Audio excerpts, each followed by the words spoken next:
There we go. Let me just turn off my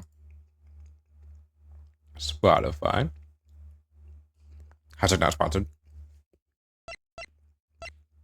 Everything works. What's in the beginning part of this game? I forgot about that.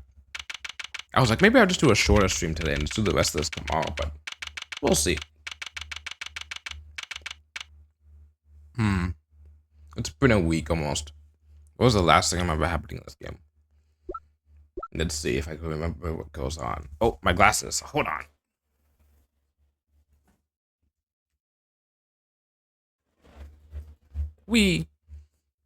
Okay, so we have the president that died, the president of Zanzibar, right? And we have C. Long Lang, who is going to investigate this, but now he's on his own, dealing with some stuff, something that maybe happened 12 years ago. I think someone mentioned that. Why history? We feel a guard.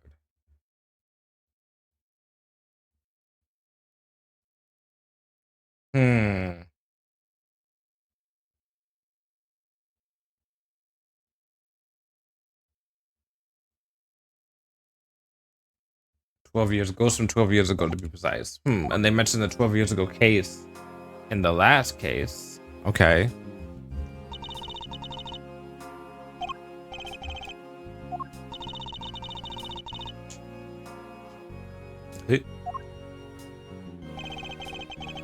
George Antonia's case, Rusty Ringer was murdered, which made a defendant become a defender, any defender instead. With the bunch of prosecutors disappeared, that's right, the defender Francisco have taken over.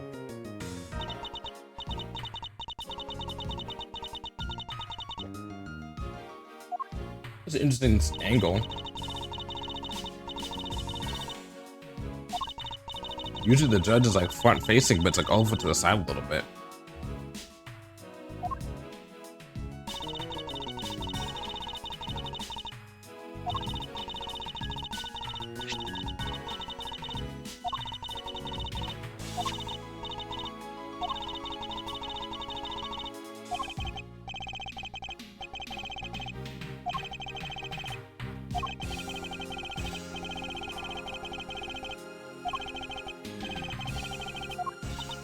Everything good, Fran. It's hard deal for the prosecutor with the charge of the case to have run off and abandoned it. Yeah, well, his dad was just convicted of murder, so I think he's going through a little bit right now. But just can't sit around waiting for him to grow a spine. The evidence has just been handed to me, so yes, I'm ready. Thank you both. This is cool that they're doing. These two people in the 5th case are both of the attorneys are that ran away from the 4th case, and they're presiding over the case that is the 2nd case. Very well, bring the accused, Miss Fifa Lagarde, to the stand.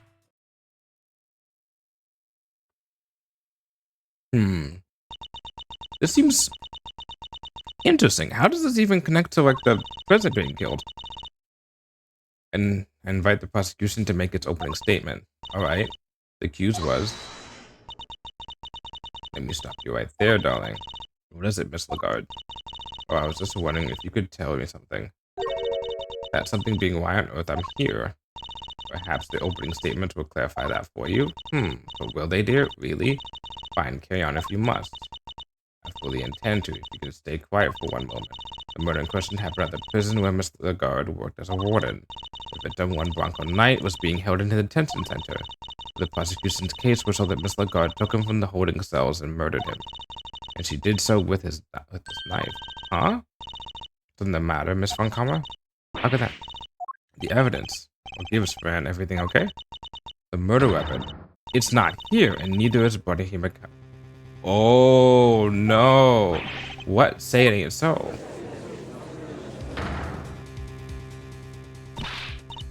Silence, Miss Von Kammer. Explain yourself. I wish I could, Your Honor. No murder weapon, huh? Then what exactly are we all doing here? Really, darling, you should volunteer to prosecute a case. You shouldn't volunteer to prosecute a case if you can't even keep the evidence safe. I can only work with whatever the previous prosecutor gave me.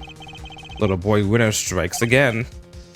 Oh, she's gonna kill Eustace Winner if he sees him again. Hey, G, what is it, Mr. Fender? Guess we know where this is going, huh? Let's kick this one down the road a little further, shall we? Go ahead, but denies the defense's request. Don't be like that. What's the dealio? She's absolutely right, of course. We simply can't have any more delays. Let's get on and show everybody how wonderfully innocent I am, shall we? You admitted to killing the guy. Oh, thank you to take that. Thank you to take it seriously. Oh, but I am, darling, and you don't have any evidence. You just said so yourself. In the courtroom, evidence is everything.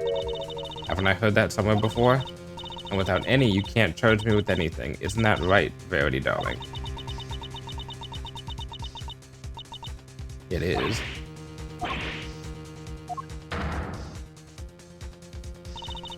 Without the items in question, the prosecution's case against the defendant cannot proceed.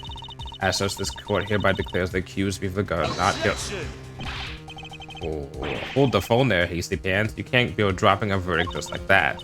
Forgive me, but why is the defense objecting to its client being acquitted? Don't be cute. Hoo-hoo! Don't be cute, kiddo. You know as well as I do that the little Miss Warden over there is guilty as all heck. And as for the murder weapon, you were right there when we found it. Defender, it's incumbent upon this court to see that fair judgment is afforded to all, and as the instrument of the court, I cannot allow my experiences or opinions to interfere with my work. Well, then what you do is that you excuse yourself as being a judge, and in the time that they have to find another judge, you delay the court proceedings. You must think of the Judge Gavel who was present when the murder weapon was found, and the Judge Gavel you see before you in the courtroom today as two entirely different bullshit. You're killing me here. I have no choice but to pass judgment on the evidence available. We have that evidence, just not here. Give me some time, just a little, I'll find it, I swear to you. The prosecution hereby requests a recess. If you deny that, that is some incriminating shit. The defense does that too. Come on, Your Honor, don't do us like this. Very well, the court accepts the request. Really, Verity? You won't help anybody but bowing to pressure like that, you know. There will be a 15-minute recess. I suggest that both prosecution and the defense use the time well. Understood. Phew, saved by the bell, huh? Very well, we reconvene in 15 minutes. What the fuck is going on with this case? This isn't even the main part of the case. We did totally find that knife, didn't we, Mr. Edgeworth? Yes, of course we did. What's the matter, detective? It's the matter, detective, sir. It's, we reacted to the alligator. What? How? There were at least 1, 2, 3, 4, 5, 6 people present when that knife was found. The detective was reacting to something inside her after all. Your Honor, I'd like to remind you of this piece of evidence. The chisel? Didn't we just figure that out that isn't the murder weapon? You might recall that Mr. Canis held the chisel in his dog's mouth. Would you believe that the real murder weapon was hidden in much the same way? That's right, the murder weapon is inside the alligator in that pond over there. So did somebody steal it or what? Mr. Edgeworth.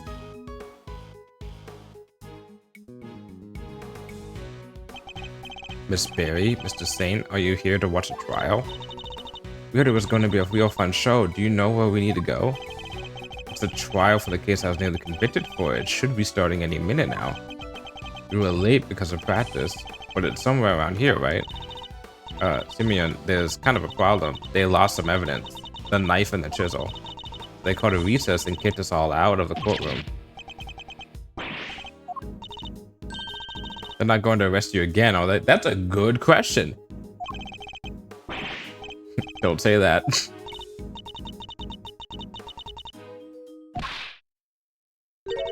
Hmm? How dare he embarrass me? Oh, like that. Oh, who is she whipping? Speaking of easy to upset. Francistina Fantarella. Okay. Chill, okay? Just chill. Come on, put the whip away. Put the whip away. No one needs to get hurt. idiot of a so-called prosecutor. You're not wrong. I'll find him and I'll make him eat whip for breakfast, lunch, and dinner. Miles, so you gotta calm her down. Kid's gone cuckoo. Cuckoo. Yeah. I don't want to talk to her. I don't want to talk to her. Is there nothing we can do to help? Let me see. Oh wait, I have a good idea. You guys could put on a show here in the courtroom that would distract everybody. And they'd be so busy watching that, they'd have to postpone the trial till later. If I do that, they'll arrest me again. That's true. No, they won't. It's fine. It's obstruction of justice, technically. Courtrooms are nice. If you entertain everybody, there's no way they'll arrest you.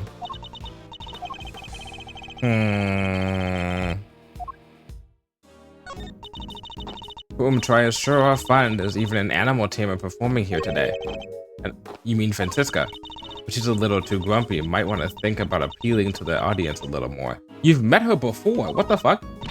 But she is so good with that whip.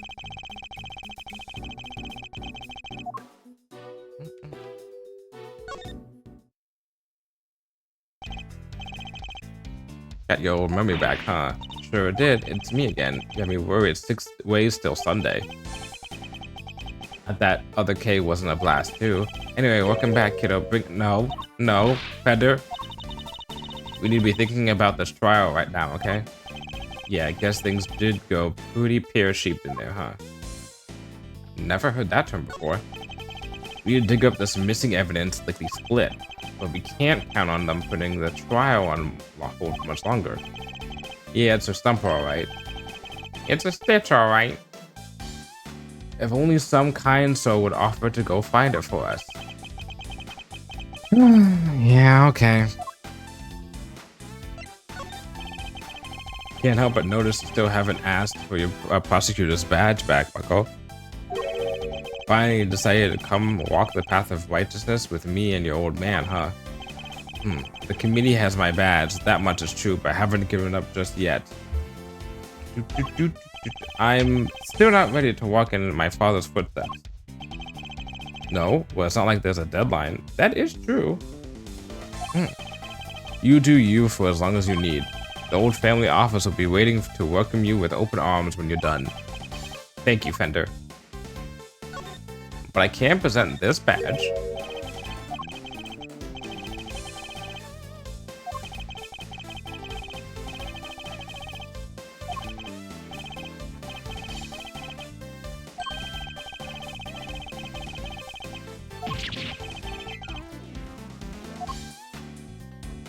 Okay.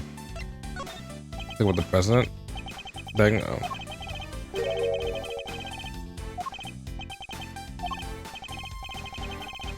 Okay, so that's not evidence we can talk to him about. You can't think much of the fact that I have evidence of a president of a different country being assassinated, but you know, that's fine. Well, don't say assassinated, we'll say murdered.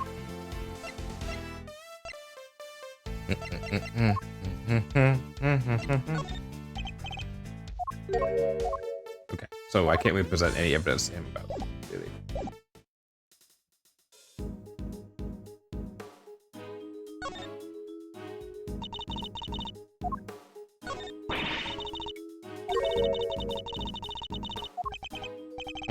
In the belly of an alligator, no less. Do you think somebody took it deliberately? I think it's a possibility we'd be foolish to discount. Then let's ask everybody who's had anything to do with the case. Somebody might have a hot tip to offer us. Yes, I think that's probably a good idea. Was I the only one who thought there was something weird about the trial? Warren Guard didn't seem worried at all. You're right, she didn't. It was almost as if she knew that the key evidence was missing. Yeah, and Judge Gavel was acting strangely too. Agreed. I wonder if there could be something going on behind the scenes.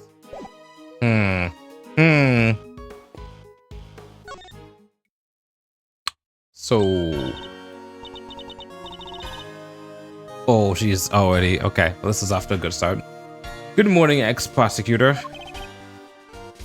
Francisca, you shouldn't be here, you know. You're not in the right line of work anymore. You should be at home planning whatever it is you mean to do with the rest of your life. Want to see this cool pin?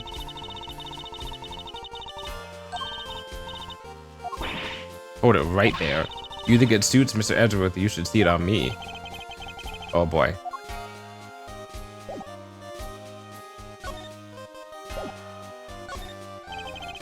What are you going to do, Francisca? You only have 15 minutes. Do you think I know that? And I wipe that infuriatingly reasonable look off your face. You're like a news anchor calmly reading the news or something.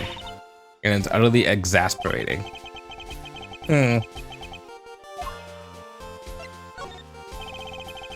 Never imagined you would be the one prosecuting this case, Francisca.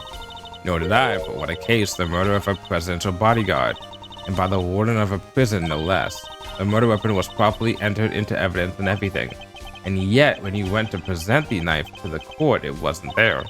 That imbecile, not only did he abandon his case, he made me look like a total fool. Ow. The next time I see the little coward, I'll whip him into shape if it's the last thing I do.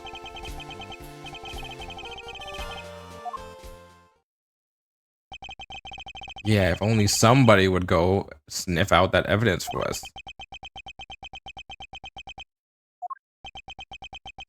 Okay. Who are you looking at? Fine, we'll do it. Way to go, Mizio. Milesy? Damn these nicknames. You sure? I'll do what I can, but that might not be much in 15 minutes. Fran and me, I like the nickname Fran, we'll buy you as much time as we can, okay? She won't be banging that hammer of hers until you've made it back with the goods, I promise. Thank you, I'll be counting on you, Bender. And you, Francisca? How does that sound? What makes you think I'd accept your help? How about some advice instead, that you seriously consider a new career as a news anchor? Come on, Fran. Clock's a tick-tocking here. Time to step up to the plate. Yep, alright, fine. We'll solve the trial for as long as we can. But you'd better get your ex-prosecutor behind in gear. You know, I quite like having you run errands for me. Maybe that could be your new career instead. I'm glad you're on board. I can help too. I don't want to be arrested again. Oh, this sounds like fun. Can I play? Alright, that would be very helpful of you both.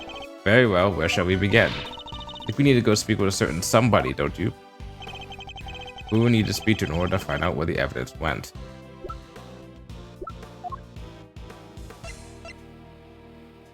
Take that!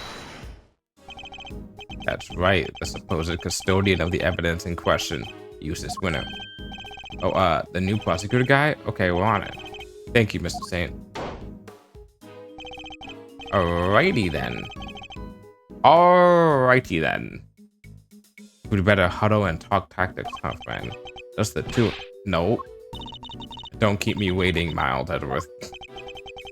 I'll try not to. We'll be back as soon as we can. Oh, Franny Poo. Wait up now. He walks like he's Jigen. He really does. Is it Jigen? I want to say Jigen from Lupin.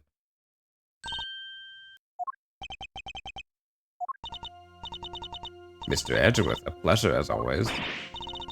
How is it a pleasure, and what was all that? What was all that just about just now? What was that? I'm gonna say that right. And what was that? What was all that about just now? But Judge Gavel knows that horrible woman is the killer. Why the heck would she? How could she be a judge on the case when she knows that? Evidence is the only language that the goddess of justice understands. My own personal thoughts and feelings do not come into it. Honestly, of all the things in this game, in this series that I've been like, okay, that's just not okay on a courtroom level, having a judge who is a witness to the defendant admitting guilty outside of the court and then still presiding over the court case in the court, I guess I said that wrong, does not seem like it would not come with some bias, as in heavy bias. And as much as she's like, I separate myself, my personal and my work shit, I'm like, bullshit. Is this how a judge Verity Gavel is? You may believe my way of thinking to be heartless, but it is my way. There's something I'd like to ask you, if you don't mind. Please, go ahead. What were you doing on the roof of the big building 2 nights ago? The roof? You met the president up there, didn't you? We've seen security footage of the two of you. And is there something wrong with that? Only that his body was discovered this morning, right next to the very same building.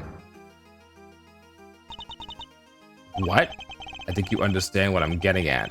You considered a suspect. What happened between the two of you? Nothing. We simply talked for a few minutes. And when we were done, I left. I took the elevator back downstairs alone. That much we know to be true. As I said, we've seen the footage. And what business did you have with the leader of a foreign power? I'm not at liberty to say.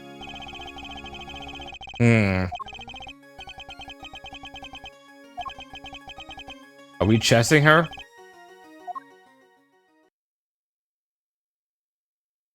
It's chess time, baby! Judge Gavel met with the president of Zengfar the night before last.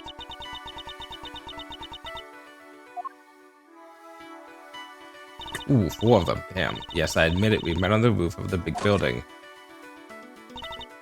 But it was simply to discuss professional matters. Matters that I'm not obliged to discuss with you.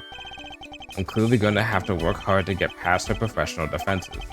If she puts up too impenetrable a facade, I'll probably be better off biding my time. Start by asking what she met the president to talk about. Please don't give me 3 options. Just 2 options at the beginning. Oh, okay, there's 1. She can begin by telling us what you met with the President Wang to discuss. As I told you, professional matters which I do not intend to share with you. Okay.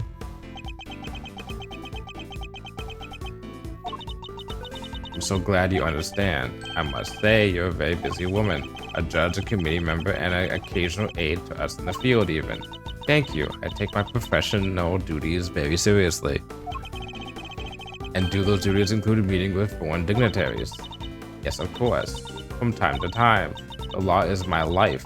Nothing I do falls outside the scope of my duties. You returned Kate's promise notebook to us just this morning. Was that all this morning? What the hell? Holy shit. Damn. So we really this whole entire case happened in this. Holy shit, damn. This is like 2 cases in 1 day? So you can't claim that they fell within the scope of your duties? I guess that didn't make sense. That does make sense. I'm not yet a perfect servant of the law, that much is true. No, you're a human being, and that was an act of simple human kindness. You have feelings, Judge Gavel, and you are allowed to have them. About the president's death, too. I can still hardly believe it. I might ask, how did he die? He was crushed to death by the head of a monster known as Torosaurus. Forgive me, I should probably explain. Is that true? He died on the set of the movie? He did. Interesting that you should even know that what Torosaurus is. Oh, I imagine I must have been heard about it from Eustace. Something about them shooting a movie somewhere near the big building. Bullshit. She isn't fooling anybody, she's clearly very upset about something. She mentioned Mr. Winner, who seems to have disappeared along with some vital evidence. Perhaps if she won't tell us what she discussed with the president, we should try to find out what else she might be hiding.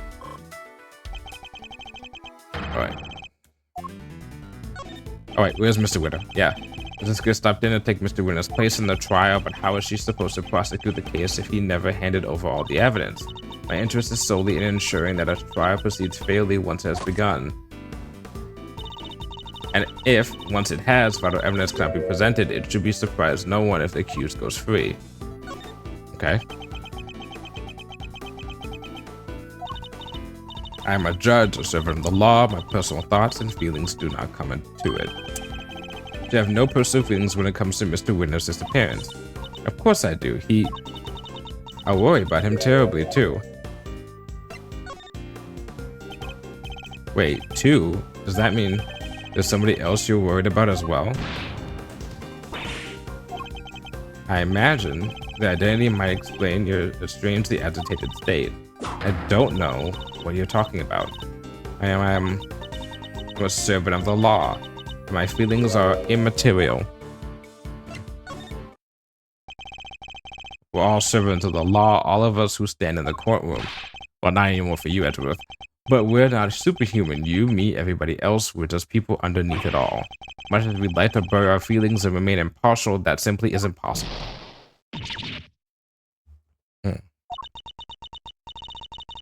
You're right, of course. I am in no fit state to offer impartial judgment. Please, Judge Gavel, please tell us the truth. What's going on? Are you being blackmailed? What do I do? What do I do? Oh boy, she is cracking. Never seen her lose her composure like this. I should ask her who this person is she's so worried about. Professional mask is finally beginning to slip. Perhaps now I can get to the human being underneath. Who are you worried about? Where are they? My apologies, but I simply cannot tell you that. Another angle? Another angle. Yep.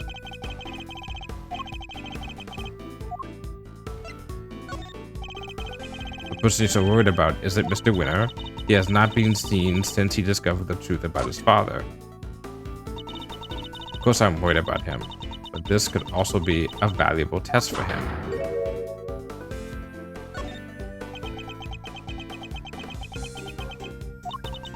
He chose to disappear, and he can choose to reappear.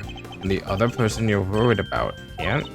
That's not something I'm at liberty to talk about. I don't know what might happen to that poor child if I did. That poor child? Who are you talking about? Nobody. Please, it was nothing. Ignore it. Judging by the look on her face, I definitely shouldn't. I think I might be behooved by the clue. Judge Gavel, why are you so worried about and where are they? If we cannot tell you that, time to play the clue. So this poor child is missing and you're desperate to find them? And since you say child, I suppose we're right in assuming that this person is a minor. I can't answer and I won't. It has no bearing whatsoever on the murder of the president. I need a clue if I'm going to pursue this line and questioning any further. This person you're worried about, is it Trosaurus? I really don't have time for jokes, Mr. Edgeworth. It's not a joke when I told you the president was killed. You seemed surprised when I mentioned that he was crushed by Trosaurus. That was simply shock learning how he died. And where? A half-built film set on an empty lot. It sounds as if something about where he died is particularly troubling you. No, that's not true at all. It's just film sets are places where dreams are made. Instead, a great man met his end there. Only a hope that the utmost care is taken when the news is shared with the cast and crew. I'm sorry, but I'm afraid a cast and crew already know. We met two of them at the scene. A crew member and a young actor, Sean Fenn. No. Why? Why did this have to happen? Something about the Trosaurus connection really seems to be upsetting her. I think that might prove to be a valuable clue. Okay, now I do this.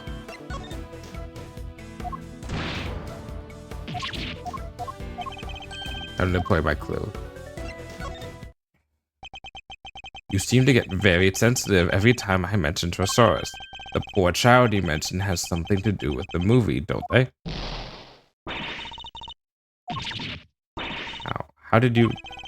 You're usually so cool and collected. Your discomfort told me everything I needed to know. Who is this poor child? You have to tell us. Very well. You figured out so much already.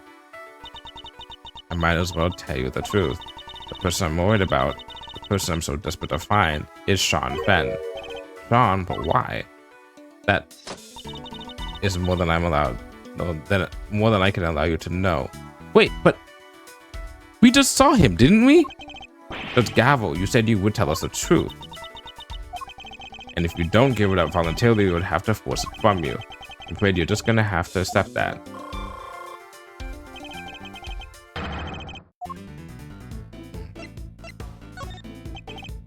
Are you a fan of Sean's, perhaps? Why? Yes, I am. I'm an ardent admirer of the work of Sean Fenn, child actor extraordinaire. Okay, by my time. She's in defensive mode. I heard that he was filming near the big building, so I made it my business to learn where his set was and some other important details. Rules that make sense. As a fan, you'd want to know such things. And you would also have tried to learn when he was supposed to be on set. Yes, of course. He said he would be filming there all day today. You make it sound like you heard that from Sean himself. Is she his mom? I don't think we'd be sharing his schedule with a mere fan, do you? Or sister? I misspoke, ignore me. Every slip of the tongue she makes seems to be due to Sean. And now we know she's spoken with him, that's an important clue. Trying to find Sean too, do you have any idea where he might be? Why would I have any idea about that? The two of us aren't connected in any way at all. Well, can't you use the clue of the fact that you talk to each other? I guess not. Do you know him? And then I go from that into, you know where he is. He is famous. I doubt there are many people who do not know him. I mean, we didn't know him. I certainly didn't until today. Then you clearly, she's gonna say, I have no taste, need to be better informed. Perhaps I could teach you a few things. There's almost nothing I don't know about him. Okay. Forgive me. I allowed myself to get a little carried away. That seems to happen quite a bit when the subject of Sean comes up. Wait, no, she can't be. She's like 20 something. She's like 20. I remember her age. I was like, oh, she's younger than me. So I think she's like 27. And if that's the case, and he's like 13, or she may be his sister. Look, I do not know him personally. I simply know a lot about him. How to play my clue.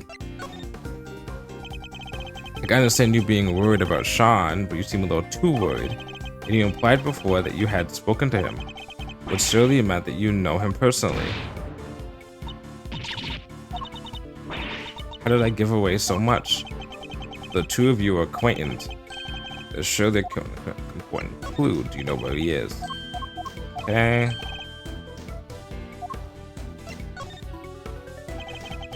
I don't know what exactly the connection is between you and Sean, but I know for certain that it exists. Your goodness told us that it does. Please, Judge Gavel, you have to help us try and find him. Help you? That would never be allowed. By whom? The goddess of justice?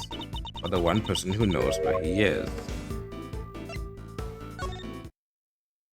Yeah, okay, yeah, this is a kidnapping case. Alright. At last, the puzzle pieces are finally starting to fall into place. I know why you're so reluctant to tell us anything about your relationship with Sean. Admit it. He's been kidnapped, hasn't he? Either by Karma or by Karma's men. You need to tell me the truth, all of it. Very well. This time, I will tell you everything. Your intuition was correct. Sean has been kidnapped. I knew it. But why does that have anything to do with you? Sean is... son? What? When I found out what she and Pistol Wang were talking about, we found something just as important. Sean has been abducted. Not exactly the endgame I was expecting, but that's checkmate nonetheless. Ain't no way. I thought she was like 20 something. Oh boy.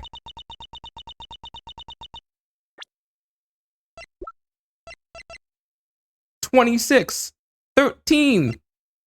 Oh boy, I don't. You know what? I'm not gonna touch that. You're Sean's mom, Judge Gaffel? No way. Come on. You're too young. It's true. I am Sean's mother. Look.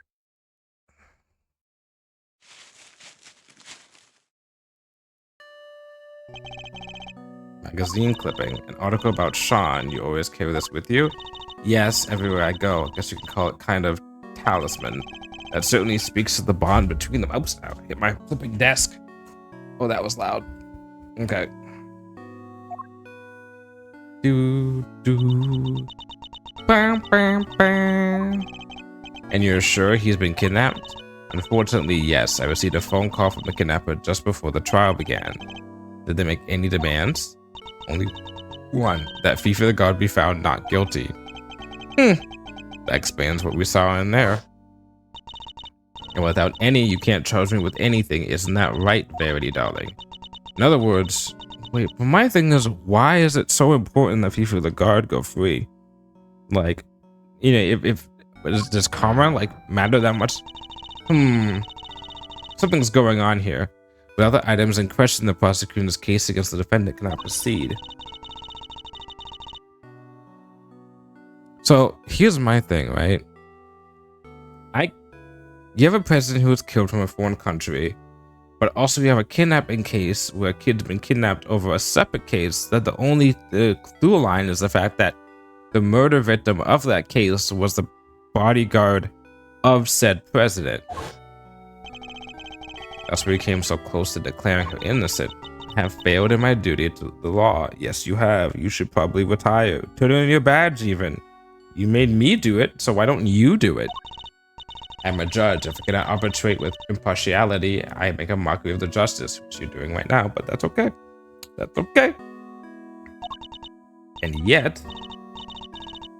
One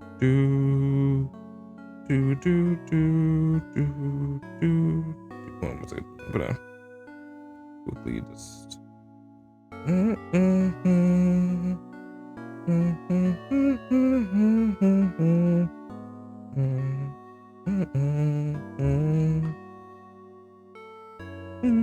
quickly order food. There we go. What the hell?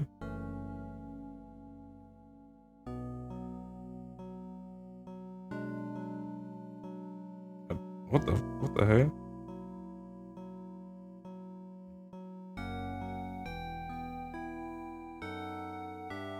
Okay, I was scared for a second there. I tried to order food and it was like, oh, it was like a lower price than it should be, and I was like, oh, whoopsie daisy. I tried to force through a ruling based on nothing but my own self-interest. The goddess must be furious with me. It's not like we've dealt with kidnapping cases where we have to make sure that someone who's guilty is actually determined to be innocent before in this franchise.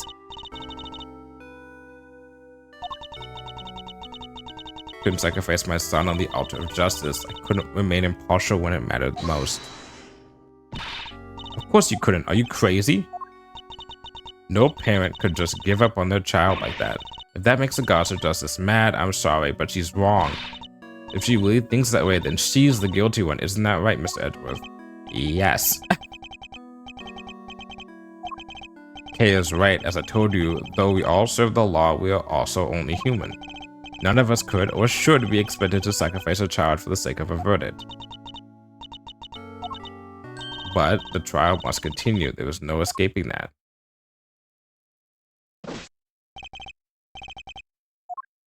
It's a time. Damn. 13-year-old mother. God damn. My dad was a prosecutor. He was? Yeah, he used to work in a courtroom just like you do. And I was thinking of what he would have done if he was in your position right now. If a prosecutor were forced to insist that a suspect was guilty, I know what he would have done. Anything, that's what he would have done, anything to get me back. He would? So what I'm trying to say is, you can trust us. What do you mean? To get him back, to snatch him from the jaws of danger. I'm the second Yatagarasu, and if you agree to trust me, I'll promise I'll get him back for you.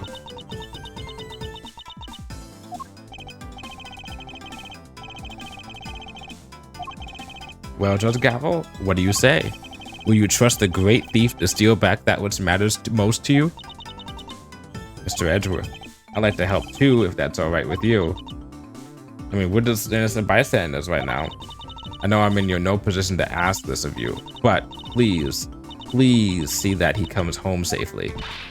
Oh, he will. Don't worry, you can count on us. It's also not like he's also somewhat kind of like the main suspect for the murder case that we're dealing with, other than you, so... Here, take my cell phone. The picking up and may call again. You'll get it back, along with your son, I promise. I will do everything I can to draw out the trial. I don't imagine I can give you more than about 2 hours at best. It's just at 2 p.m. Please, I'm counting on you. God damn, this is a long-ass case. Long-ass day, I'll say. 2 separate cases back-to-back in the same 24 hours? Ew, I thought the Great Thief was on sabbatical. Well, hold on to your hat because she's back in business. Alright. Kay's on sabbatical, honey. Let's do this. My first commission, I can't afford to mess it up. In that case, we better start looking right away. Where the heck did he go to? Perhaps he just went home? You're right, they won't be doing any filming today after all. But what time was this? What time was it that we first saw this kid today? Perhaps we should see if Sean left any cues behind at the big building. What are you doing giving orders? This is a Great Thief operation. I'm in charge now. Is that so? Then, what am I? You're my assistant. First assistant to the Great Thief Yatagarasu. Talk about an honor. He has been assistant to what? He has been the assistant to technically kind of 1, 2, 3, 4 people in this game. We're relegated to Thieves Assistant. Yeah. Let's go to work. Team Yatagarasu, move out.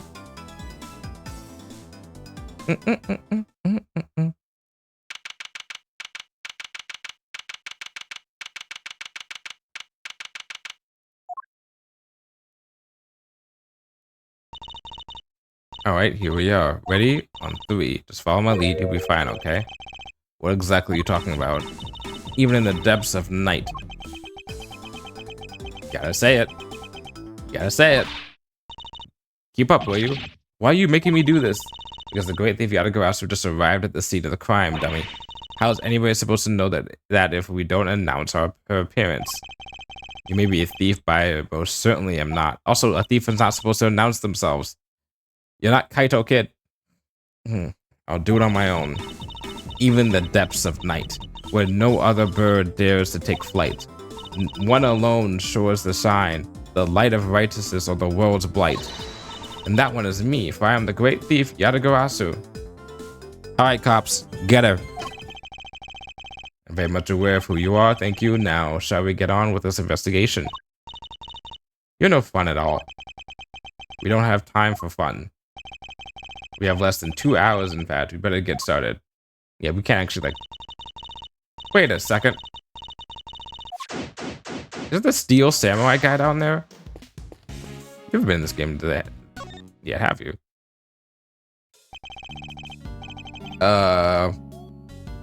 Will Powers? I look at his name. Is that his name? Hey, Mr. Edgeworth. Long time no see. Wait, you're... This is Will Powers. He's an action star I met on an old cage. He's also the man behind the mask of the one and only Steel Samurai. Long time no see indeed. Nice to meet you. I'm Kay Faraday, Great Thief. Mr. Edgeworth has been working on as my assistant.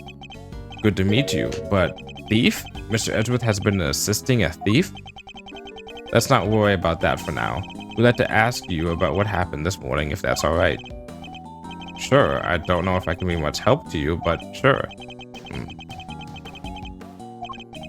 Yeah, I wonder if he knows Sean. How old is Will Powers at this point? Like, I'm guessing 32? 20? What? 25? Holy shit.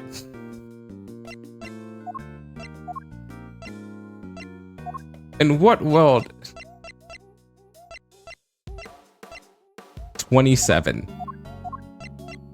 25. 24. 25.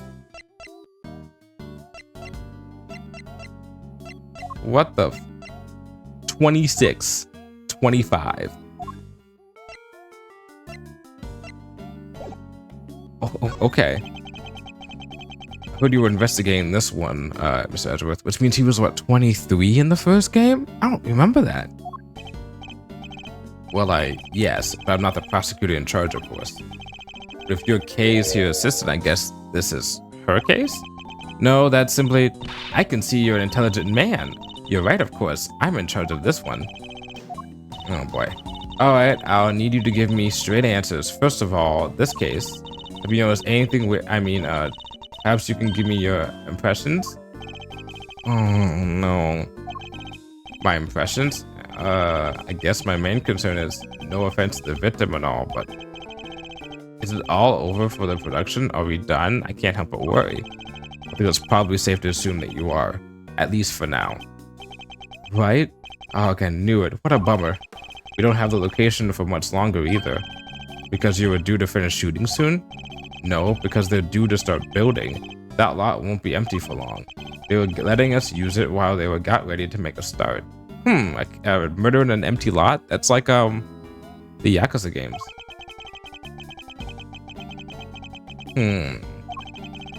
I've been so worried about everything. What with people spreading all those rumors too. Rumors? Yeah, this journalist keeps coming around. Oh my god, Lauder. You've been hiding real monsters on that there set of yours. Yeah, I can't do that. I'm gonna expose y'all. She's always saying stuff like that.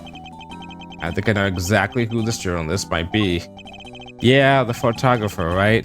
I thought you maybe knew her. Also, that's right, because Mr. Powers met her maybe in the last case of the second game. But you're not, are you? Hiding real monsters, I mean. Are you kidding? If they had real monsters to call on, I'd be out of a job. What's this? You think I can use it in a performance or an action scene? Okay, so this is nothing. This is the filler evidence.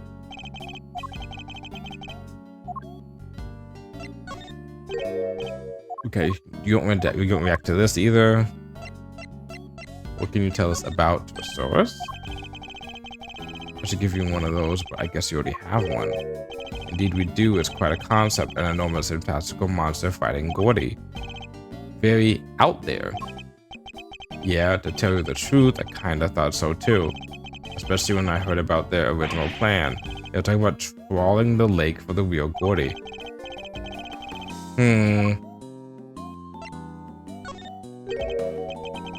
So the Torsora's head is broken, and the lot's been torn up by a huge footprint. This production has been running over budget as it is, and Global Studios is risking a lot on this one. Sorry, I know this isn't the right time to be talking about money. People are dead. It's fine. We completely understand. The shoot has been thoroughly disrupted. That can't be easy for you. Global Studios makes the Steel Samurai swords too, right?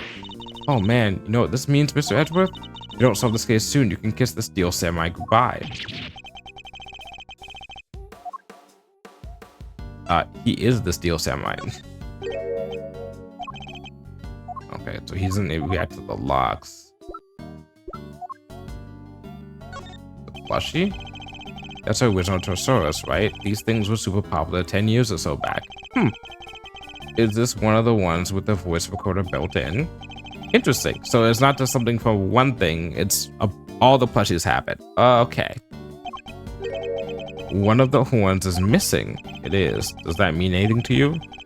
Only that there should be two, but I guess it's over a decade old. These things happen, huh? I suppose that they do build, the quality is. Steel Samurai merchandise would never break like that. Yep. I like the fact that Edgeworth is a Steel Samurai fan. Felix, you're right there behind the scenes, huh? This has been such a great shoot. Everybody's so into it. Crew, cast, everybody. Sure, it's not always been easy, but we kept smiling through it all. What an atmosphere. And now this. How did this happen? There's not much we can do right now about the fact that the shooting has been suspended, but if we can solve the case, maybe there's a chance the movie can get back on schedule. Okay. Okay. So we only have two things to ask about. So you've been working hard on the movie? Yeah, it's the first time I've been on a reboot of an old series. This one's been a real challenge for me and everybody else over at the Global Studios. What role are you playing in this one? Me? I'm Torsaurus himself. What? You're the star? Well, not quite. I'm in costume, see? My face won't ever appear on screen. So it's still pretty amazing. I wish I could wear a costume like that. Do you think I could try it on sometime? Honestly, I kind of want to go back and play watch like the original Godzilla movies and see at least some of them. I know there's like a lot of old Godzilla movies, but like I want to go back and watch some of the older ones and see what they're like. I love to say yes, but that's not how it works. You can't really climb inside that part. Oh, I get that because I'm an outsider, right? That's not the issue here at all. Okay. Okay, interesting. Can I ask you a couple questions about Sean? Sean? Oh, sure. Penny told me what happened. He just disappeared, right? Yeah, sounds like him. Does he do that a lot? Yeah, kind of. What if he's like not even kidnapped? That would be the funniest thing. If we take 5 mid-shoot, you look around sometimes and he's just gone. Do you have any idea where he might have headed off to? Sorry, no. I did see him leaving the set though. You did? Where was he heading? He got on the site bus, but I was checking some equipment over and by the time I looked back up, he was gone. The site bus? I wonder if he left any clues behind. Do you mind if we take a look inside the bus, Mr. Powers? Sure, you have to excuse the mess though. Alright, let's see what we can find.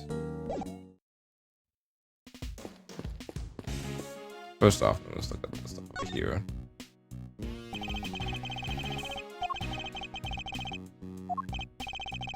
I messed my mouth for a second.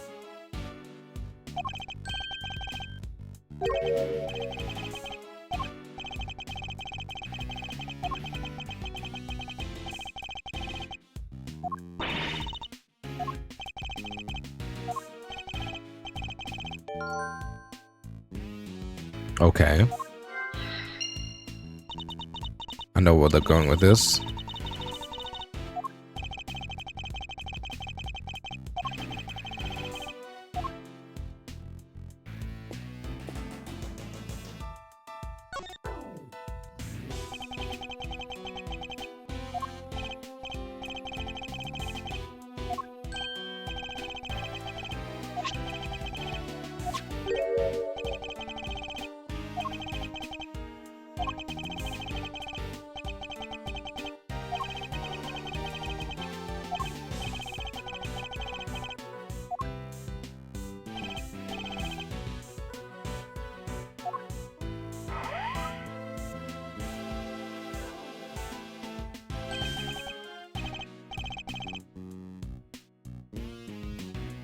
All right, I could talk a little more again. I'm probably gonna not talk as much to the stream anymore because I get like my jaw gets like sore. But I'd still read like important things. I think I wouldn't also comment on the fact that the case is a thing. The case that is only taken and supposedly nothing else is missing means they probably put Sean in that case. Whoever kidnapped him in order to sneak him out.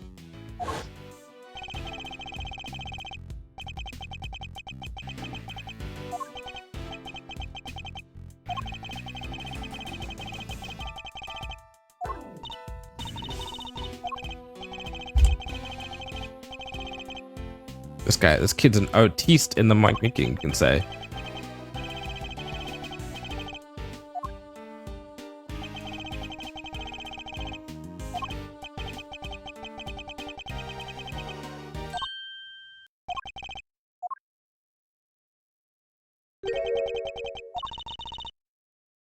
What the fuck?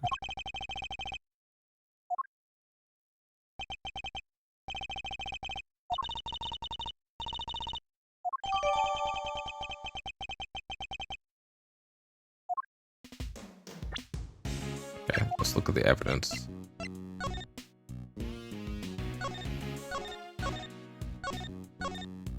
Nothing else appears in the shot. There's no time either. No timestamp. Interesting.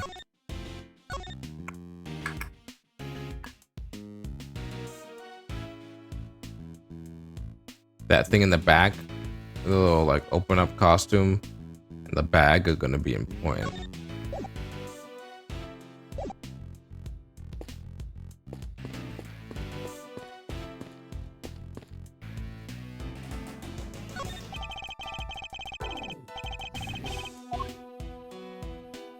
Okay.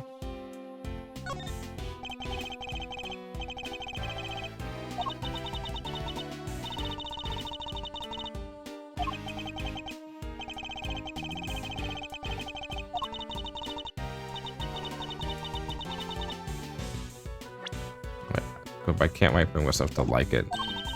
Did we come here just for fun?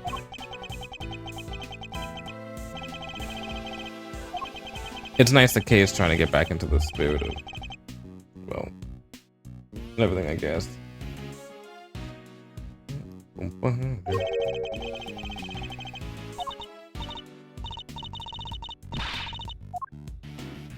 Okay, this sundown sanitation plants. I don't like the fact that the sanitation plant is super close to the park.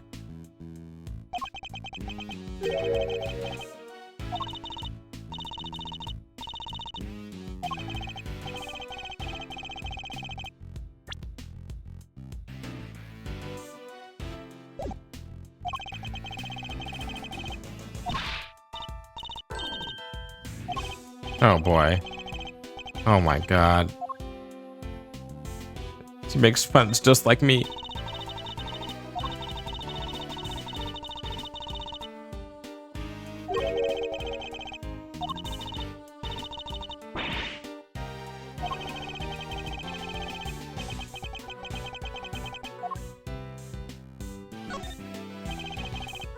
Shansai Coliseum, they hold all kinds of events here.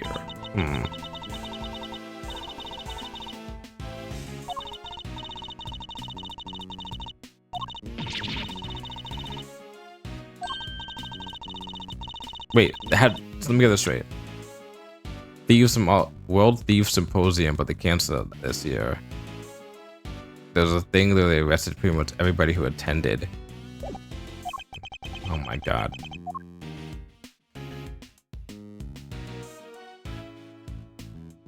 Daybreak dump right next to the harbor. Terrible idea. Terrible idea.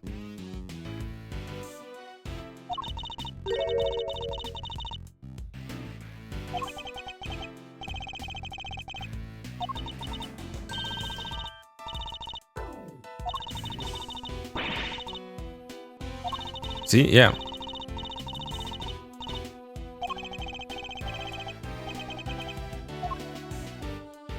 And the harbor. I think I got everything. I wonder how this is gonna become relevant later. Hello.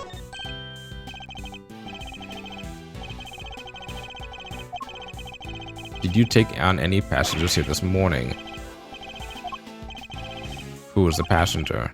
2 guys. Black suits who are sharp looking, so probably Lang's men.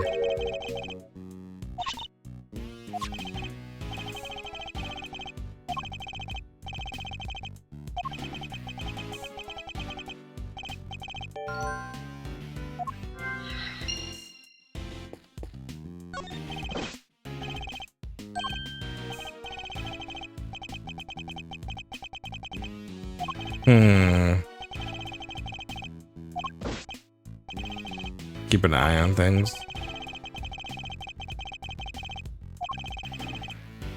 None except that taxi and the blue truck over there.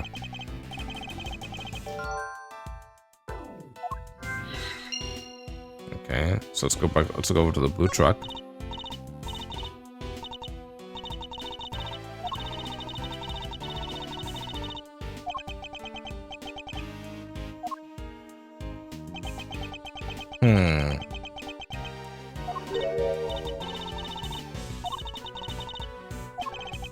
The engine's cold, which means it's been here for a while.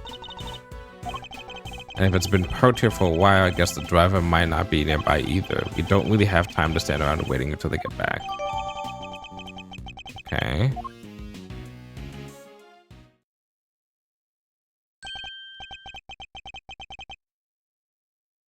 past midday. It's already a little bit past 12:30 plus 30 minutes.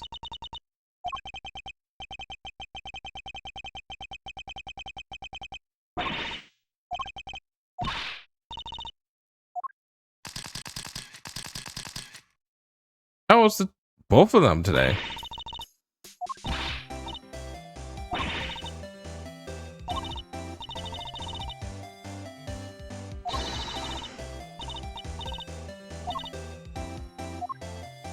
What was their name? Oh, Tabby Lloyd. Who look it is, although I can't help but wish it wasn't. When do those two get here?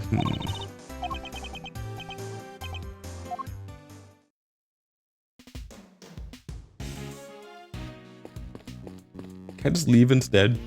I don't want to talk to these two. Well, she's not that bad. She's... But they ain't my good friend Ruffles. Good to see you all again. And you, Miss Lloyd. But how come you're here if you don't mind me asking?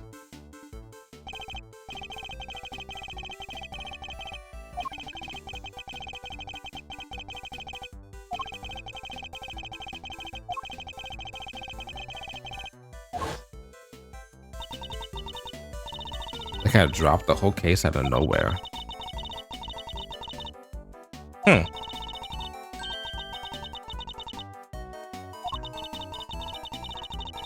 They seem keen to get me to never ever mention the whole thing ever again. I can't afford to have you getting in the way of that. Okay.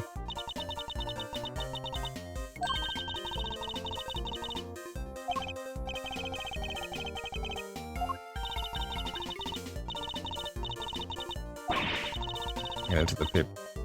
Hopes all high and all, but nothing, not a peep. In other words, the media was silenced.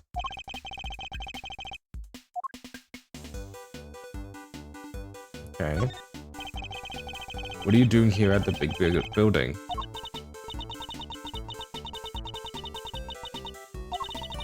But you want a reporter to scratch your back, you gotta scratch hers first if you catch my meaning. Because if it ain't, this conversation is over.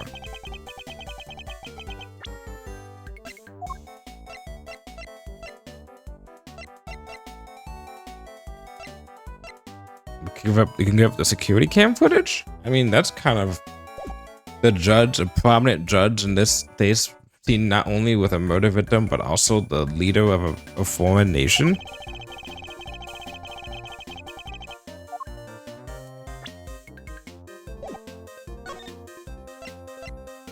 So let's say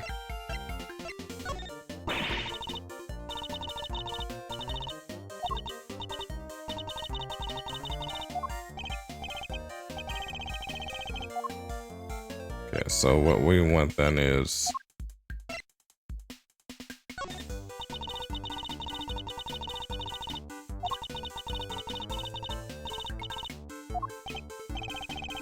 can't say no comment. Else we should reserve judgment on that until we know a little more. Judge now, think later. Oh boy.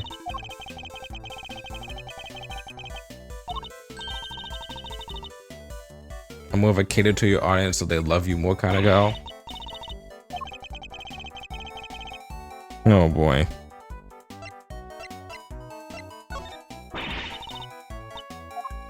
Okay, so that's nothing I can offer.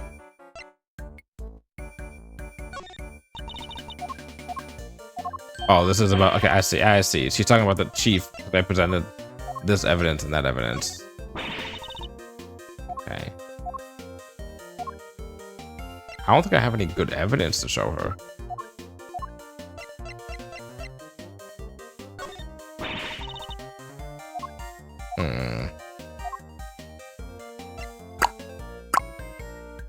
Oh, wow. We have this, but I feel like her boss would have told her about that, right? Okay, yeah. Yeah, we do. Okay, we got nothing then.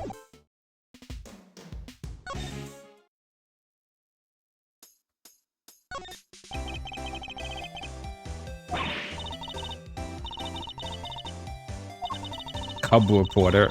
Okay, is that what they actually call them?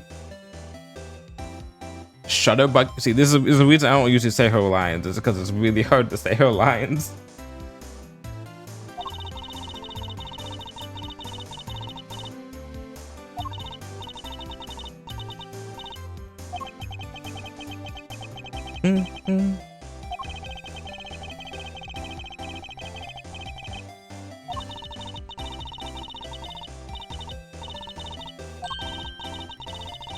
She was a service exclusive.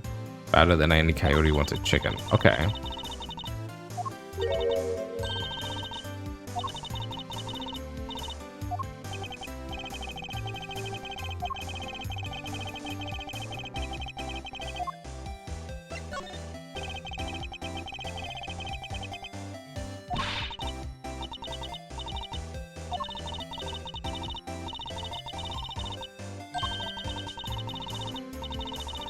You're not all there, are you, huh?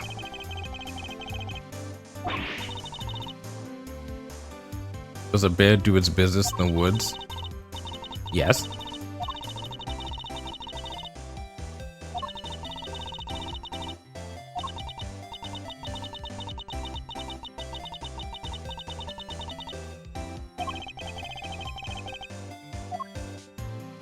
They're throwing you out like flipping Uncle Phil throws out Jazzy Jeff. Fuck. Didn't mean to do that. Okay, either 1 or 2 or 3. I'm guessing this one. Okay, no. Then this.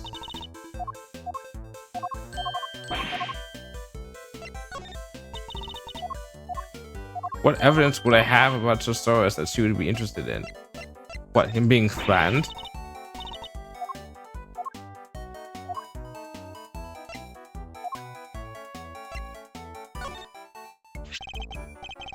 Oh. Really? I mean, I guess Sosaurus is in this. Wait, would that be...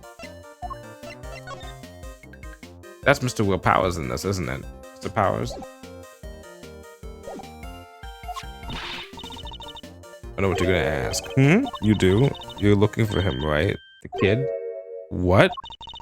You just can't get out from under the drama, huh? Wherever he goes, the bodies follow. Miles Edgeworth, trouble magnet. Pretty much sums you up, right?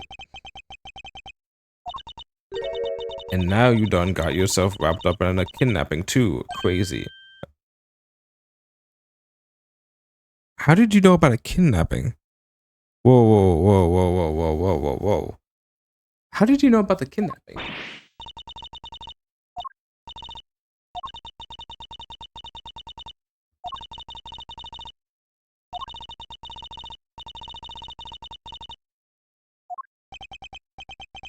How do you know about it?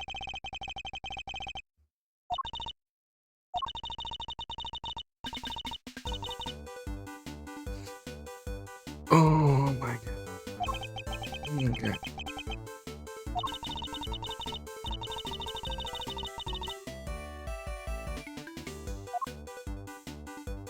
Okay, alright. You know something, right? Look being bundled up by 2 shady characters in black suits. Don't get a clue, but kind of far away when I spotted them. Lost sight pretty quick.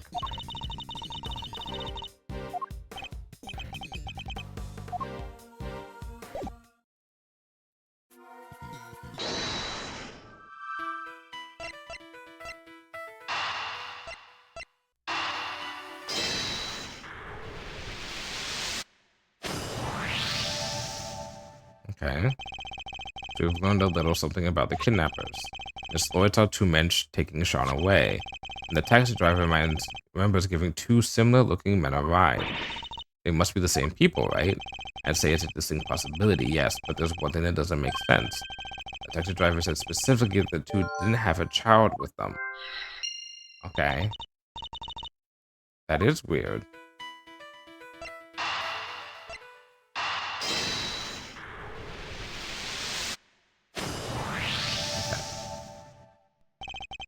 Could it be that the kidnappers who stole the case? Wait, you mean, yes. What if they put Sean inside it? Wow, that's not like I called that. Wow. He's little enough that he'd fit, I'd guess. So the reason the taxi driver didn't see him might be that he was loaded into the truck as baggage. I said truck, I meant to say trunk. But why did they need to hide him? I imagine they might not have planned it originally. They didn't count on there being a police presence here in the plaza. That makes sense. They didn't want the officer on duty to see them going off with Sean. So they kidnapped a decently, I'd say popular, but at least like recognizable young child actor in broad daylight under police supervision, basically. That's bold.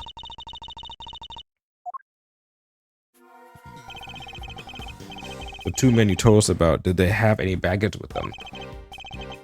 A giant case wasn't easy to get. Getting that thing in the trunk, I tell you. When did you take these two men, if you don't mind me asking?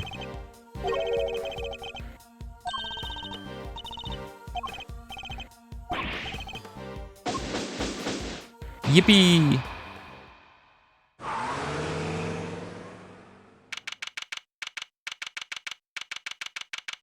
12:57 p.m. So I got a little bit more than an hour.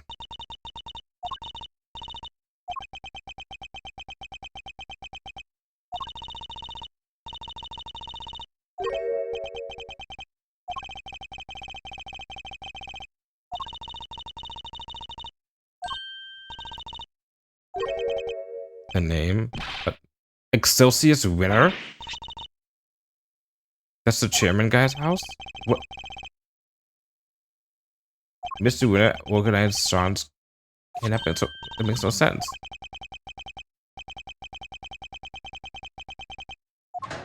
What are we gonna find inside?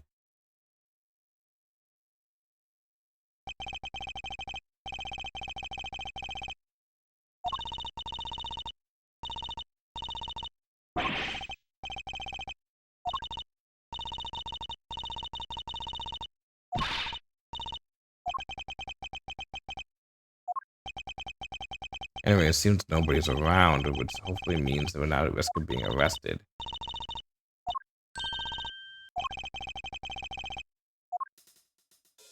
Okay, well, first off, gloves. It says death.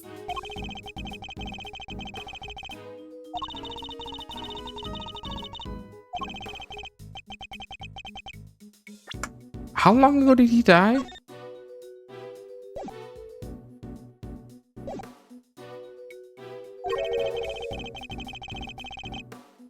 If I need to determine the time of death for the president, for the victim. Did he die 2 nights ago or the last night? Is it possible that he was killed the same night as the stuff with like K went down?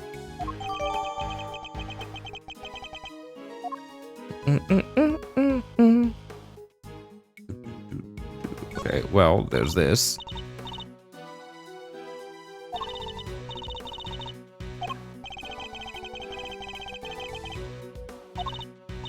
Oh, that's really cool. Having like the skull eyes be things that light up.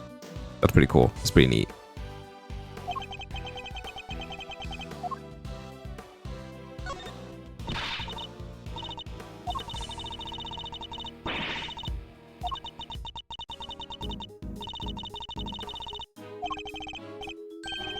That's cement. You mix it with water, it can become very, very firm indeed.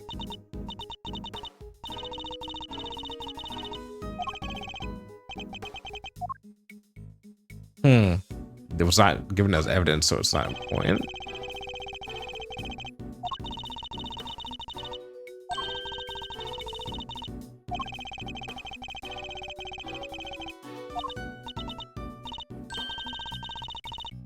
I wonder if is Karma in maybe in a business relationship with older Winner Senior? Excelsius.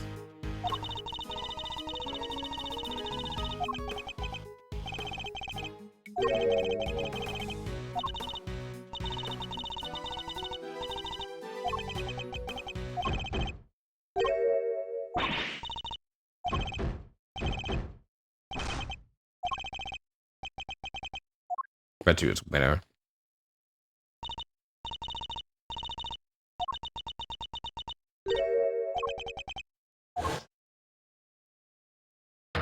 Yep. They're tied up.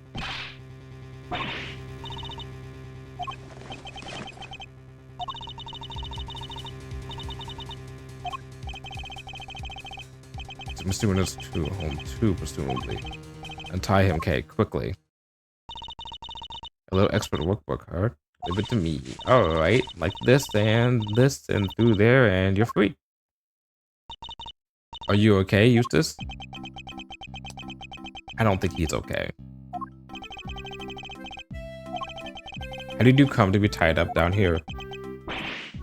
I don't know. You found me. Why don't you tell me?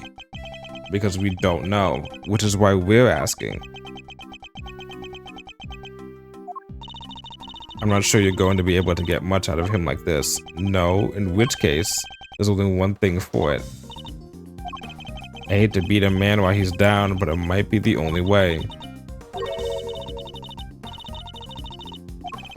Understood. I'll treat carefully, I promise. Are we chessing again?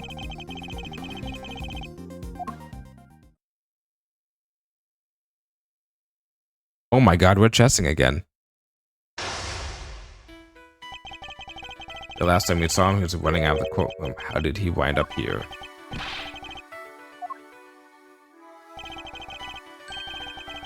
Oh my god. Alright, I'm not gonna read out all of this because this is gonna be a while.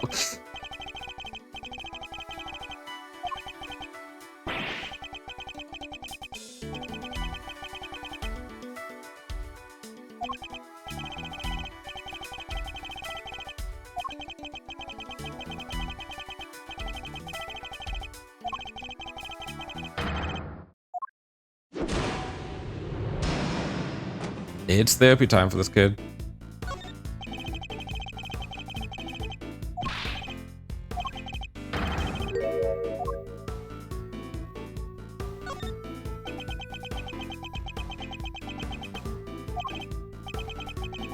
Objection!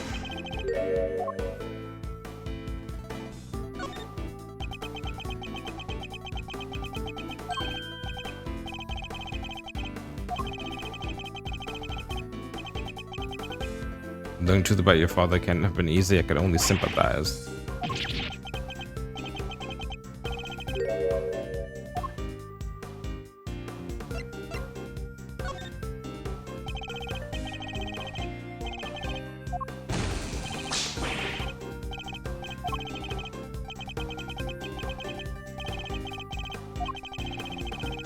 I feel, how much damage am I gonna get?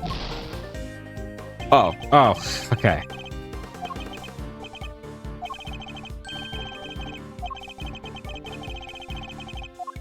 I'm saying what he said.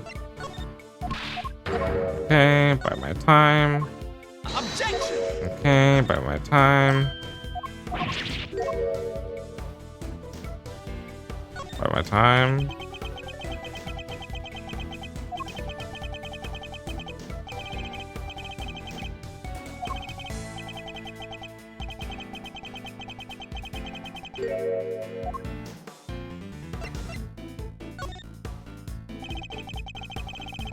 You lose faith in everything but yourself. That you have to believe in.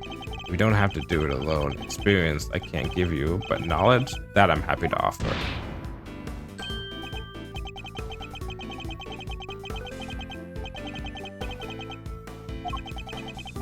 I'm not cut out to be a prosecutor. I'm incompetent. Bro, I know that feeling. Saying the wrong word.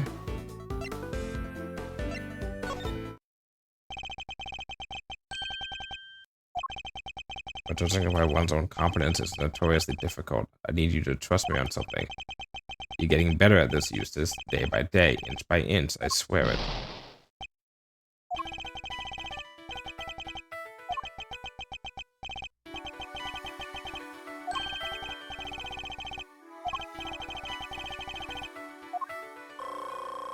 What are you gonna call it? Kidnapping or just a...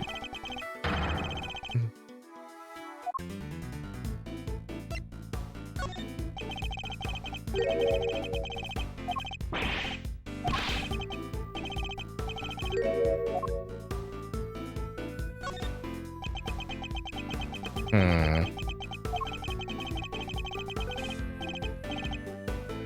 Locked you up in the box.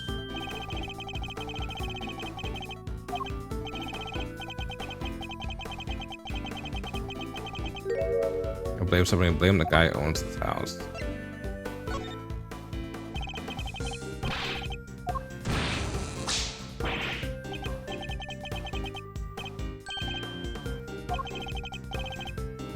That's what people hated my dad. Hmm.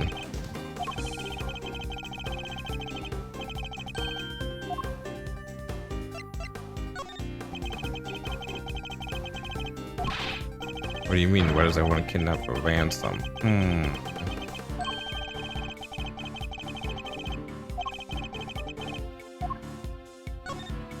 Who are you kidnapped by?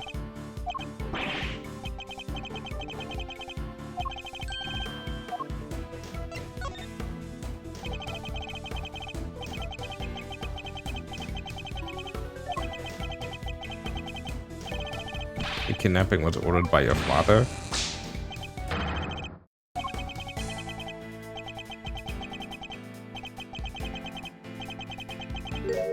Oh, no, he wasn't trying to kill you.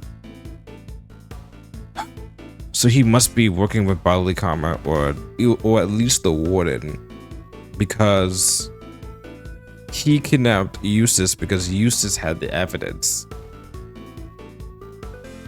And then they also kidnapped the kid because the kid had something to do with the evidence. So a kid, they had to make sure the judge put down the innocent verdict.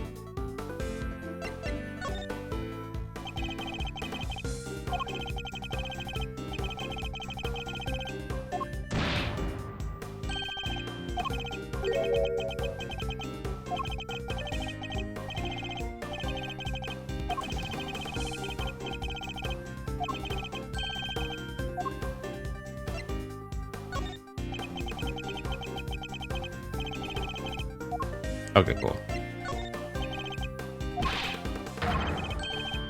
Okay. Why would someone kidnap their own child if they're planning on demanding a ransom? I mean, I could see that being a possible thing.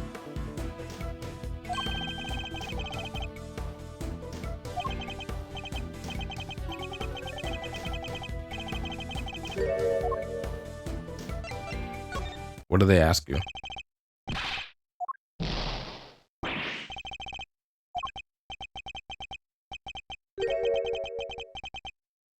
They asked if you knew Gavel.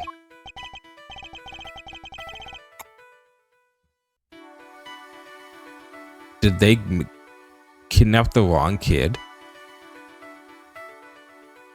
Oh my god. They may have kidnapped the wrong kid.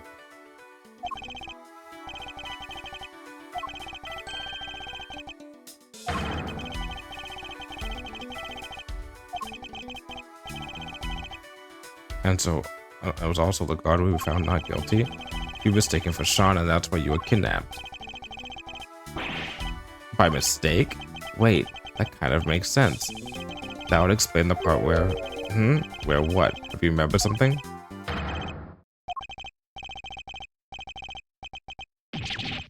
God damn it.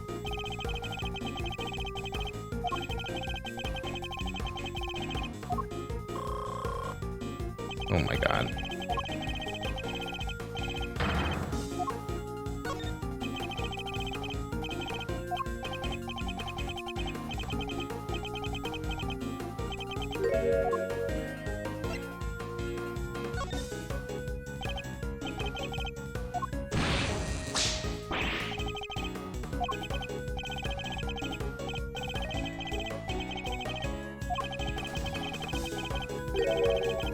Yeah, why did you become a prosecutor?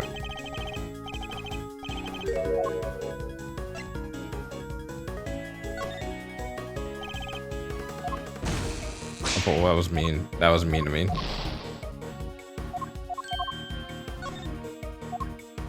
Okay, that's that. It's your father. Alright, let's go, let's go. By my time.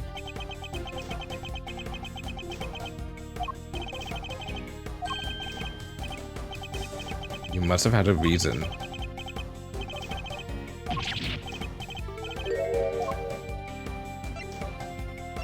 Alright, my time.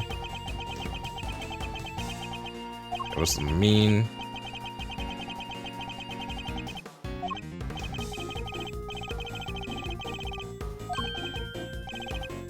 Yeah, you're a real one, a good one, a success. My dad, the chairman of the committee, said so.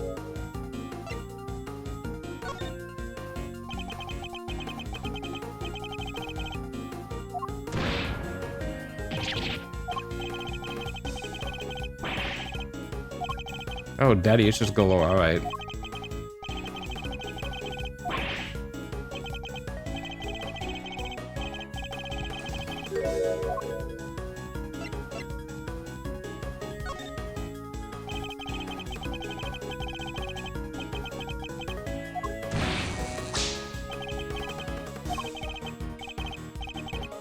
That's what's my stupid life. Why can I make it better?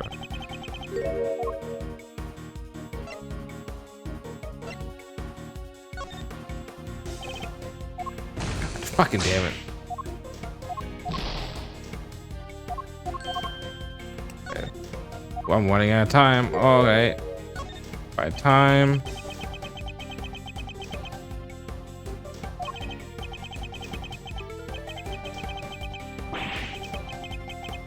Oh fuck, I fucked up. I hit by time too early. Was it human bird? Your father.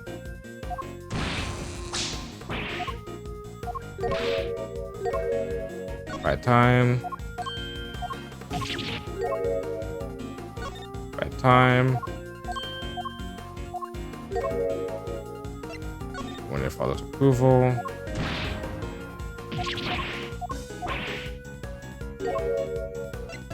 Whatever you used to your father. Oh boy. Let's clear his name. Ooh. It's impossible to clean a name, Eustace, but you can clear one. Oof, that was close. In your father's case, though, it's going to be hard. His crimes continue as your kidnapping show. Knowing that, do you still think you can help him? What else do I have? What else am I supposed to do? Why don't you be the better man and rise above the father who made a fool of you? Stare him straight in the eyes and stop him from committing any more crimes.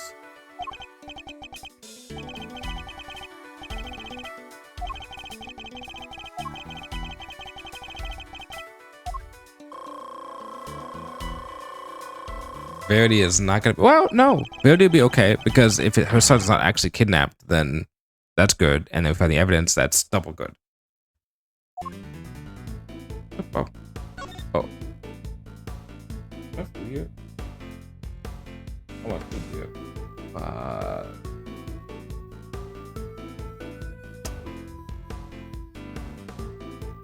it's not that person. Okay, we finish this first.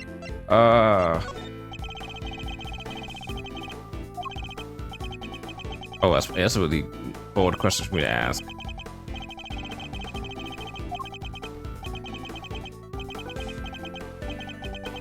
They booked together once.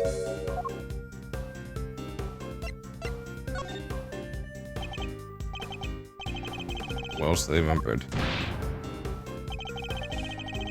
I think she got the job at the prison because my dad recommended her. Guess he thought she was good at her job, unlike me. I'm just gonna bide my time on that. Seen each other from back when he was a chief prosecutor.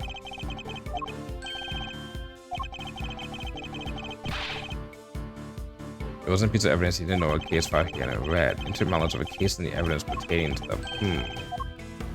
Okay.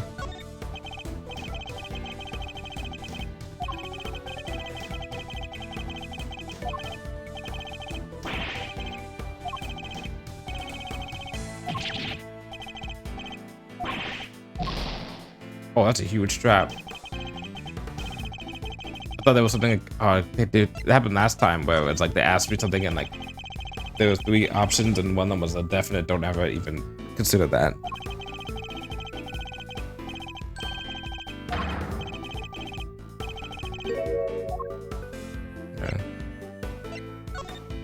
Okay, I'll bide my time. Not be an asshole.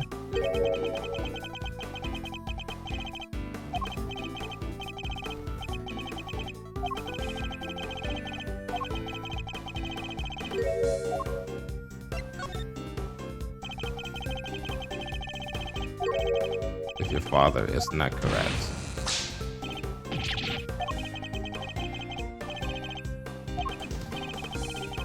I'm afraid he betrayed your trust in the ugliest way possible.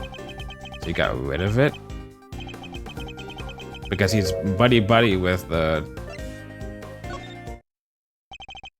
Your father wanted to obscure the truth in order to ensure that Warden LaGuard was declared innocent. There's no easy way to say this, Eustace. He used you.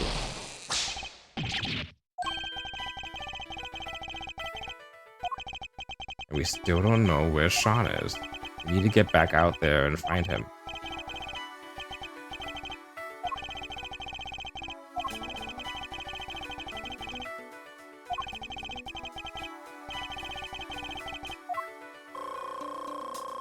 Help him. Help us. Come on, you winner. Help us help you. Help you help us. Wait. No, that's help us help you.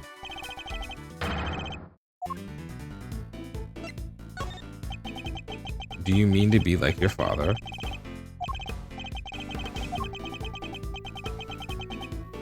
Damn.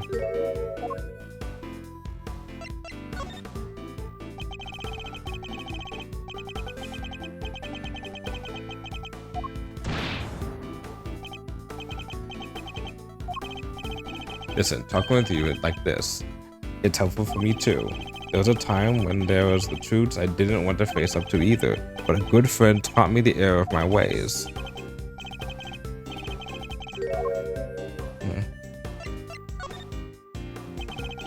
If you could muster the courage to try to find your feet again, I'd be very happy to help. But only if you really mean to try.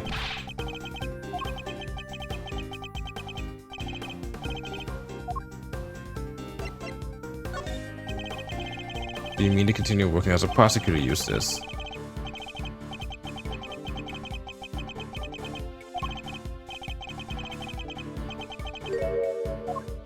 Oh, only you can answer that. The only person who can answer that question is you. Yep. Only you can decide what your path you choose to walk.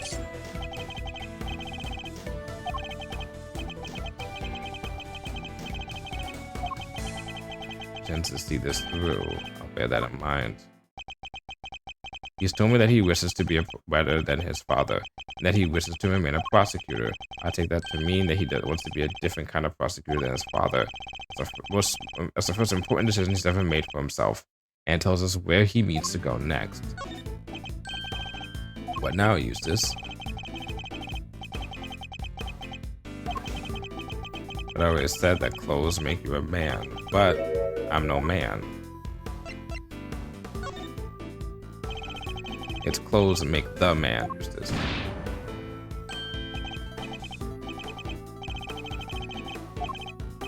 That's good to hear. Now, about that jacket, why don't we make you into a prosecutor worthy of it? Let's make it nobody ever makes fun of me again.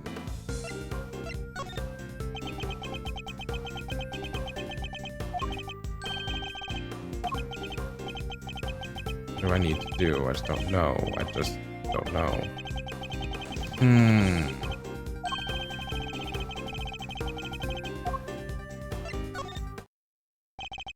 You want to remain a prosecutor, but walk a different path from your father, correct? It won't be easy, but the path you have chosen is that of the true prosecutor. And now that you have chosen it, when the time comes, you know exactly what to do. You're lucky. I myself still haven't quite decided what to do with my life. But you have, and it's a choice you made all on your own. Now all you have to do is believe in yourself and the path you've chosen. Believe in the me that believes in you.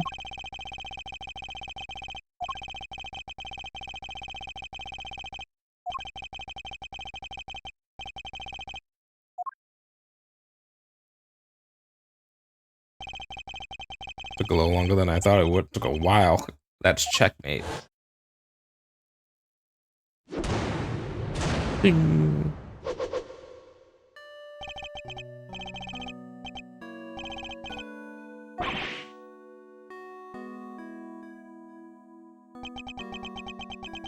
Kay's just watching the whole entire time.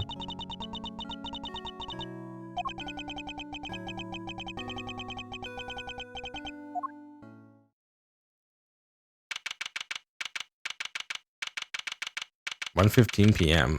So you only got for like what, 18 minutes?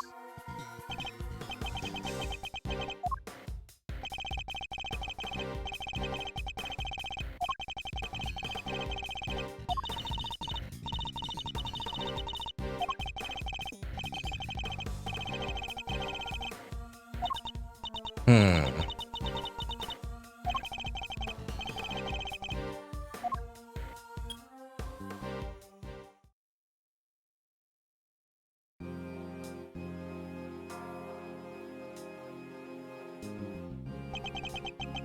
Look, I hate to be a stickler for the details, but let's go over this one more time, shall we? No motive means no conclusive proof means no conviction. That's all there is to it. That makes no sense. A lack of motive doesn't prove your plan. It's instant, so make me come over there and whip it into you. Eddie, darling, how much longer is this going to take? Notice if you're trying to drag this out for as long as possible. Sorry, Thieves, it's our friend the prosecutor over there. She's stubborn as a freaking mule. And give me a satisfactory explanation. Or I'll just have to keep whipping you in until you can.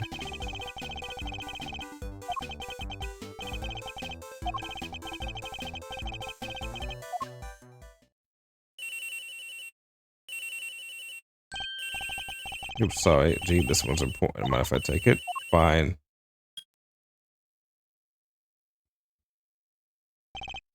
Fender. My Zarina, boy, am I ever glad to hear your voice. How are things on your end? We found Eustace, Sweet, and the knife and the chisel. Unfortunately, he entrusted both to his father's care, which means that Chairman Winner is the only person who knows where they are. Chairman Winner? But why would he? We're not quite sure of the specifics just yet, but we do know that the Chairman Winner and the one on the guard have some sort of connection they'd rather others didn't know about. Gotcha. Alright, I guess next move will be to get Excelsior's Winner on the stand. Best to hear the deets from the proverbial horse's mouth, right? I'll keep looking for the missing evidence. We should probably tell about Sean. Understood.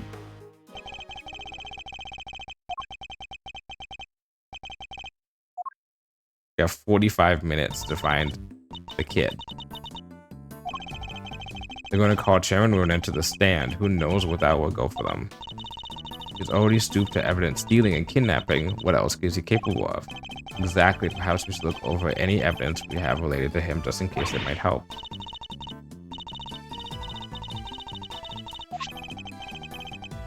The gloves we found?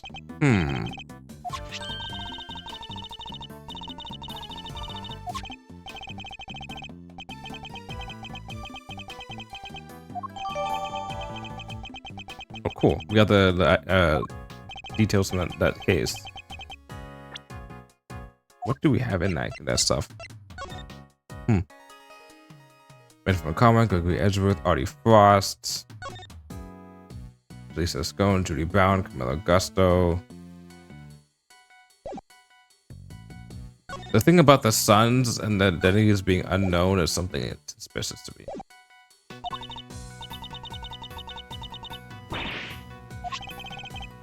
Yadagarasu pin?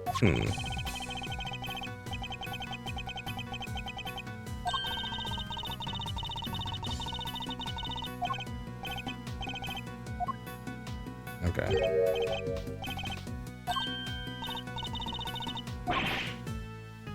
Eustace, goddammit.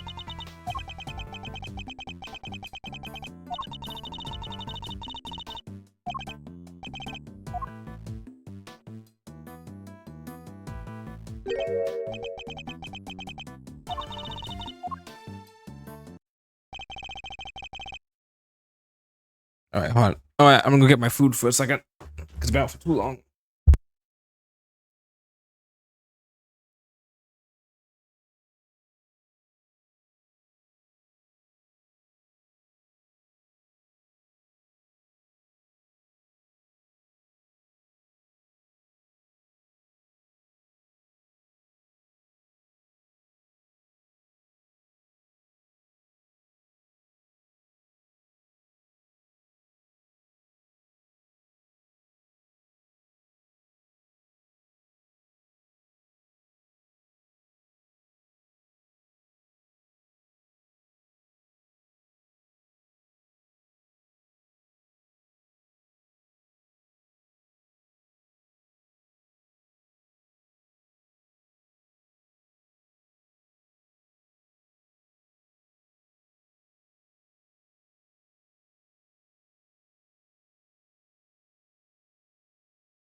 Okay. I wonder how loud that is whenever I tap the screen, like tap the mic like that to turn it back on.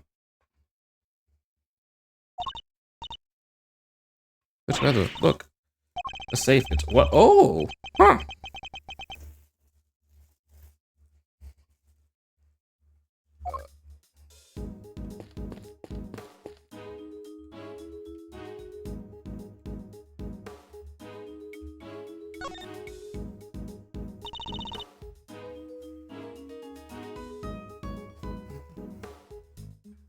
There's some stuff left in the safe.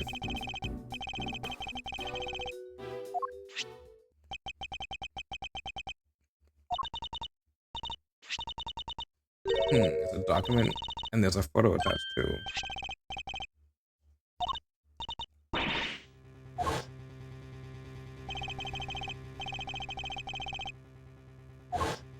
Interesting. Okay.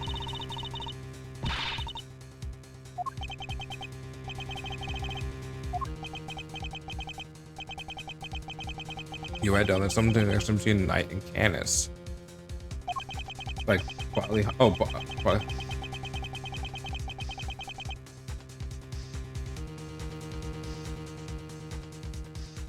His name was Colin, not Canis. Screwed up that, I guess.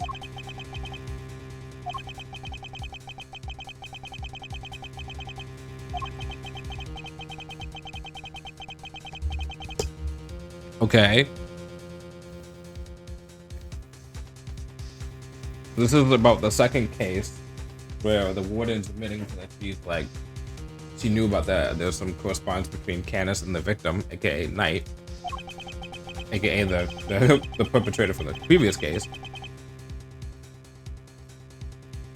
and retrieved the package we laid to rest 12 years ago. Once again, 12 years ago. That's like the fourth thing that's due 12 years ago.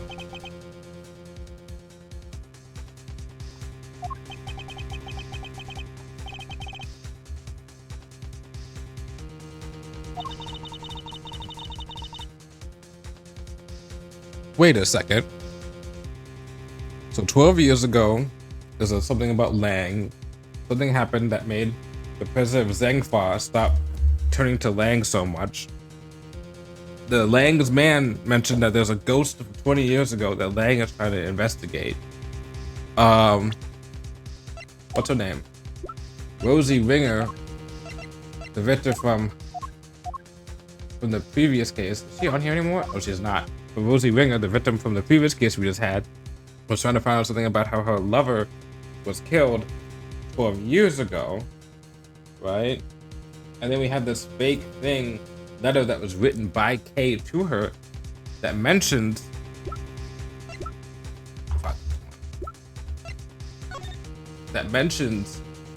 we'll get what we want. Good luck in getting revenge for what happened 12 years ago.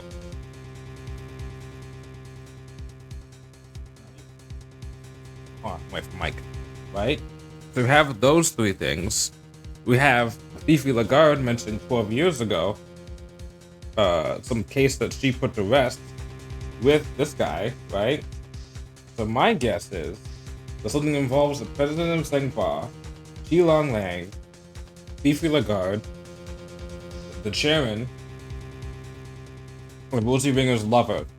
There's one particular case that has them all together. I just need to find out what it is.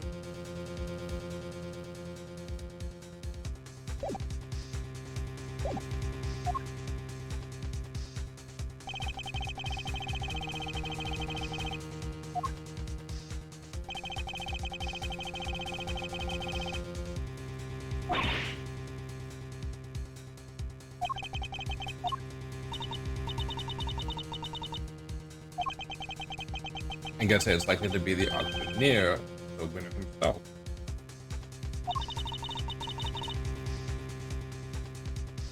Okay.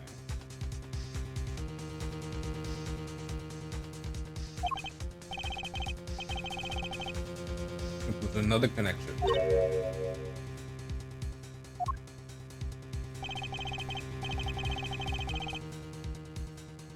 They're trying to flush out Canis's henchmen.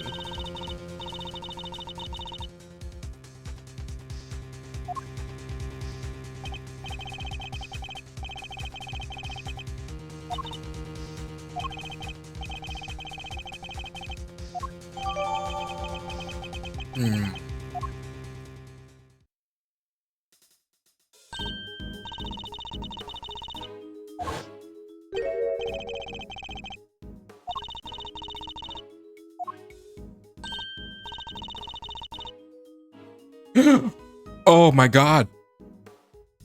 Oh my god. Oh my god, I noticed the ring in the save too, but oh my god. That's an Artie Frost ring.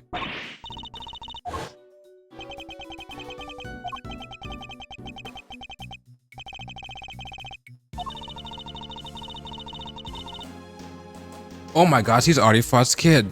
Hold on. I knew that was gonna come back in another case. Well, I knew it was gonna come back eventually. I know it was gonna be this case. Hold on.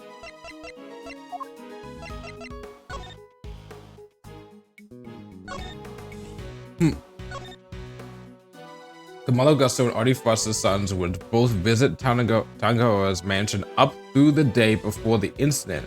From the day of the incident onward, their whereabouts are unknown. Which means the missing knife and chisel might be here too. No dice. There's nothing else but apart from Mr. Knight's stuff.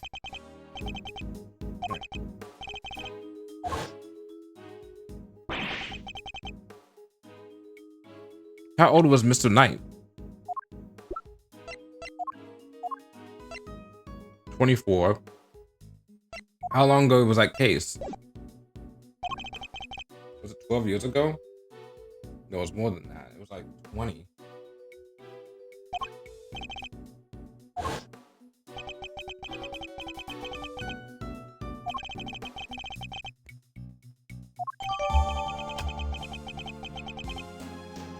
Oh man, that's interesting.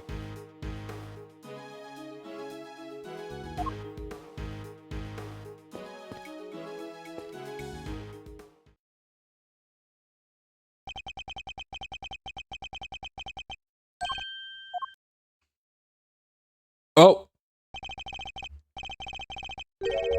You weren't much of a fan. It's Shelly the Killer!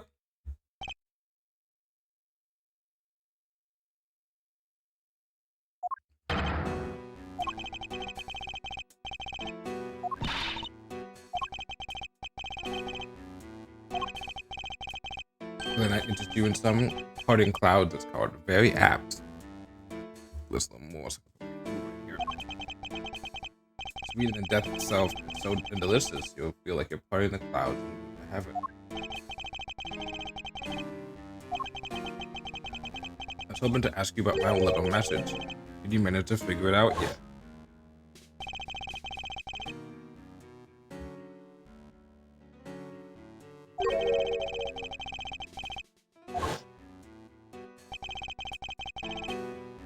Have you been watching this whole time? Or before I've been watching over you? This Dan here really has the most marvelous little vantage point. The president's murder, was that you? Oh no, my contract elapsed a little while ago. He was rather famous among us assassins, you know. A man no one could kill, notoriously stubborn despite multiple attempts over the years.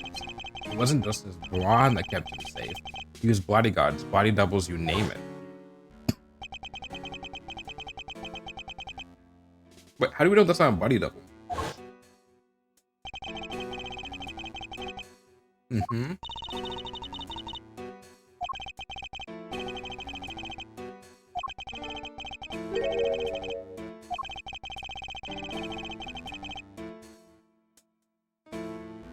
Next day, I avoided killing someone Italian worthy of my attention. Thanks to work. Those behind me deliberately misled me as to the identity of my target. Betrayal of trust for which I won't soon forgive them.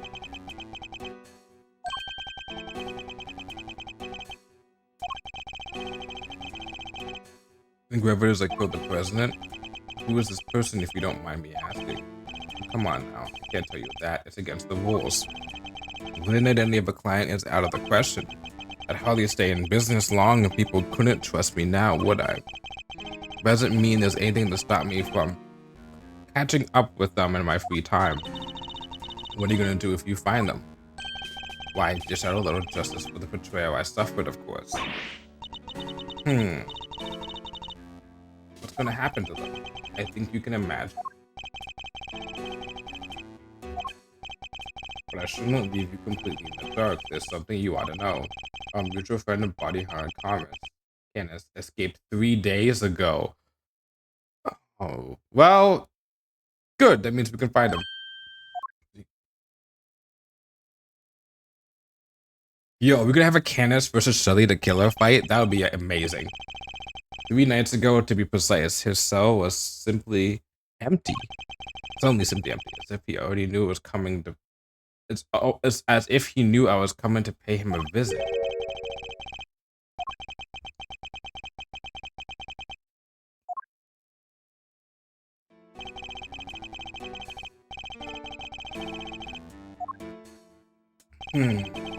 Let's both keep up the good work, shall we? We'll run our target to the ground in the end.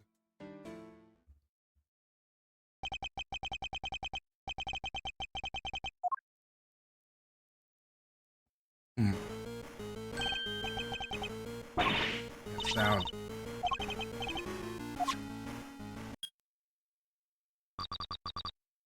How's it going, Miles? I bet you it's no okay with the chairman, could it?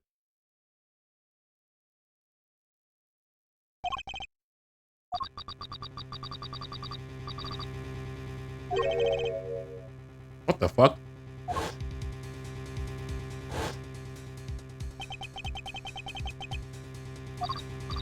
I forgot that someone had touched a K. Wait, but if that happened 2 days ago, at the very latest, and Candace has escaped 3 days ago.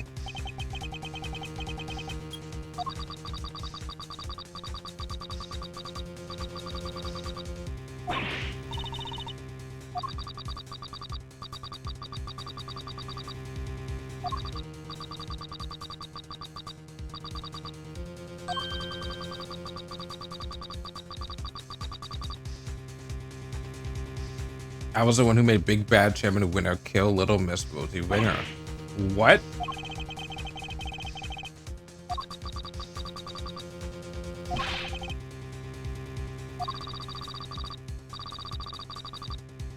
Guess the pain didn't drop it, huh?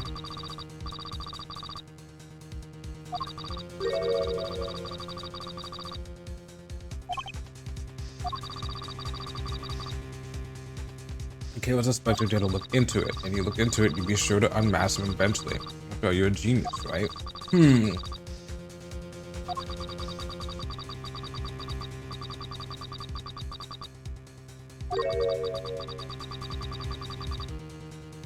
It wasn't when who kidnapped Judge Gavel's boy.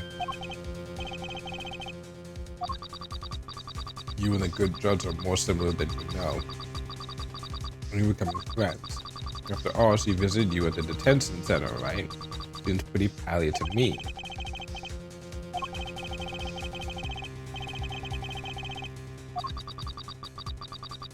You want to know how I knew about the kidnapping?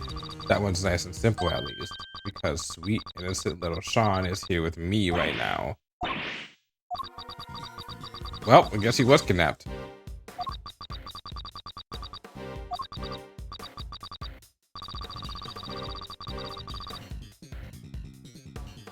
Why'd you come and steal him back just like you said you would? We don't want the amazing Yadagarazu's first commission to be a failure, could you? Wait a sec. How would they know about that? It was just us talking to Judge Gavel.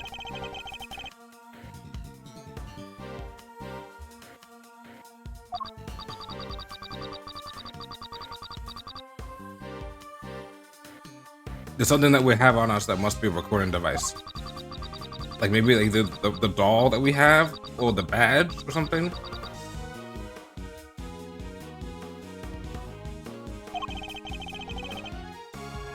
There were 2 kidnapping plots? What the fuck?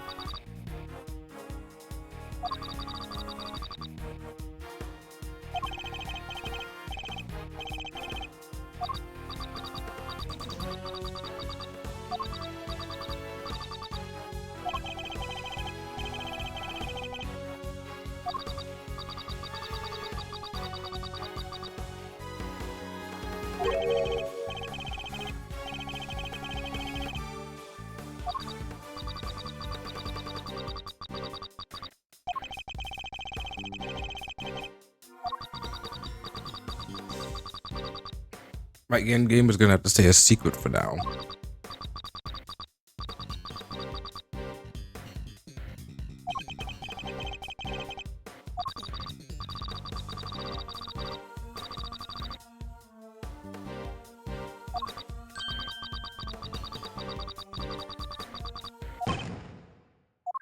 What?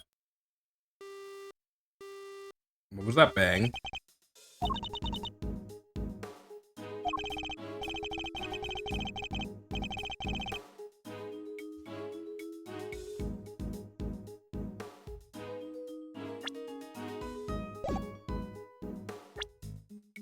All right, suspect time. The person in the call was not you. Not you. It would be the funniest thing ever if you had a body double and it was you.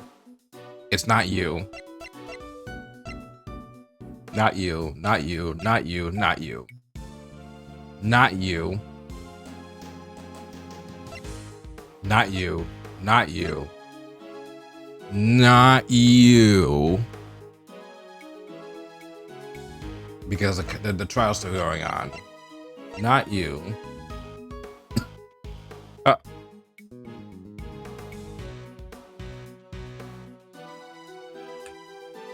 Huh.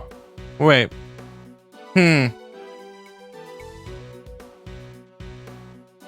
Crackpot theory, it's you.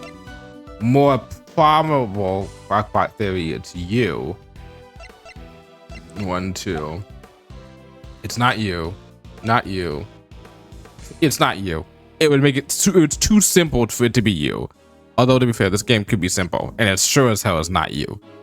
So, it's definitely not you. It could be you. If it's someone we've ever met, before, it's either one of these 2 people. It's not Regina. So that'd be Stimian, Tabuloid, or Buchanis. There is a 3rd option, but she has not been revealed in this game yet, even though she's in the first game.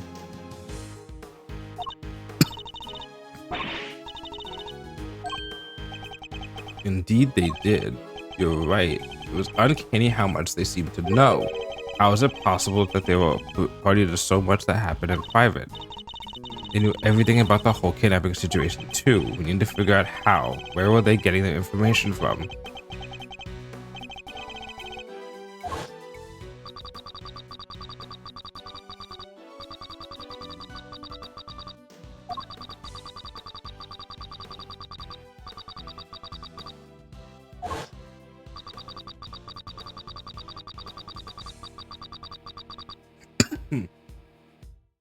Please, Young got his first commission.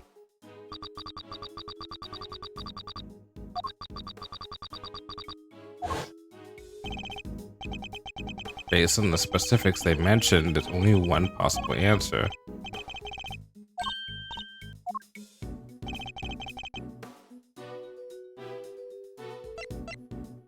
Listening in on us. They must have been able to hear us somehow. That's the only possible answer.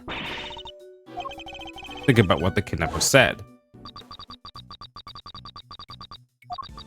If only I could see your faces, meaning that they can't see, but they can hear at least.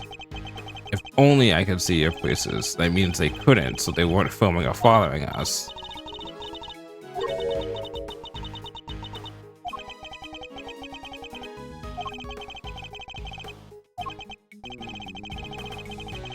They shouldn't have. Judge Gavel's impromptu visit and a conversation in the visitors room.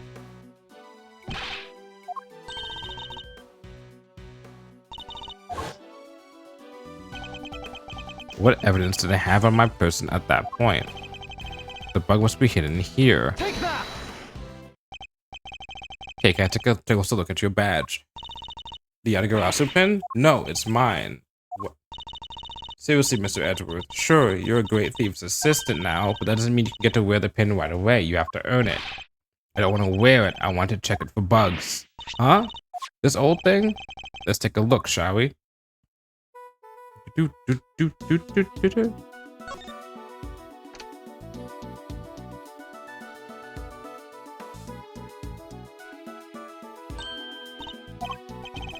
So I was right.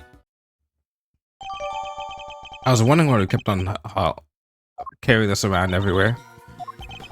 Whoever it was we're dealing with, they came into close contact with you recently. When they knocked me unconscious, you mean? Precisely, which made me think the bug must be in one of your possessions. But they also overheard my conversation with Judge Gavo when she visited me. Something that would have been impossible if I didn't have the bug on my person at the time. I get it, so you thought back of what they let you keep hold of when they locked you up. I didn't have any evidence, really, but the pin? Meaning the only thing that could possibly have been was your pin. So they were listening to us the whole time and they heard everything we said? I suspect so. Everything to do with this case and more. Wait, they're probably listening to what we're saying right now. They may well be, yes. Hey, jerkface. Eavesdropping coward, why don't you come out and show yourself?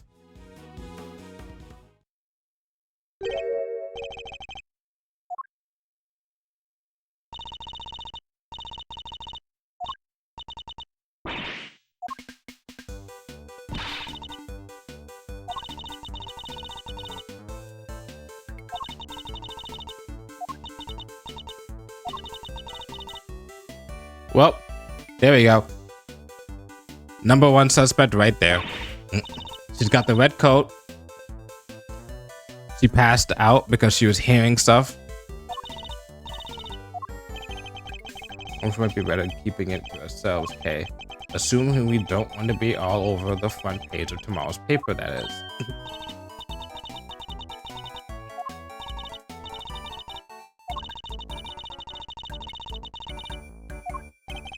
That also explains what she knows about the kidnapping.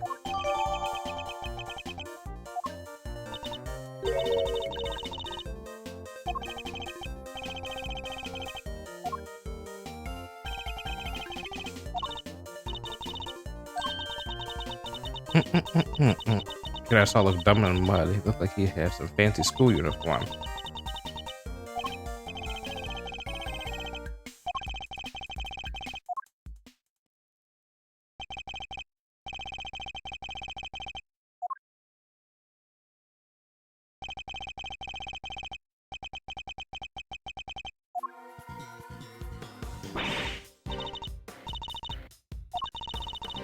There's a weird noise in the background, right?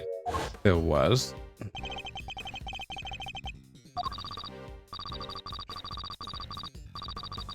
We haven't used Little Thief at all this whole entire case.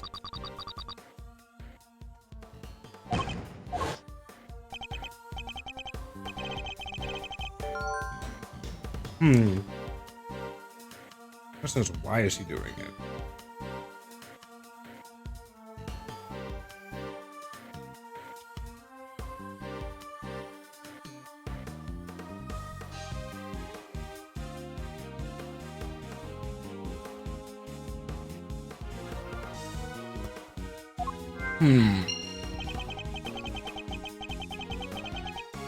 Give me that for a second.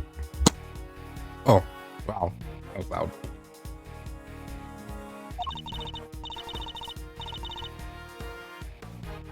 Just could put in autoplay while I put myself.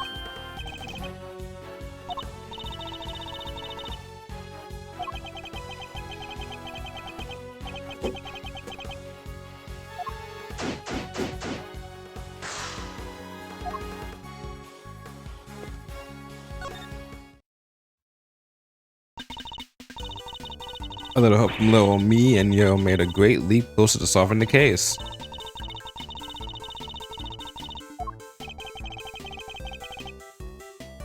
So, here's my thing. Let's see how far I can go back.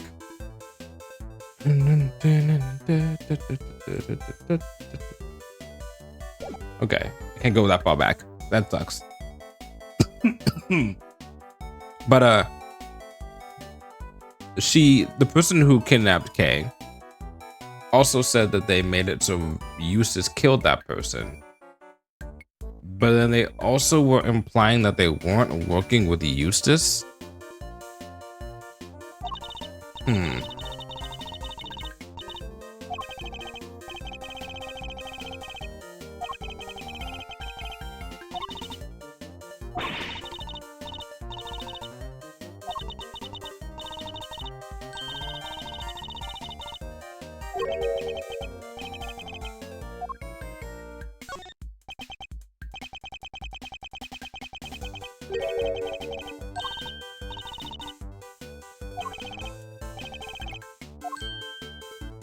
All right.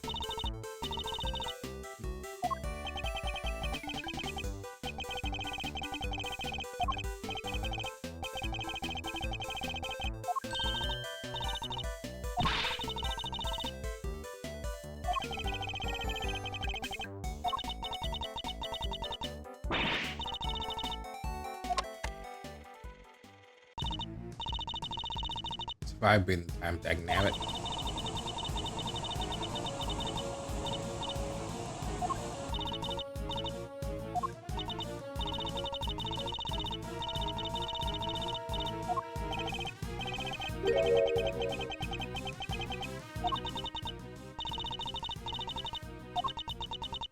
Greenhouse wasn't precisely close by when it happened.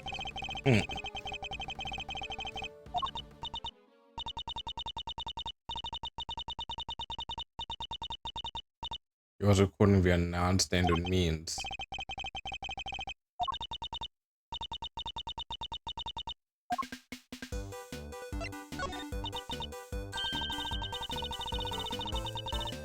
Riley's intercept hoping to do a little scoop detecting. Not an intercept, okay, an intercept. She was listening in out for radio signals. But it allowed her to listen in on any nearby transmissions. Me and the chief have been down here at the big building sniffing around the last couple of days, looking into Miss Hurt's tip about the underground auction, I assume. Which would mean that you've been listening in on all those radio signals in the area too. Sure have, which is how I end up hearing the most thunderous ear-splitting noise you've ever did hear. The pounding of feet, electricity in the air, this was it, Thorsaurus, at least. You made up everything except for the roaring sound, did you? Long and short of it is that you didn't actually see anything, correct? Hey, I don't need to see things, I'm a writer, you hear? Anyhow, I kept listening till down the voice comes. Your pal, there's a voice hollering fit to beat the band.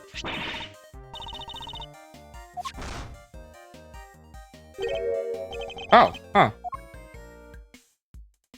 Interesting. So maybe it wasn't her. I still can't suspect her though, because she's got the red hood. When you can flip inside out. It came through your headphones while you were listening to the signal from the bug, didn't it? Because if it's not her, there's only so little options. Like, there's only one. It's not gonna be him. It's not gonna be her. She's in jail. I mean, she's in the trial right now. It's not gonna be anyone up here. The only person it would be, Simeon Sade's been unaccounted for. Regina Berry is not evil. At least unless they change that up. And I mean, Canis kind of makes sense. But Canis is too safe of an option. Not how this game goes. Sometimes. A little heart-hearted interception is all. You mind if we borrowed a tape of what you recorded, Miss Lloyd? Okay. Recording the signals out intercepted from the bug that was planted in Kay's pen.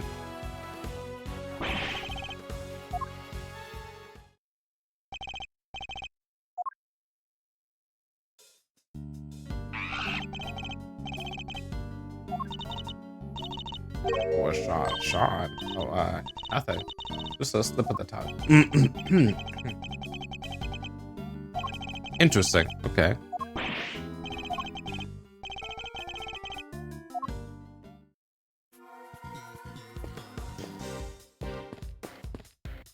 What did you two find?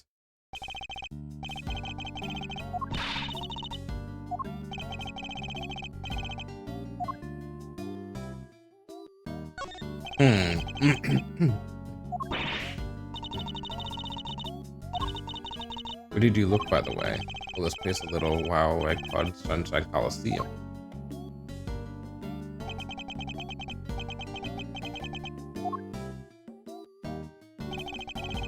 Wait, wait, I know that location. That's where they have like their like magic trick stuff in like the later games. And or at least that's where they have like the Troop Grammy Rare stuff. What's her name? Apollo's mom. Blind lady. Apollo and Tracy's mom. The food stands. That case.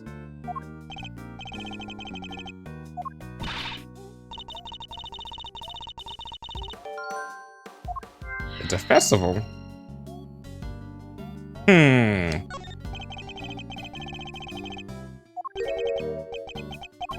Wait, we have to go practice soon for the show. We wouldn't have been able to help for much longer anyway.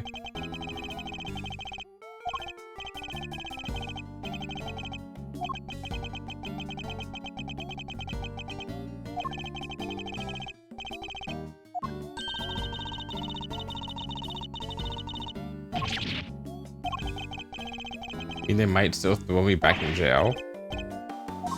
That's true.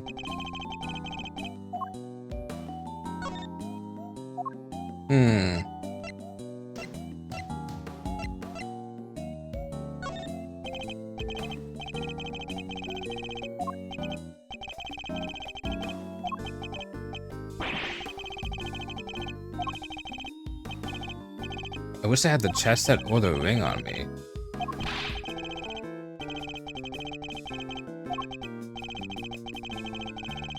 I can present that to him because he was friends with Knight, like close friends with.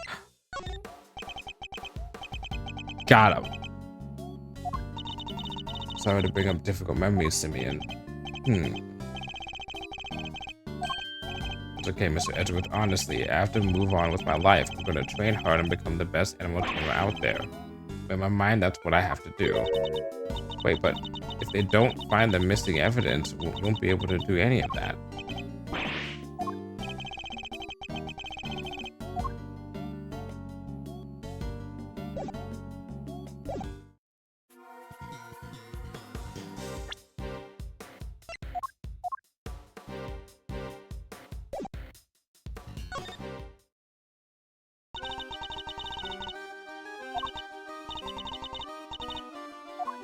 No fair. Good God.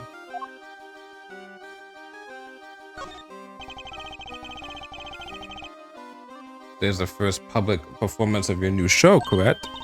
Yep, it sure is. We practiced so hard for this one. Of course, he would practice harder than anybody, even if he did spend the whole time saying no, no, no, no. Come to the balloon to spread the word from the sky. Of course.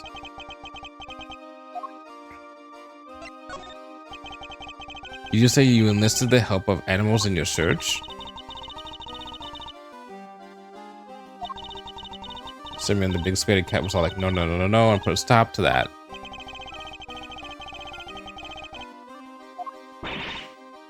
Come on, Simeon, why would you do that? Setting the whole circus loose on the city would have been super fun. To you, too, Mr. Edgeworth. It's alright, dude. Okay. What do you know about Tosaurus?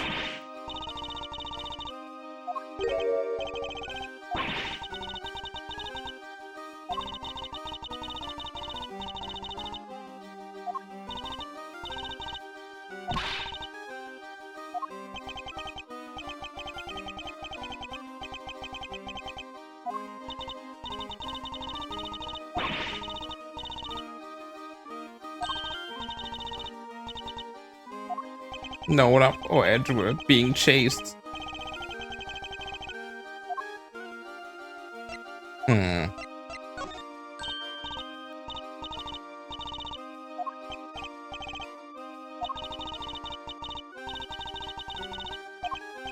Hmm. Chess.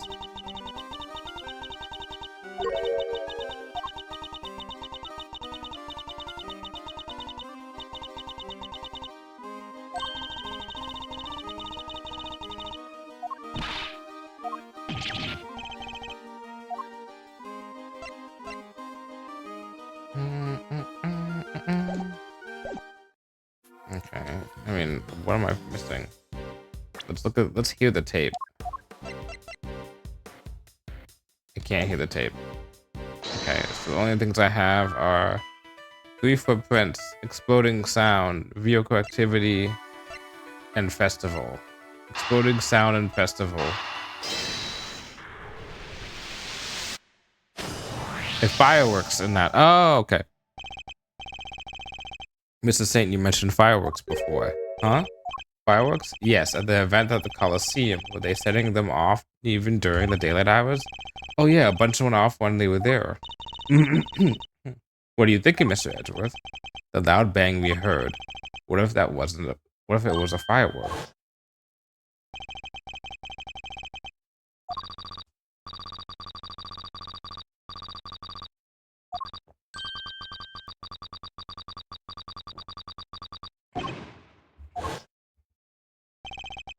For the bang to be clearly audible over the telephone, it must have been pretty loud. Which means fireworks, which means a Coliseum. So the kidnapper was near there? But how near? If the fireworks were that loud, you would probably hear them from pretty far away. The area we need to search would be too broad, even if considering doing it ourselves.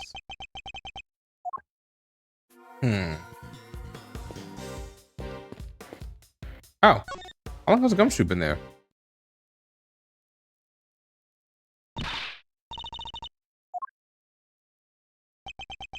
Is he still upset about me turning in my badge? Detective Gumshoe. When you gave up your badge, sir, I didn't know what to do with myself. You stay right where you are, Detective.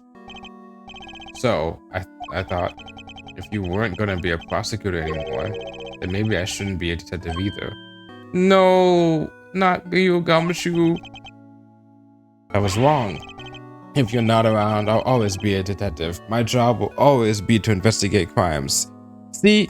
And that's why I like Gumshoe. It took Eustace Widow like 5 fucking hours for us to convince him to, find his own path and what he needs to do. But it took Gumshoe, loyal to Edgeworth, to ride or die to hell back, Gumshoe. No more than 5 minutes to be like, no, fuck it. Even if, that guy's not a prosecutor anymore, I still got my job. And us detectives don't just investigate when prosecutors ask us to, but to be able to look into stuff ourselves too. Surprisingly mature.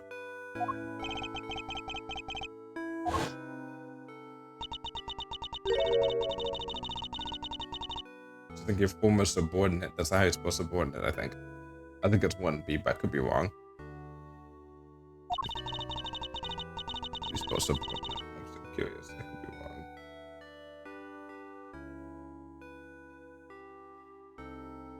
Nope, yeah, it's 1B. Okay. Right.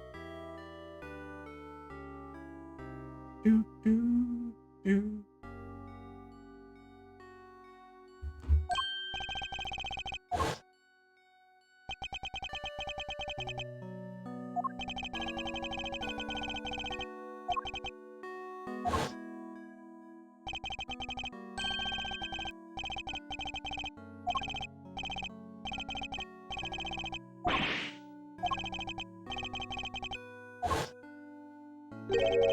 You overheard that? Yeah, so I went back and looked over the evidence, like a little something that I thought might help.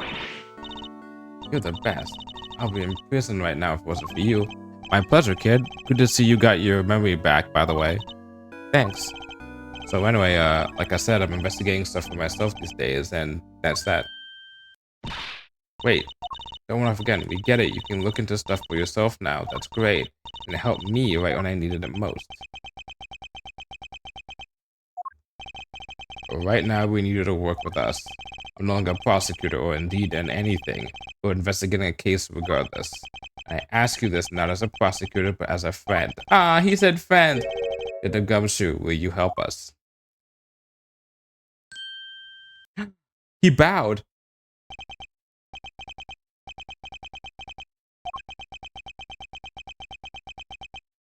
Come on, Gummy. Kick in that music.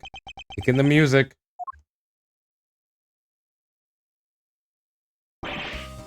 Yeah. All right. I'll do it. I'll just stop bowing and being nice to me, okay? It's weird. Let's go. Thank you, detective.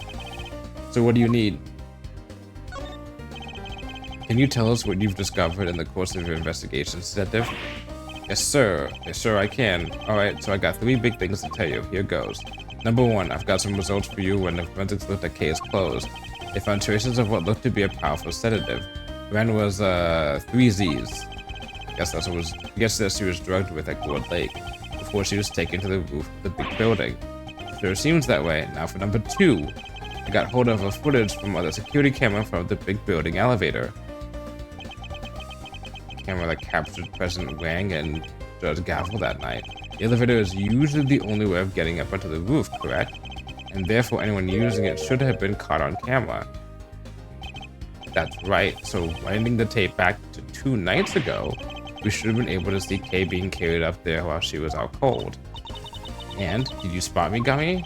I watched it all and fast forward everything from 2 days ago till the end. Yes, and nothing. No sign of Kay anywhere. I thought it was too good to be true. But how did the kidnapper get her up there? I think we'll need to look into that a little more detail. And the last item on your list? Yes, sir. This is the big one. The 3rd thing I have to tell you is, it's great to be working with you again. I hope to catch this last thing I do. And that's about wraps it up.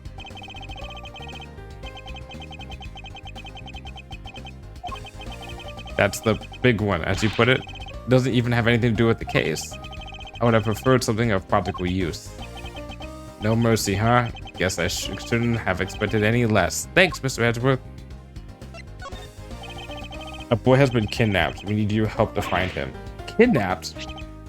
Yes, his name is Sean Fenn. Oh, wait. The kid with the horns? You know him?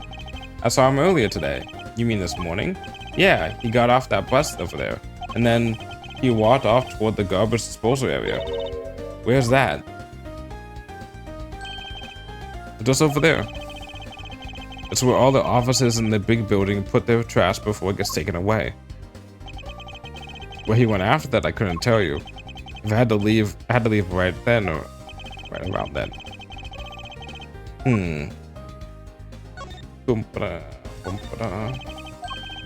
That's pretty cool. Almost as cool as your prosecutor's badge.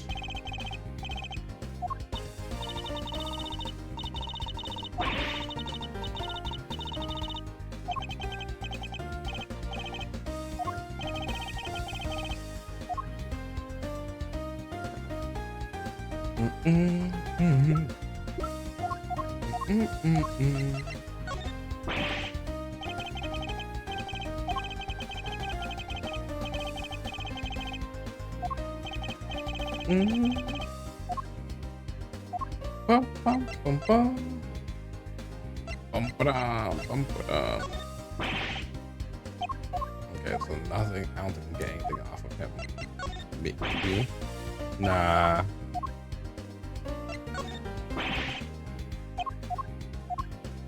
Bum-ba-da. Okay.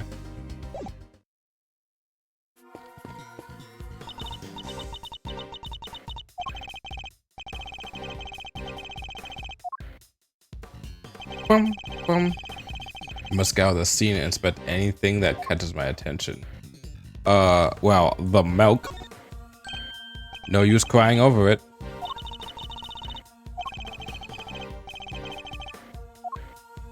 Okay.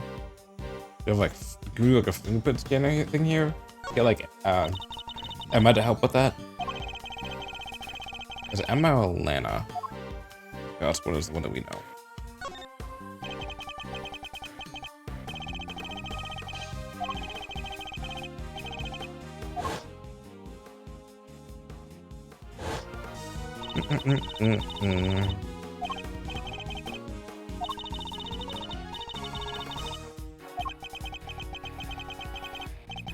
Maybe he got taken into the garbage dump and accidentally squished.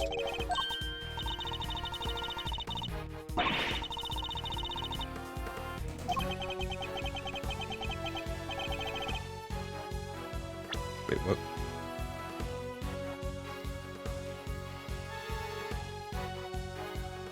You probably sent you some kind of pamphlet on how to throw your stuff away for when you move office.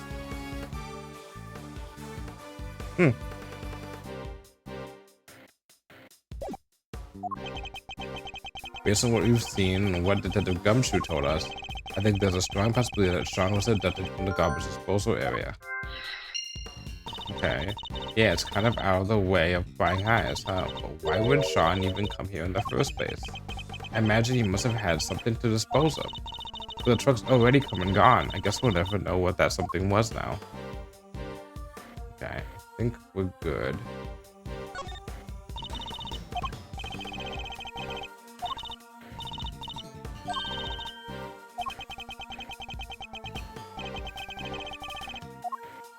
I think I have everything here. All right.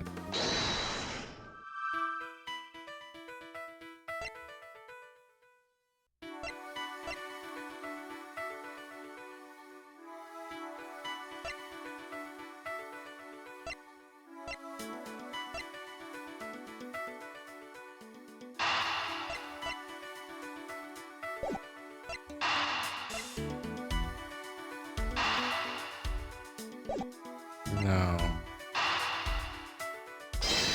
Maybe this. Oh, shit, damn.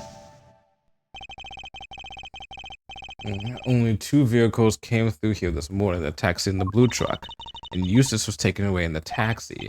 Right, while it seems that Sean was likely abducted from the garbage disposal area, and the garbage was collected at 11 a.m.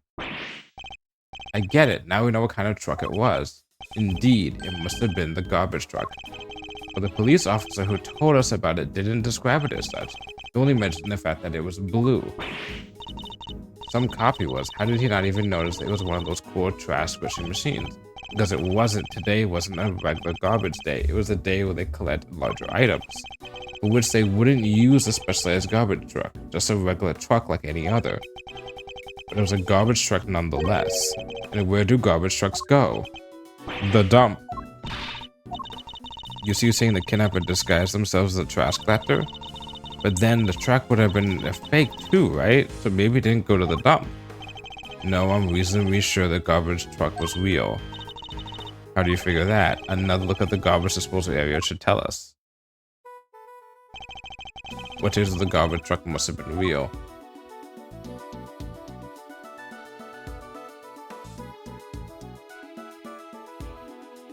Take that! Wait. Proof the garbage truck was real. Oh, hold on. I'll be able to collect the garbage.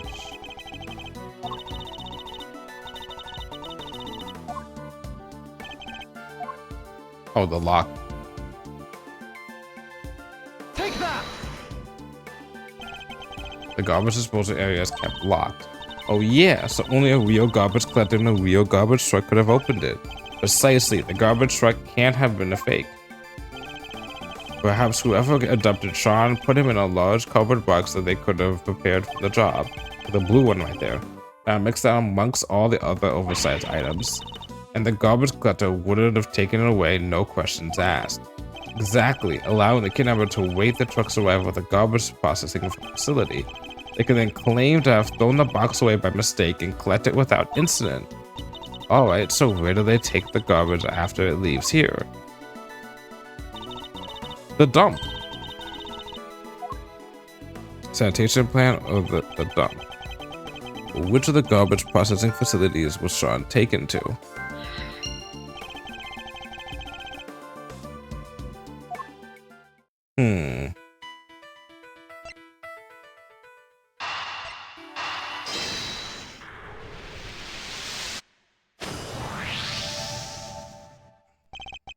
So based on the loud bang we heard on the phone call, We know that the kidnapper was somewhere in the vicinity of Sunshine Coliseum. And one of the garbage facilities is right by there too. I think it's likely that where Sean was taken, that's like where Sean was taken, which means the kidnapper must be holding him somewhere near there. At the gumshoe. Could I ask you and your men to search the area around the garbage facility?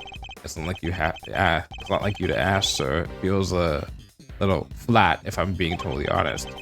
Why don't you give me a good old-fashioned order, huh? Like you used to, because I'm no longer a prosecutor. You don't mind, even though I'm not a prosecutor anymore? I thought I told you already. A detective investigates for himself, not just for prosecutors. Thank you. And just stick his hand out, right? And be like, go investigate. Mr. Edgeworth, we're almost out of time. You're right, we need to hurry. I doubt Judge Gavel and the others could hold out for much longer. I'm counting on you, Detective Gumshoe. I won't let you down, sir. It won't be an official search, but I'll put my best guys on it. You can count on that. I'm coming too, Gummy. I promised I'd snatch Sean from the jaws of danger, and that's what I'm going to do. I'll head back to the courthouse. Who knows, I may be able to drag proceedings out just a little longer. Alright with me, everybody. Even the depths of...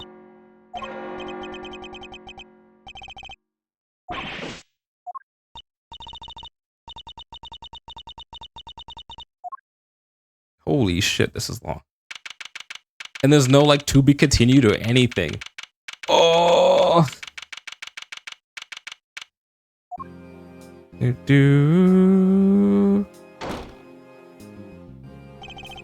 Well, if it isn't our old friend, ex-prosecutor Edgeworth. Hello, dear boy. The accused will return and face the prosecution. I'm not done with you yet. I already told you, Francisca, this doesn't make sense. Why would I help her? I feel for her, of course. A woman in her prime sent to prison. It's enough to make a grown man cry. But to suppress evidence in order to keep her out of jail cell? No, that's preposterous. We have a statement from your own son. He said he trusted the evidence to your care. I'm afraid I don't know what he's talking about. But why would he say such a thing? I don't know what's gotten into him lately. What if I can prove that you and Juan LaGuardia are much more closely associated than you claim? I'm sorry, prove? I think we've been over this, dear boy. You're an ex-prosecutor, remember? Are you even allowed in this part of the courtroom anymore? I'm the one prosecuting this case. What are you thinking barging in like this? I'm sorry, Francisco, but it's important. May I speak on behalf of the prosecution just briefly? What are you doing? Judge Gavel, I come before the court with important new evidence. I ask that you allow me to present it. Oh, have you lost your mind, dear boy? There's no way this can be allowed. Well, the defense hopes you let him, G. Just saying. What's the thinking over on the prosecution side there? Fandango. Grim Fandango. Fine. The prosecution has no objections. Your objections are neither here nor there. This isn't a democracy, it's a courtroom. And this is a flagrant contempt. Isn't that right, Verity?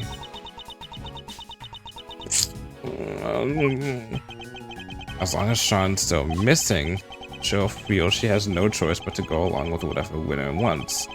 Only there was some way of telling her he might be found at any moment. Judge Gavel, I would ask only this, that you trust in me and in my assistant just this once. Speaking of which, where is Kay Faraday? I'm currently searching for the most important piece of evidence of all. Nonsense, there's no more evidence to be found. You're just stalling for time. The most important piece of evidence of all, eh? Hey, G. I don't know what this evidence is, but maybe we should trust in Miles' little pal. What do you say? I mean, I say little pal, but she's way more than that. She's the one and only great thief Yatagarasu. Judge Gavel. The evidence I'm talking about, we're almost certain we know where it is. Kay is only moments from snatching it away from the jaws of danger. Very well. This is highly irregular, but I will allow it. You have my thanks. Have you all gone completely mad? You said you had important new evidence. Evidence of what exactly? Just what I said, that Warren LaGuardia and Chairman Winner are far better acquainted than he claims. I'm going to present it to you.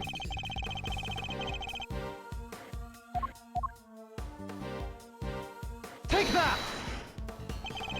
This is a document that says a report regarding the interrogation of a certain someone. Oh yeah, and who might that be? The late Mr. Bronco Knight. And the interrogation was to be carried out by none other than Warden LaGuardia. Wait, is that the interrogation where... Yes, when Knight was killed. This document shows LaGuardia planning the interrogation in which Mr. Knight was murdered. This is indeed important evidence. Miles Edgeworth, you refer to the document in question as a report. Would you care to elaborate? To whom was this report addressed to? A very good question, Miss Varnkama. And the answer is the most important new revelation of all. We recovered this document from a safe in the storeroom of the 51st floor of the big building. That's the storeroom where lots of the underground auction were kept. It is. Auction, if you recall, that was presided over by one Excelsius winner. And that is to whom the report in question was addressed. Do you still mean to insist that you and Warren LaGuardia barely know one another? I'll refrain from commenting on that matter for the moment if you don't mind. What? I don't believe it's been conclusively proven that I was the auctioneer yet, has it? Have you forgotten the events of this morning already? I think it's proved that fact more than adequately. But not in court, he's gonna say. I'll admit defeat in that particular arena, yes, but that was not the courtroom. Can you prove the same thing here, my boy? That I was the ringleader, did you call it? If you can't, then, well, you certainly can't prove that the report was addressed to me. You won't wiggle your way out of this one. So unfair. Tell him Verity, please. I'm not being slippery at all. I'm being entirely reasonable, wouldn't you say? He's right. He's right. I can't technically use something that he has not been actually tried and found guilty of, not yet, and then be like, I can't be like something he's gonna be tried for and be like, oh, because of this, that means that you have a case, a hand in this case, because we haven't proven it in court necessarily that he has. Unlike, it's not like Ace Attorney, where Ace Attorney everything is proven in court. We've proven things outside of court in the 2 Ace Attorney investigation games. It's just now we have to deal with having to bring it up again in court. Unlike you, when you permitted Mr. Edgeworth this bizarre interlude, that was most unlike you. It's saddening, truly it is, to see you failing in your sacred duty to the law. Almost saddening enough to make me want to take drastic measures.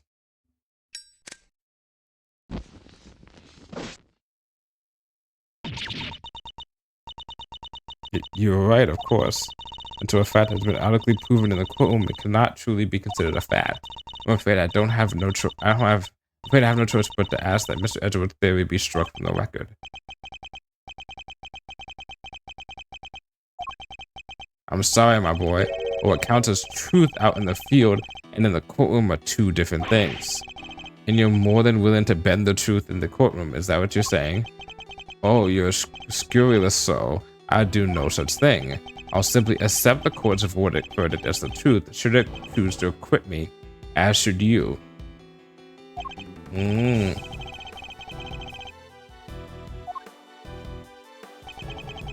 Well, Verity, I think we've heard about all we need to, don't you? There's no way that evidence is turning up. Ever. A quick not guilty and we can all go home.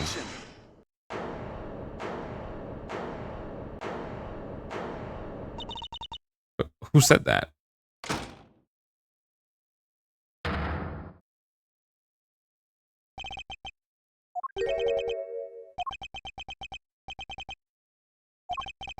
What are you doing here? Mr. Winner, what is the meaning of this? Where have you been? You can't just abandon your duties like that. I'm sorry. You're unfit to be prosecutor. You're complete utter disgrace. Why, Eustace, why can you not get it into your head? This is no place for an incompetent fool like you. Dad,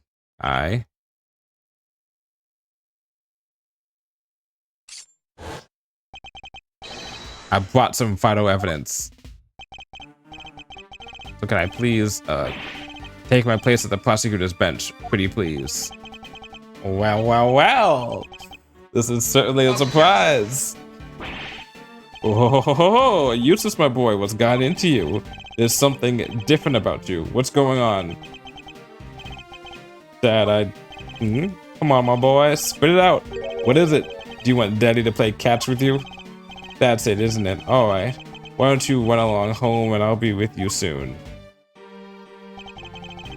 Get back on the stand right now. What's gotten into you, child? You're shaking like a leaf. Objection! Judge Gavel, the prosecutor in charge has arrived along with important new evidence. This trial is far from over. Surely you can't call an end to proceedings just yet.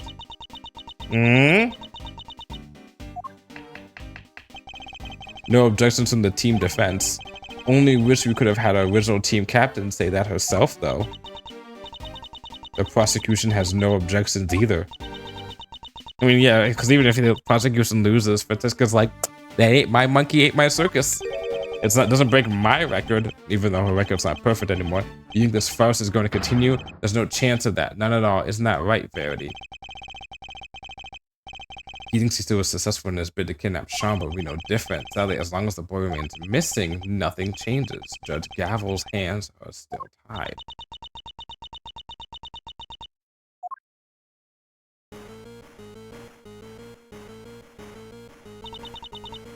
That sound. Oh, mine is also ringing. I'm getting a call too. 3 calls? Mr. Fender. We found Sean. Let's go, baby! Detective, you did it. The most important piece of evidence of all, huh? That's some stellar work, your great thiefness. Thanks. We just thought you should know right away. See you soon. You said see you soon, right?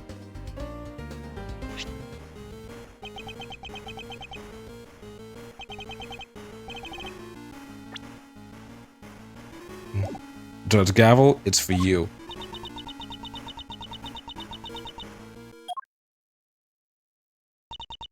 Hello? Yes, I understand. I'm so glad you're safe. Be sure to thank everybody properly. You'll do that for me, would you? Alright, be careful. I'll see you back at home.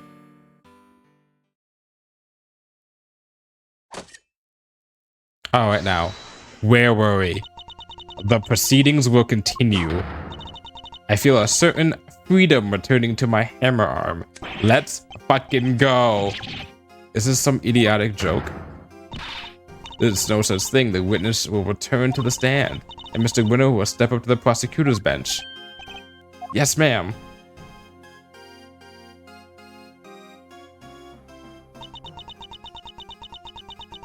Oh yeah, Francisca doesn't know anything. Eustace Winner. Yeah? I leave my matters in your hands. Facing down your own father. This won't be easy. I'll be looking on with interest. Don't disappoint me.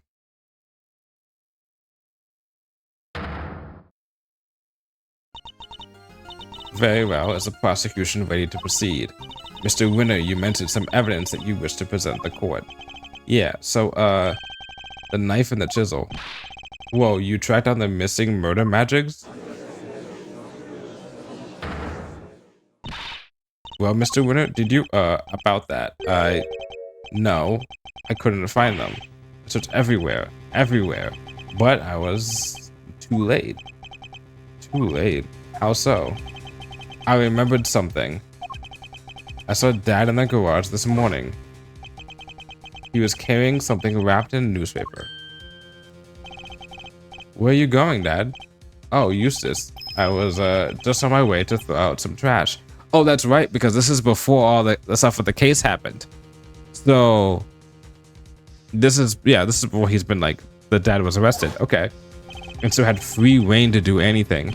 And then I heard this tinkling sound. Tinkling, huh? Let me guess. The bell from Mr. Canis's chisel. You mean to tell the court that you believe the witness disposed of the evidence?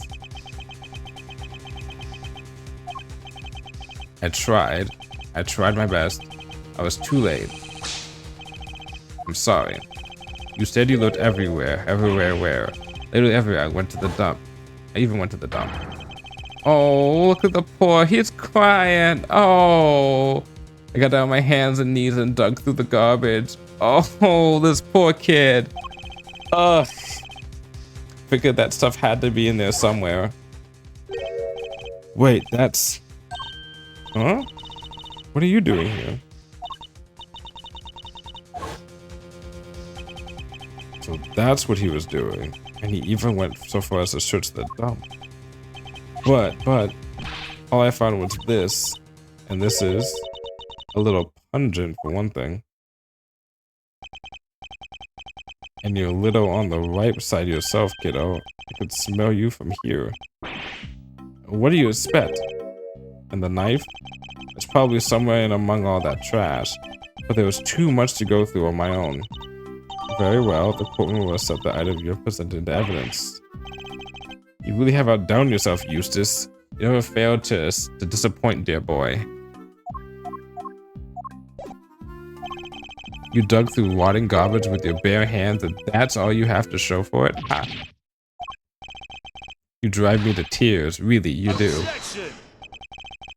Might be a little too soon to turn on the waterworks just yet, Dad. Let's take a closer look first. If you wish to erase your time, be my guest.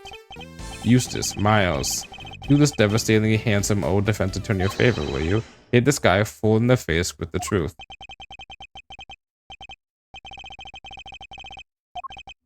Mr. Winner, if you could show me the piece of evidence you found. Sure. Always turn it around. What the? Let's open it up, shall we?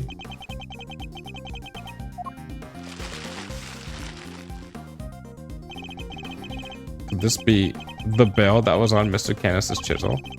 Perhaps there's some trace evidence that can prove one way or the other. It's no good. Look at it. It's spotless. Do tell, was there anything interesting inside your little scrap of paper? Of course there wasn't. Why would there be? What was even accepted into the evidence? It's literally a piece of trash. Sorry, gentlemen, but the truth hurts. It's true the bowmen have been much used to us as evidence. As calm and collected as ever, I see, Miles. Unlike my poor idiot son there. Are we to assume that the prosecution has nothing more to say on the matter? Very well. Objection! Not so fast, Gavel. We're not done yet. There's one thing we still haven't looked at properly. Really, my boy? He's stepping up! Let's go, kid! You want us to believe there's more? Desperation is never a good look, you know. Seems Eustace isn't quite ready to give up just yet. And for once, I think we're both thinking the same thing. Namely, that we might not necessarily be dealing with a useless piece of trash. Can't know for sure without looking more closely, but if I'm right, we're talking about the piece of newspaper that the bell was wrapped in. It seems you really were thinking the same thing. Beautiful is a sniffle, tear-jerkingly so. Some might call it heroic optimism, some might call it clutching at straws. But whatever one calls it, to put all one's faith in a worthless piece of garbage, that takes belief. Let's take a closer look and see if it's worthless as you say, shall we? Eustace, if you be so kind. Oh, you a fud. You're a grade A fud. You're a grade A fud. Are these finger markings? And look, it's covered in some sort of oil. Judge Gavel, I'd like to have this examined for fingerprints. Could I request that you call on someone for forensics? Very well. Summon a technician right away. Of the results, Your Honor, it's been confirmed that these are finger marks. Unfortunately, it looks like they were made by somebody wearing gloves. Oh dear, well that doesn't give you very much in the way of evidence, does it? But suppose it makes sense if you think about it. After all, this was important evidence. What kind of idiot would handle something like that without gloves on? Oh, that's right, the kind that would flail about desperately like you, my boy. Wow, way to talk to your kid, Super Dad. I'm merely calling a spade, or in this case, an idiot. Real winners know how to keep their emotions out of things.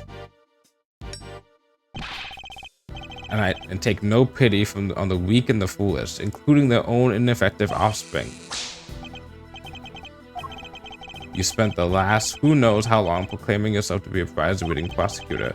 Thanks to my little talk this morning, you finally know exactly how these prizes were won.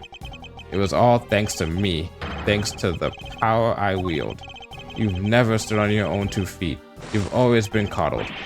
First by me, then by Verity. Oh, dry your garbage-smelling tears. Garbage-smelling? Not that it's a stench that doesn't suit you. Even if it does make me turn up my nose in disgust. No, you're wrong. I am, my boy. Wrong about what? I'm not the one that smells. You are. What did you say? Yeah, you smell, and you don't even realize it. You couldn't hide it even if you wanted to. Edgeworth, take a sniff right here where the finger marks are. You want me to smell it? Is that oil? Yep, and I know where it came from. Wait, I know it from somewhere too.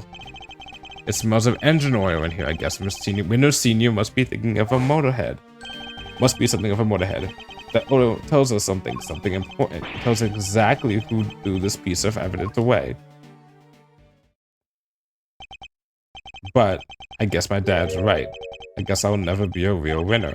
I'll never be able to keep my emotions out of things. And I'll never be one to stand up to him, no matter what he's done.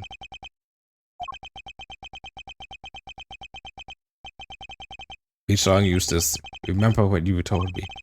We're making him into a Chad yet. You become a different from your father, a different kind of prosecutor. And you are a prosecutor. We both are. That's why you're standing here in this courtroom. A prosecutor's highest responsibility is to the truth. To see it comes to light no matter what. We expose crimes and we see that their perpetrators are punished. Let's say locked up, no matter who they may be.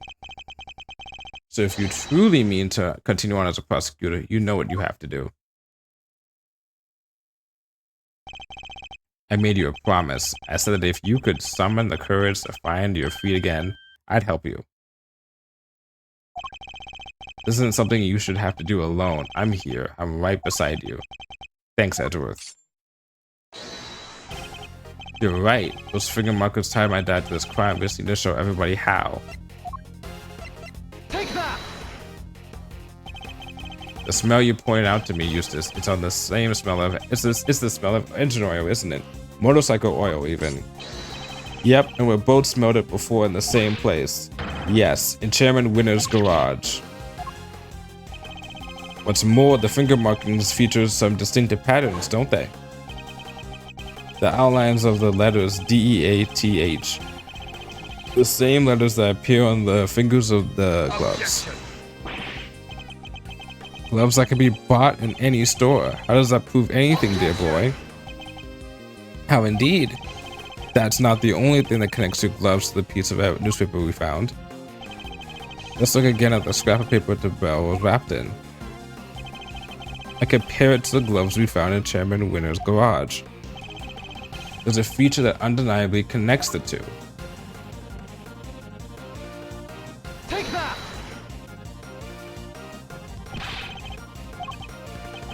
Oops.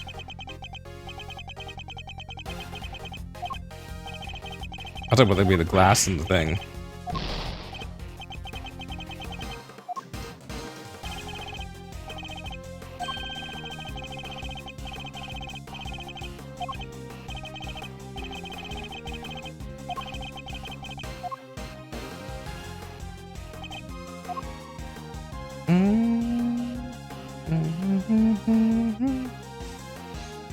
Is it the sand?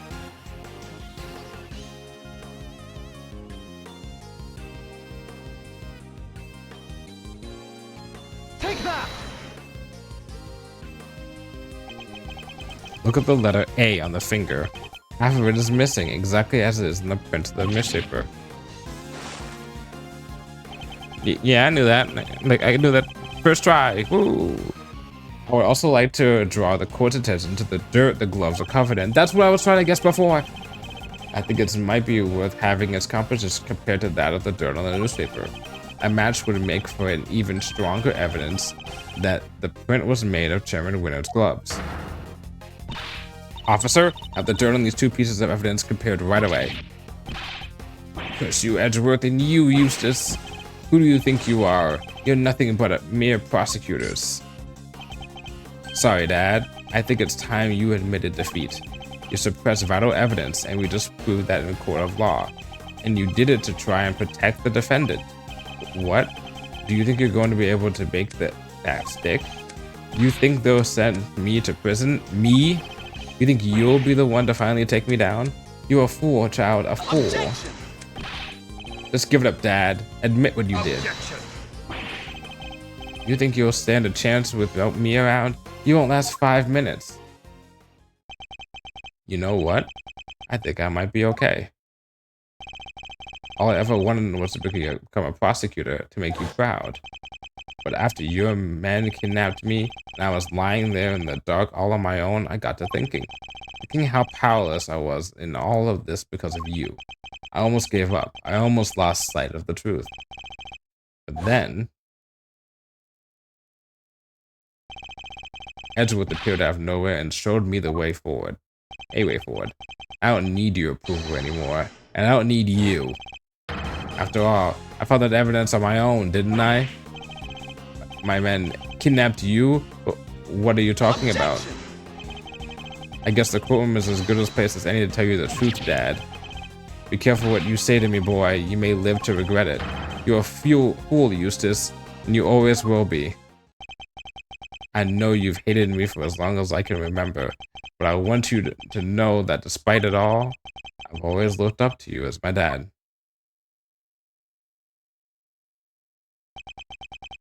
Thanks for everything, Excelsius.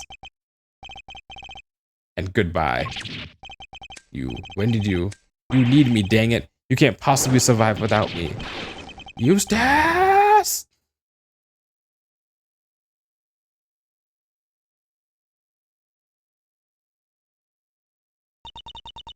The court hereby accepts the vital evidence in this case was suppressed by Chairman Winner.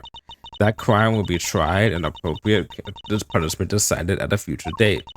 But for now, we must turn to the matter of the knife and the chisel, which still have not yet been found. However, I believe a forced search of the garbage facility may well remedy that. What? You're going to dig through all that trash for the knife, darling? But then, don't worry, Warden LaGuard. I'm sure your punishment won't be too unpleasant. You devil. Punished Moy? Impossible. Celsius, you blithering buffoon. What did you do? What did you do? All your swaggering bluster about how they'd never declare me guilty, and now this.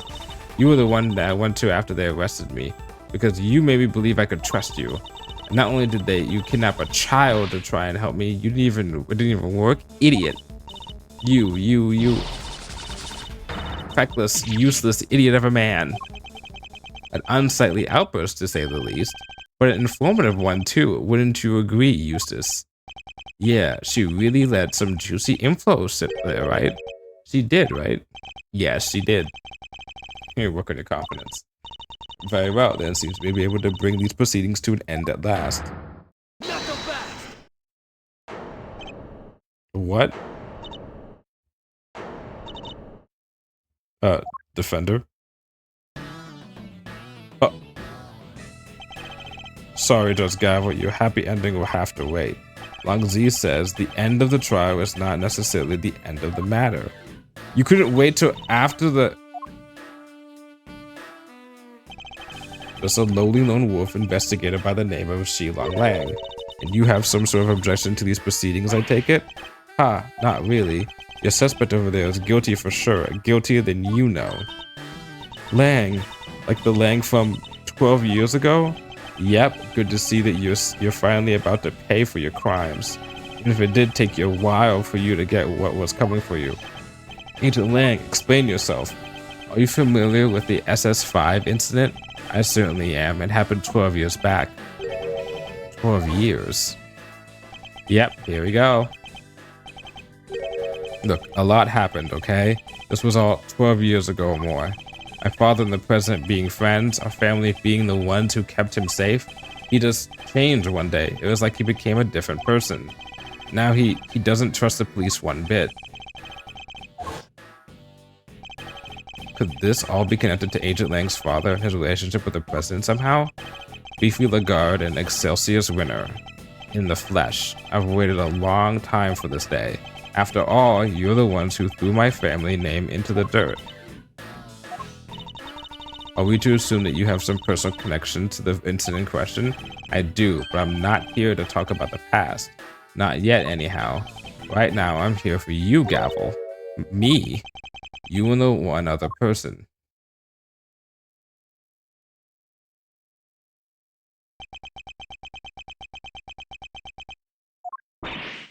Sean! You're both under arrest. I suspect of having conspired to murder Ji John Wang, president of Sengfa. Where is your evidence, Agent Lang? All in good time, Mr. Prosecutor. We haven't even started an investigation yet. I want my suspect on the scene with me while I look everything over again. You can't just say that in a courtroom. If you've got a problem, you're more than welcome to tag along. Oh, believe me, I will.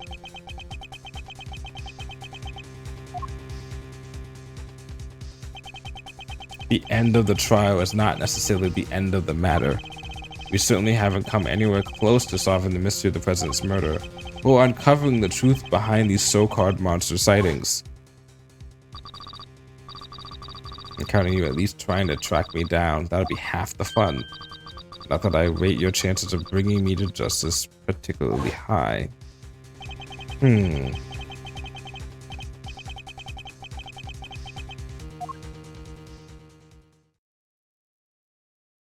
Holy shit, that was a lot. That was like, there's only one to be continued so far. If this is beginning, I'd be laughing my ass off. Oh my god. Oh my god. Beginning, reinvestigating the, ain't no way. Ain't no way. Hold up. I need to really check that, because there's no way this case is that long. Investigations 2.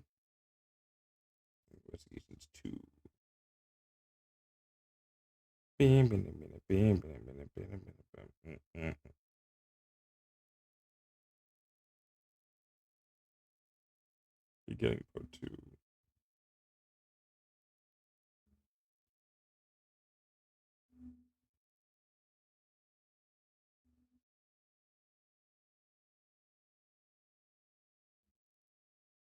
That can't be. That can't be. Okay, I think we're just in the middle. I think we're just in the middle, because that was a lot.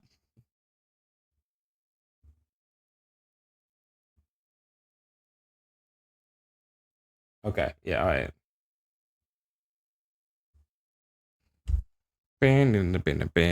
So we're in like there's beginning, there's a middle, there's a middle, and there's an end. And we're in there's two beginnings, there's two middles, and then there's an end. And this is the first part of the middle, the first middle.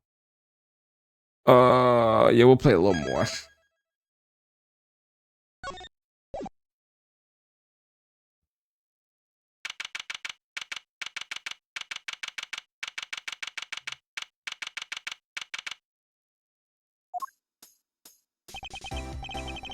Could you maybe calm down a little? Calm down? No way, Jose. Not until you all come clean. It's for your own good, dang it. Our intrepid importers refuse to give up, even in the face of repeated stonewalling from the crew. Look, you ladies need to stop harassing the people, or I'll have to ask you to. You cops sure got a lot of nerve. Y'all are the ones that let Trosaurus run wild. Hopping to hide the fact that they bred this menace themselves, the staff cling desperately to their story. Look, we're really not breeding anything. This is a movie set. This is the guy who told me she done my seeing Gertie with her own danged eyes. Sure, I saw something, but that doesn't mean we're keeping monsters here. They're dumb as bricks. Alright, break it up. This is everyone. Oh, Mr. Edgeworth. And Sean. Y'all on the trail of this here monster infestation too, huh? No, we're on the trail of a criminal. Lang Zi says, you're dumb. The darkness of a criminal's heart can sometimes be compared to a monster. That is to say, a killer is no different than from a monster, really. Agent Lang, this is highly irregular, sir. We can't allow members of the public onto the crime scene. These people are important witnesses and need them to be here. Well, Agent Lang, here we are. Where do you intend to begin? Let's start by summing up the facts. President Wang's body was discovered here this morning. He hadn't been seen since the night before last. Yes, he slipped off without his bodyguards noticing, if I remember correctly. So he was missing for over a day. The last person to see him alive was you, Judge Gavel, on the roof of the big building.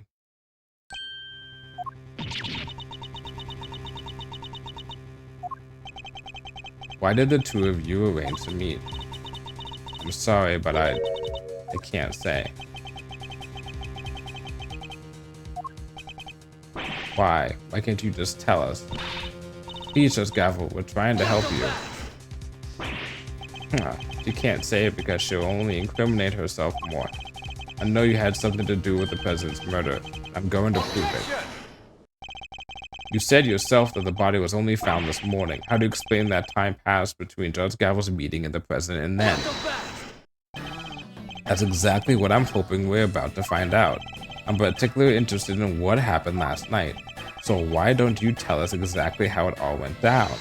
Sean Fenn. Me? We know you were here on the set last night. You were Sean? We have testimony from the woman over there and forensic evidence from the footprints that proves it. You came back to run your lines, right? What? You were spying on me? I'm sorry. I was just making sure you were okay. It was late. I was worried about you. How many times do I have to tell you I don't need you to worry about me? Sean, that's no way to talk to an adult. She was trying to look out for you. Apologize this instant. Sorry. I told you before I won't have you speaking to people that way. Wow, this is a whole new Judge Gavel. It seems she does just as strict with her son as she is with people who break the law. Are you listening to me? If I've told you once, I've told you 1,000 times, you must... Oh boy.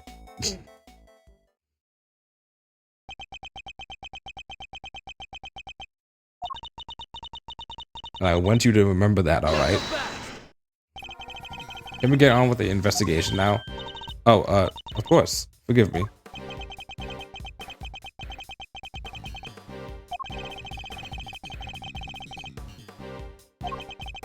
Are we to understand that you're accusing Sean of being involved somehow, Agent Lang? I just want the truth. I need to know why the president was killed. And by who. I don't care what it takes. I'm going to find out.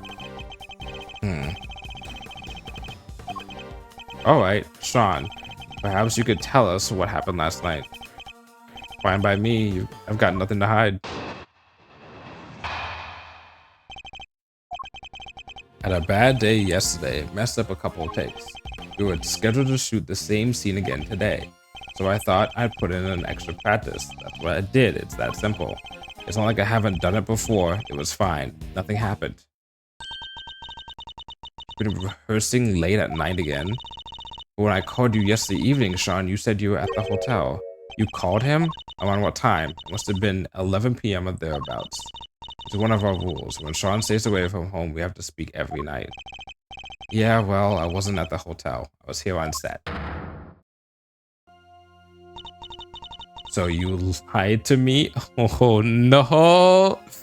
Oh, she got her son back and she's already like, alright, if they didn't kill you, I will.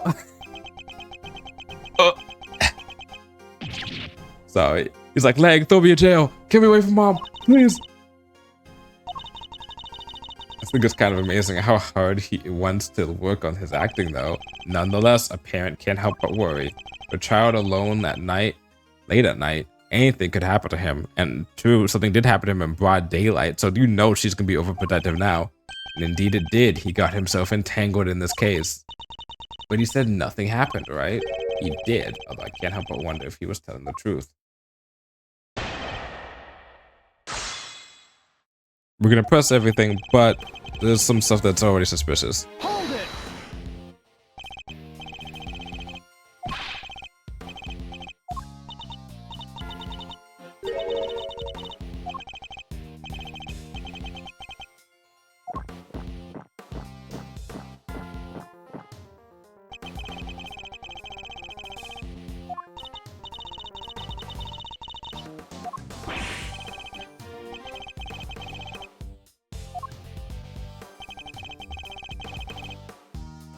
Hold it!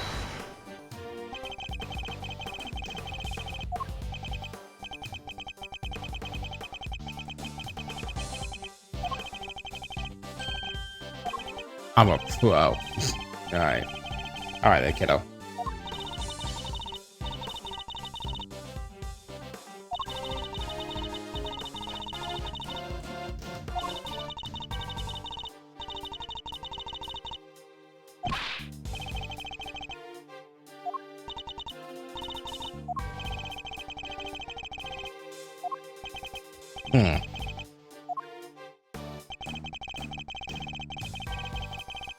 Hold it! It's that simple?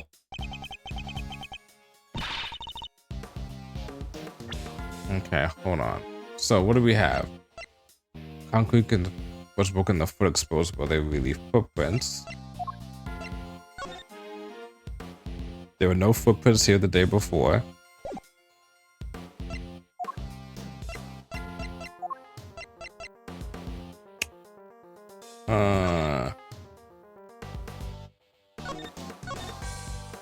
You're filming right here. Ever go what's on your own? You have to tell me.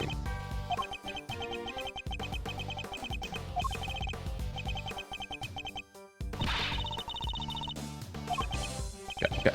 Stop interrupting me.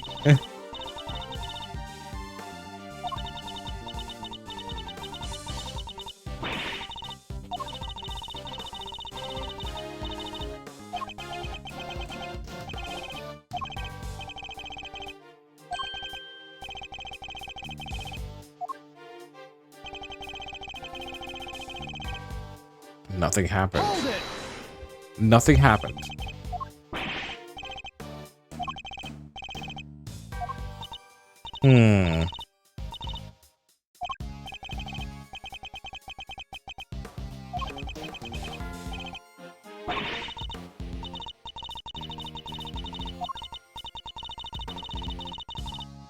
Yep. Yep.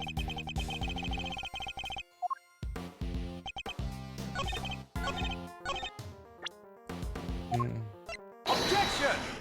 All right, let's start with this and see where this takes us. Nothing happened? I'm sorry, but you're lying. This proves it beyond a doubt. Wait, how did you... That's right, your rehearsal tape. What? You have video footage from last night? We do, and if you watch it, you'll see that it was no ordinary evening. There's a footprint there already. There is, and I'm not sure that's an everyday sight, even on a film set. Why would you keep this from me? No reason. Liar, that stuff might work on your mommy kid, but it's not gonna work on me. Why did you hide the tape? Sean, you have to tell us. Mom and dad are mad. Look, I just didn't want anybody to see me rehearsing, okay? I don't like it.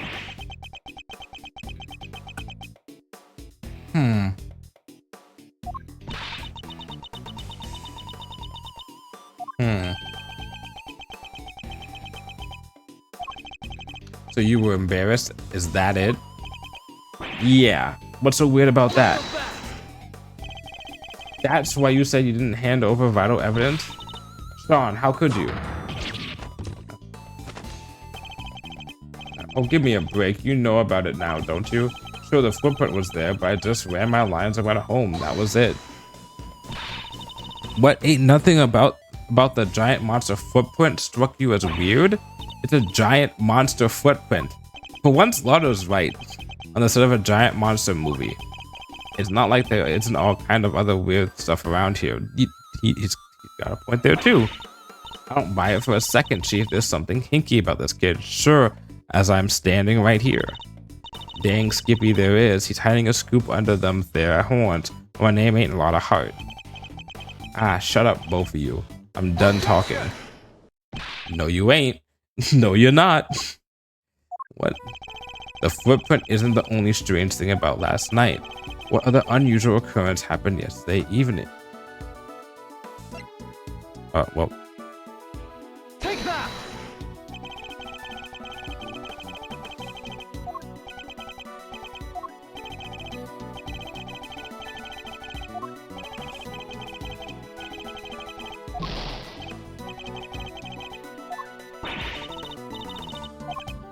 You do. I'm not sure that boy might be again.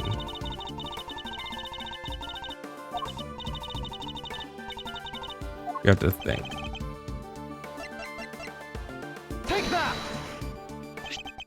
The Monotosaurus head fell from the roof of that trailer last night. Did you expect us to believe that you knew nothing about that?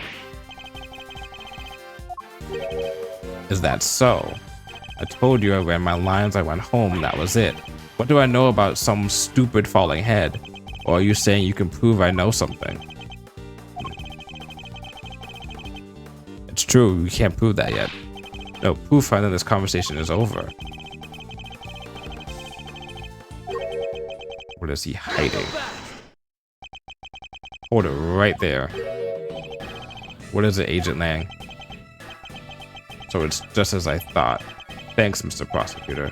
This footage of yours backs up my theory nicely. What? There was something else on that tape? Yep, look closely. See the costume up in the top left? Oh yeah, the Torsaurus suit. Something's different. Do you see it? It's open in the video and it's not open here. Oh, and the zipper on his back is done up tight. The zipper? Guess you can all see it now, right? On the tape, the zipper is wide open. Why? Because somebody is inside the suit, that's why. I'm more curious about the fact that there's the bag, the duffel bag that was in, that Eustace Winter was like kidnapped and like put next to. In the same room that Eustace Winter was kidnapped and put next to, there was a duffel bag, and that same duffel bag is in this video. Mr. Powers, that zipper. What can you tell us about it? Oh, we always close it up tight when the suit isn't in use. That's right, Mr. Prosecutor. And do you remember something else I said not so long ago? Let me refresh your memory. What if your friend Gavel pushed the president out of the big building the night before last, and then came down here on the movie set and hid the body somewhere? Here, but where? There's all kinds of stuff down here, costumes, equipment, you could hide it anywhere. And then come back a day later, last night, in other words, and take it out again.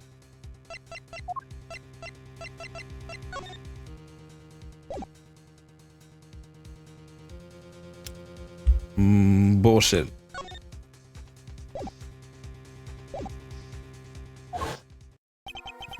You're saying the body could have been hidden in the Torsaurus suit. That's exactly what I'm saying. Isn't that right, Gavel? You pushed the president off the roof just like I said. Then you hid his body inside that costume. I most certainly did not. We have evidence. I'm not gonna believe you. You're the only person who could have done this. I thought we already proved that would have been impossible. The movie set was locked at the time. There's no way Judge Gavel would have been able to get in here. What if she had an accomplice? What? I've got a little theory for you. I think you're going to like it. What if Sean was waiting down here when Gavel pushed the president off the roof? If the two of them were working together, the problem of the clock goes away. They then worked to hide the body together by dragging over the Torsaurus suit and stuffing it inside. Either the murder was really that carefully planned. It was the assassination of a world leader. It could only have been carefully planned. To suggest that Sean could have been involved in this it's unthinkable. You're my prime suspect. What makes you think I'm gonna listen to a word you say? But what about motive? What reason would either of them have to kill President Rang? Who knows, but we'll find out soon enough. She was the last one to meet with him, and she won't tell us why. Pretty darn suspicious. Even you have to agree with that. He's got a point. You just tell us. Does Gavel? I don't suppose I can convince you to share any more details. My apologies, but that is the one thing I cannot do. However, rest assured, should that ever change, you will be the first to know. How old's the kid? 13. 26. 58. 12 years ago.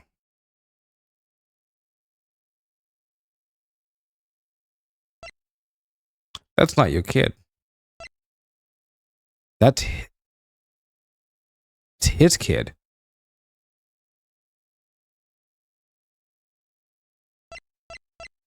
It would explain the, I don't know how she came to be able to raise him. And that's the one thing she can't reveal because she can't reveal that to him. He's the dad. I don't know what happened in the case, and we'll find out, but I think that's the case. So please, you have to believe me. Yeah, murderers have a habit of saying that. What about you, kid? Any weak excuses to offer? If so, now's the time to get them off your chest. I've got nothing to say to you. I'm innocent. Both as tight-lipped as each other, huh? But let me guess, you're still going to try and stick up for them? It's true, Judge Gavel's actions certainly make her seem suspicious, but nothing she has told us amounts to motive for murder or even suggestions of one.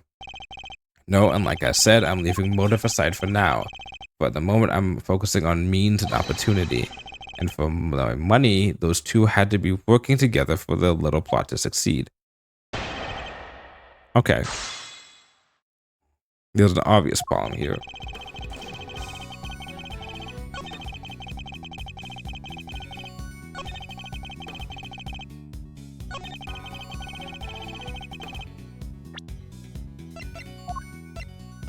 Objection! How is that not?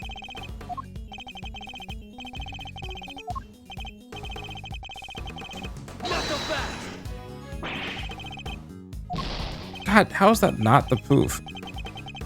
Alright, well, we'll keep that for now.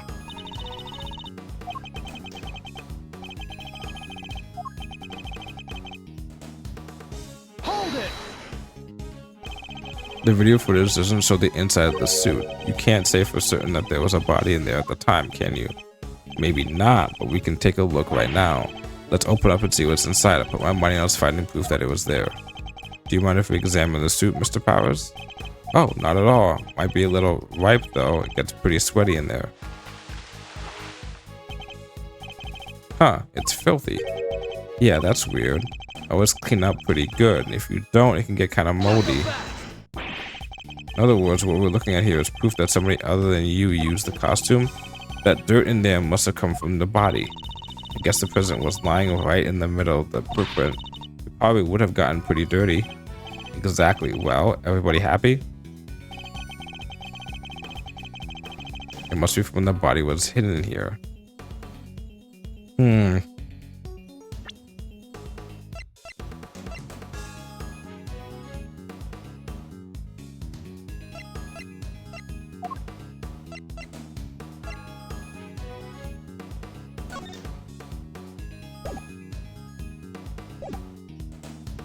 Hold it! If the dirt is from when the body was hidden inside the suit, assuming that came directly from the body, correct? What are you even talking about? Of course we are. What else could it come from? It really is pretty filthy in there, huh? The dirt got everywhere, especially around the part where the chest would have been. The chest? I think that might be an important clue. This theory hangs together pretty well, I have to say. And certainly in the case they would have carried out the murder if they were working together, I don't think we stand to gain much by disputing that. So we do instead, we listen carefully to his testimony once more and see if we can tease out anything of value. Okay.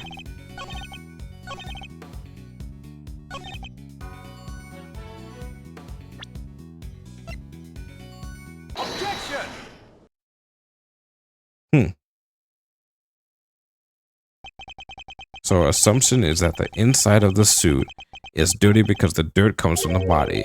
Would it be safe to say that's the case? Why? Is there a problem? The part of the suit directly in front of the opening is particularly dirty. Yeah, it really is. But look at the victim. The area of his body that would have been in contact with that part of the suit isn't dirty at all. If the victim had been crammed in there, as you suggest, his chest would have surely been covered in dirt. How did all that dirt get inside there? Based on the videotape, there may have been something in the suit at the time. So who was it if it wasn't the president? Come on, Kay, think. Where was it? There's something the matter, Kay. I've seen dirt like that somewhere else. I'm sure of it. I just can't think of where. Dirt with weird little gray bits in it. Gray bits? She's right, there is something mixed in there. It was stuck to something else we looked at. Lots of it. The gloves.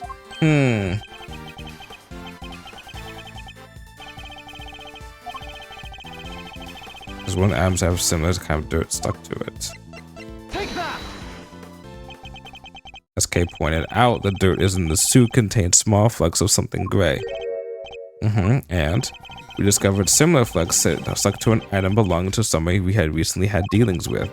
The item in question being these gloves. You're right, the dirt does look similar. But so what? What are you saying this stuff is? What exactly are these gray flecks of yours? I believe the gray flecks are concrete. Surely they're flecks of concrete. Oh, like the little broken up bits around the footprints, you mean? Exactly. And who did the gloves on which we found the similar dirt and gray flecks belong to? Chairman Winner. We found them in his garage. That's right, we visited the garage at home earlier today, and we found a pair of mechanics gloves covered in dirt. And if I recall correctly, a sledgehammer and a shovel too. Why would a pair of mechanics gloves be covered in dirt? I'll tell you why, because someone wore them while they were used that hammer and a shovel. They smashed through the concrete to the dirt below, staining the gloves with both substances. Wait, so you're saying... Yes, that we finally know what these footprints really are. It seems highly unlikely that they were dug by Chairman Winner. Highly unlikely? Hi, if that's so, then tell me this. Why the heck did he make it, and what purpose did they serve? Why indeed, I imagine he must have been digging something up. I think he must have been digging something up. I imagine events unfolded something like this. Somewhat like this. There was something on this lot that he needed to unearth. In order to do so, he cut the chain on the side entrance and gained access from there. Then he used the sledgehammer and the shovel to dig these 3 footprints.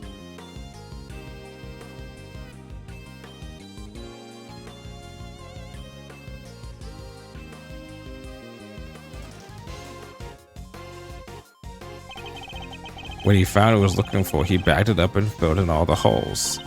Ah, but then Sean must have showed up, right? I think he did, yes. Chairman Winner would have had to find a hiding space. And then the Tresora's suit provided just that. Got all that from a pair of dirty gloves. It's good, but it's all just speculation. We don't have any proof that he was inside that suit. He could have dug those holes and gotten out of there before the kid even showed up. But he didn't, and there's proof of that right there, in the footage. It shows that Chairman Winner was still present when this recording was made. What? It's a shame that Angel Lang didn't notice it himself. But if we compare the situation as we see it now, the situation as it appears on Sean's rehearsal tape, and compare that to the tone we saw in Chairman Winner's garage, it soon become clear that Chairman was present. Gotcha. Gotcha. But part of this image shows us that Chairman Winner was still there.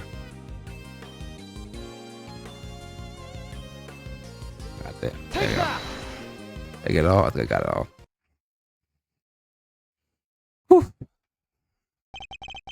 Look at the bag next to Tresora's suit. We saw the same bag in Chairman Winner's garage.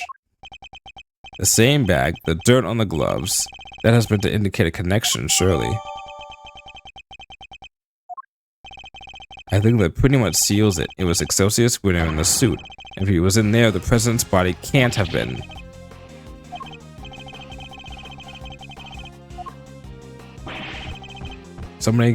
told me to get to Chairman Winner's house right away. You know what's in that bag.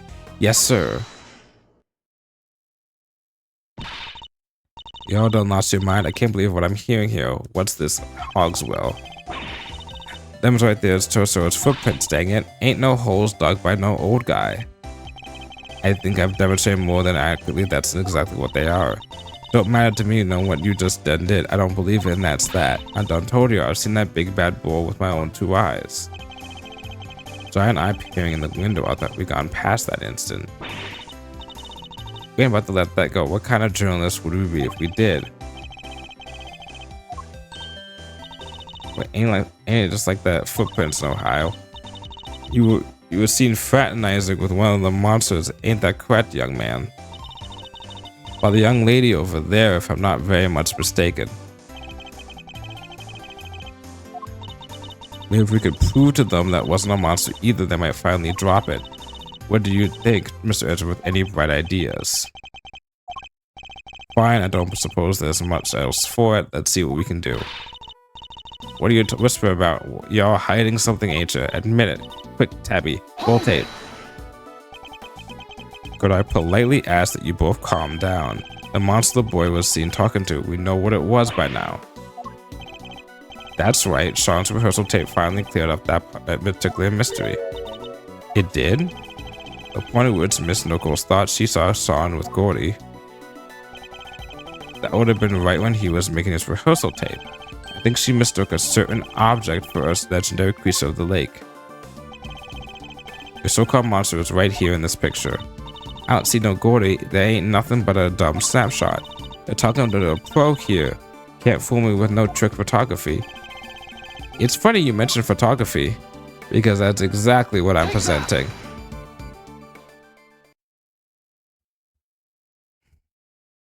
Finally, we get that fucking shit sorted out of the way. That's right, it was a camera crane. That is what Miss Nichols saw, not Gordy. What? Sean's rehearsal tape was shot from a noticeably elevated viewpoint. A viewpoint that would have only been possible if the camera in question had been attached to a crane. Bull, how the heck would she make a mistake like that, huh? How indeed, Miss Nichols? Yes? You told us that you think you might need new glasses, didn't you? Yeah, my eyesight got way worse all of a sudden. And if I imagined that when you thought you saw Gordy, he was quite heavily shrouded in darkness? That's right, I only really saw a silhouette. But you done told us. Skin like an enormous worm, you said. You're about to try and tell us your precious crane grew up, crane up and grew skin somehow? That is hard to read for her.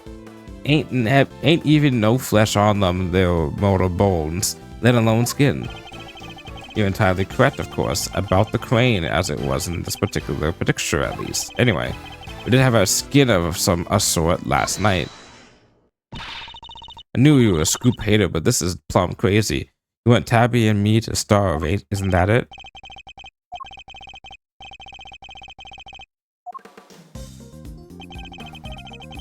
Gordy's skin is right here in front of us. It wasn't skin at all, it was this. Oh my god, what could it possibly be? Wow, okay, let's get this over with. Miss Nichols told us that she seemed likely to rain last night. That never happened in the end, but I think Sean may have covered the crane with waterproof sheeting nonetheless. And that, my intrepid young reporters, is what Miss Nichols mistook for Gordy's skin. Aw, heck. Well, Sean, am I mistaken? You see everything, don't you? Gotta say, you're pretty amazing. I mean, this is like elementary school shit here, come on now. I'm sorry, Miss Hart, but Miss Nichols' monster was no such thing. It was simply a trick of the light. Just like that, the dream dies. Again.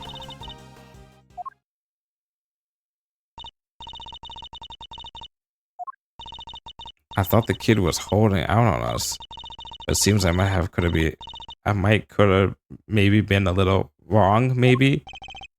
Alright, we know what the so-called monster was now. Everybody happy. Everybody except those two. Agent Lang. The President's autopsy report is out, sir. It is, and let me see it. Death was due to 4 body contusions And bone breakage is caused by extreme pressure from above. So we have a case of cause of death. He was crushed, just as we thought. April 5th, approximately 11 p.m. Test results still haven't come back on the yellow substance found on his chest. They did find gunshot residue on his right hand. Gunshot residue K. It's a substance left behind when a firearm is discharged. Its presence indicates that the president may have used a gun. Really? But we didn't find a gun anywhere, did we? Indeed not, which makes the residue something of a riddle. We need to read that report carefully.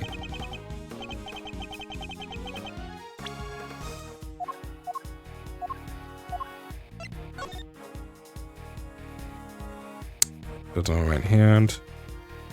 Book goes above.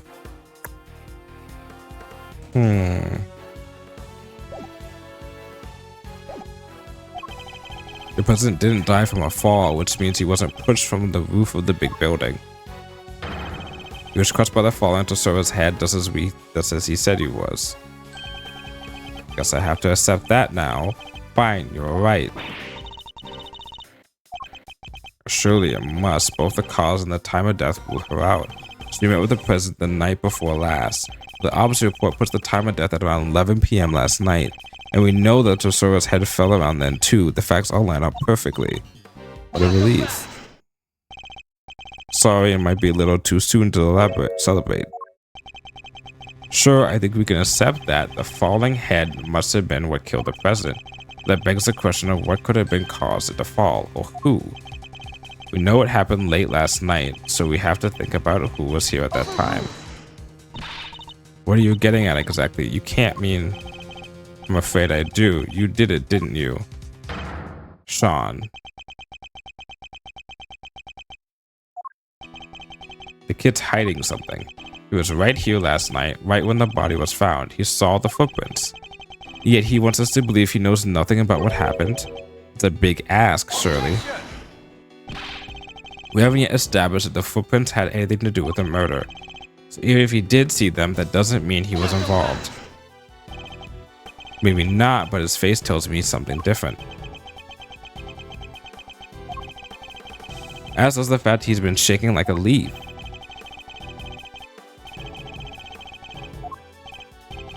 Fine, keep your mouth shut, kid. Keep your secrets. I have a better idea. Why don't we let your tape do the talking?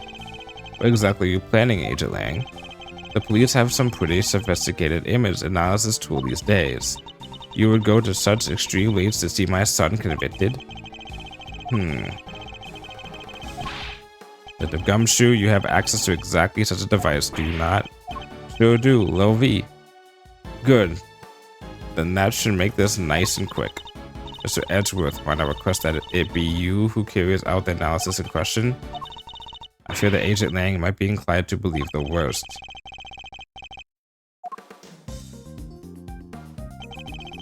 Are there any new clues to be discovered somewhere in the image data, I wonder?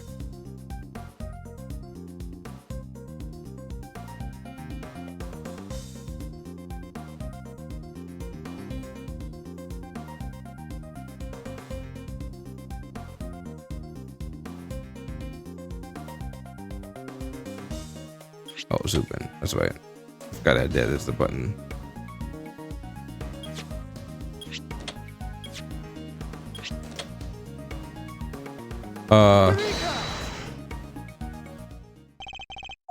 What the?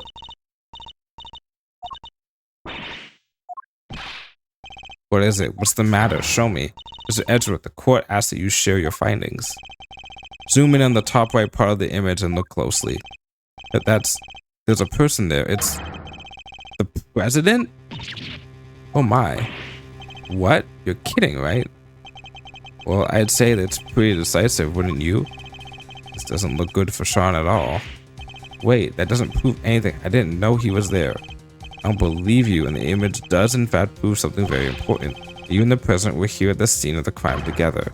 Admit it, kid, you murdered President Lang. No, that's ridiculous. Why? Why would he?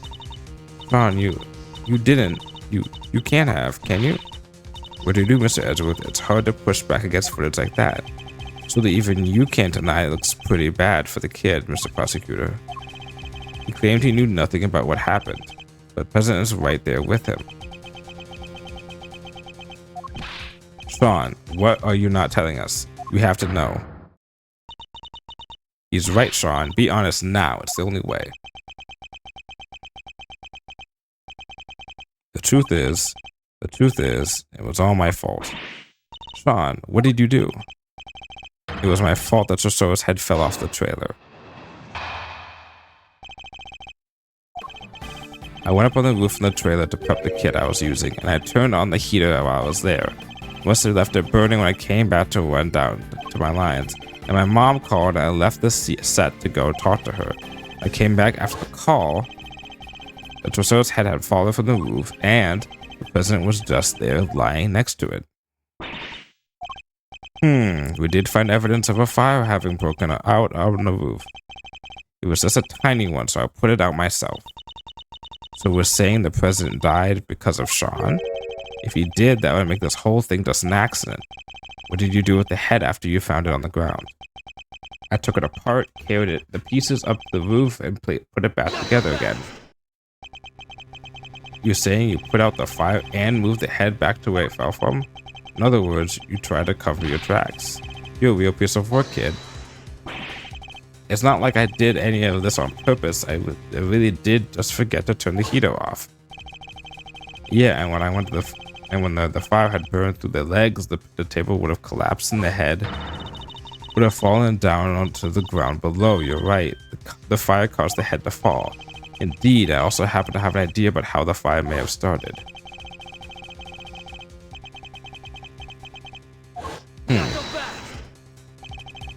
And you swear it was an accident? It seems a little convenient. What was the president even doing here in the first place? How the heck am I supposed to know? I didn't see anybody, I swear.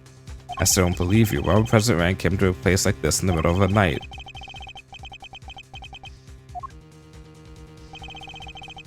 I just got on the roof 2 nights ago. Was also here on the movie set last night. Did you come to meet Sean?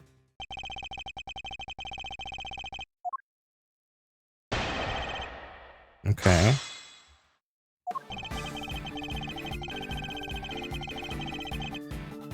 Hold it!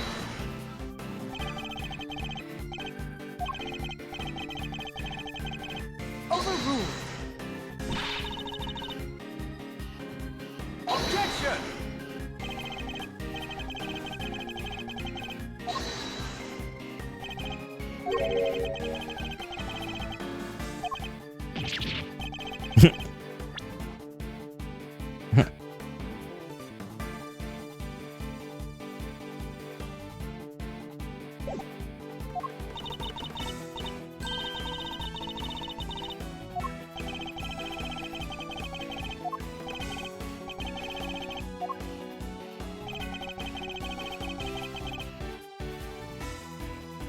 Hold it!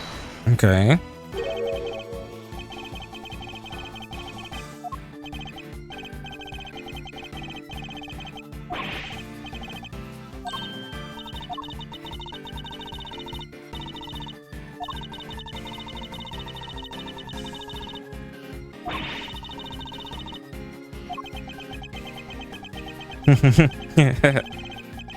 You start go on.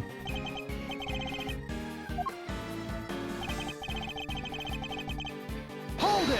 Wait, so his mom heard the call? That was the middle of the night, and the set was deserted. Why did you need to leave in order to talk to your mother?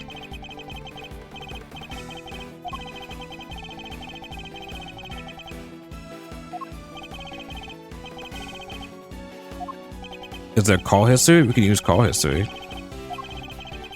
I didn't want a conversation on that tape where everyone could hear it. That I could see 100%. He's telling the truth.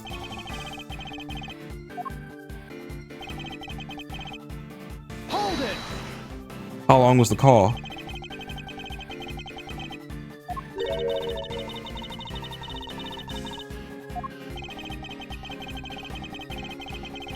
Overruled!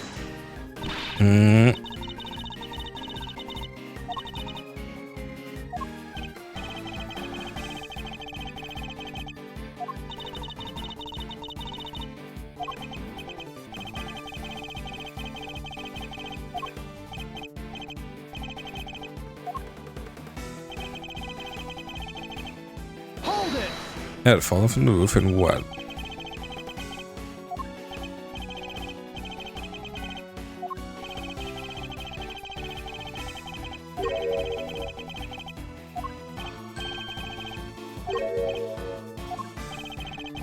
I was playing the soundtrack to the movie to help me concentrate, and I was playing it loud.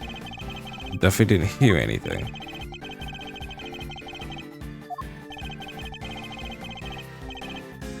That's true.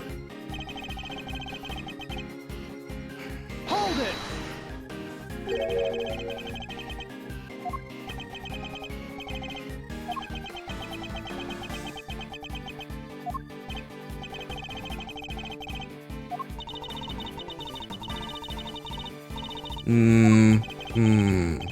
But that's really all it is. Push him.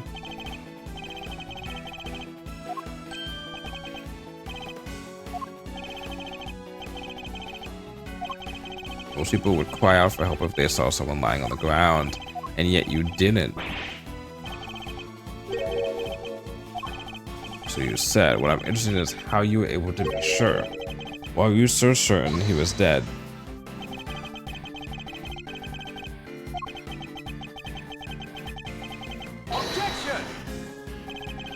You couldn't have guessed that way. The impact would have killed him. How did you really know? I'll tell you how, because you checked.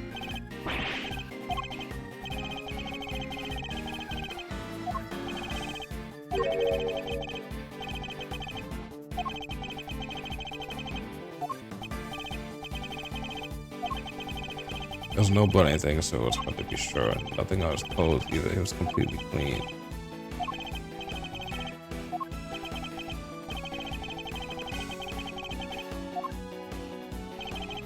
I didn't know he was dead at first. There was no blood and nothing on his clothes either. Present the evidence that is yellow shit. Okay. Nothing on his clothes? Nothing at all? Yeah, nothing. Why? Is there any problem with that? There's something you're clearly hoping that we've forgotten. What are you talking about? That isn't. It's not true. Unluckily for you, you remember it rather well. I'm talking, of course, about the yellow speckles on the president's chest. You studiously avoided mentioning them throughout your testimony. The absence I find suspicious to say the least. I hope for your sake that you have a satisfactory explanation.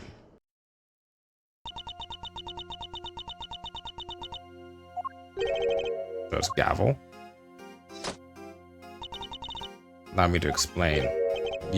But the yellow residue on the president's chest, I imagine it was from a bouquet of flowers. Lion lilies, to be precise.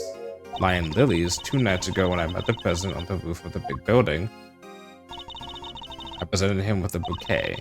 They're a type of lily with large yellow petals. I imagine that the substance on the president Wang's chest was pollen from those flowers. But they're not there in the printout from the security camera, only because the president is in the way. But why give him flowers? That is not something I am at liberty to divulge. What? More secrets? Are you serious? But you wouldn't tell us why you met with him, and now you can't even tell us about the flowers? My sincerest apologies, but all I can tell you is that I gave him the bouquet. A bouquet that was nowhere near the body when it was discovered. How do you explain that? I cannot. You see, Your Honor, some things you won't explain, the rest you can. Come on, you gotta give us something here. You wouldn't let us this fly in the courtroom. What makes you think we're accepted? Hey, you leave her alone. Sean, I threw the flowers away, okay? You did? So they were there when you first found the body? Yeah, they were right there on his chest. And they were squashed completely flat. Guess that makes sense, right? They would have gotten crushed along with the president, and the pollen would have been smeared across his jacket front. That does explain things rather neatly. But why remove the bouquet and dispose of it? No reason. He suspects his mom? Overruled. There is no secret. I know exactly why Sean disposed of the bouquet. You saw me leave the house with it, didn't you?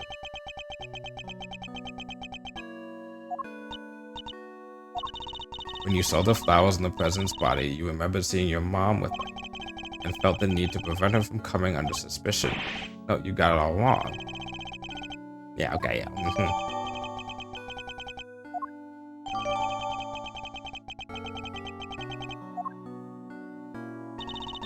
I often decorate our home with lion lilies. Imagine that's why he remembered.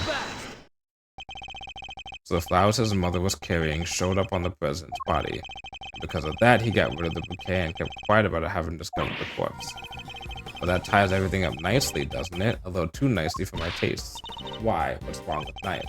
Guess you forgot, huh? The kid also told us that he was responsible for the head falling in the first place. Yeah, he did, but he was still our only suspect.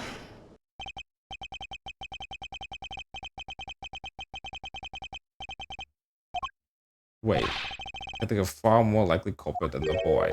What? Who? The person who was holding Sean captive until only a short while ago. That's right, we had to rescue him from a warehouse refrigeration unit down by the harbor. Refrigeration unit in a depot? Yeah. Luckily it wasn't switched on. Poor kid might have frozen into a popsicle otherwise. He was doing his best to call for help, which is how we found him. The sedatives had worn off by then, so he was wide awake and plenty loud. Sedatives? Isn't that what you were given to? Yep, we found the bottle on the floor of the unit. It was even the same brand. 3Z's, apparently it's super strong. Well, Agent Lang, surely that suggests that Sean is a victim, not a suspect. Someone else was responsible, and I think they've been behind all of this. Oh yeah, and this secret mastermind of yours was here last night too? That, I can't say yet, let's say. It's not like you have to be so vague, Mr. Prosecutor. Have anything to tie a mysterious kidnapper to the murder of the president. So is there anybody else, somebody other than Sean, who could have committed the murder?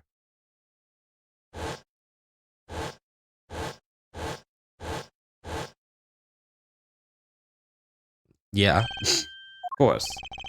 So I was right, the kid is still the only suspect. Not quite, I can think of another.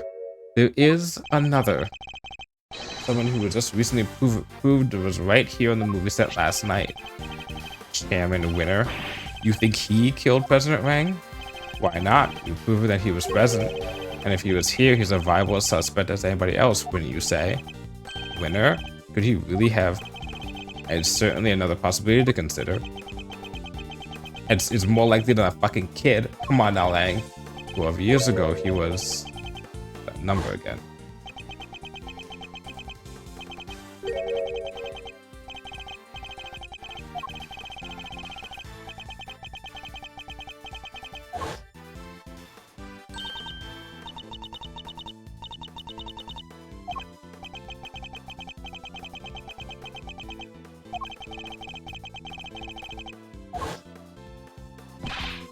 Agent Lang, what happened 12 years ago? Has something to do with you. I think it has everything to do with me. It's clearly connected to this case. And you can prove that, can you? Go ahead, show me some proof that what happened 12 years ago has anything to do with this. Proof? If you can't prove it, this conversation's over. Any evidence I've collected to a link between the recent events and those of 12 years ago.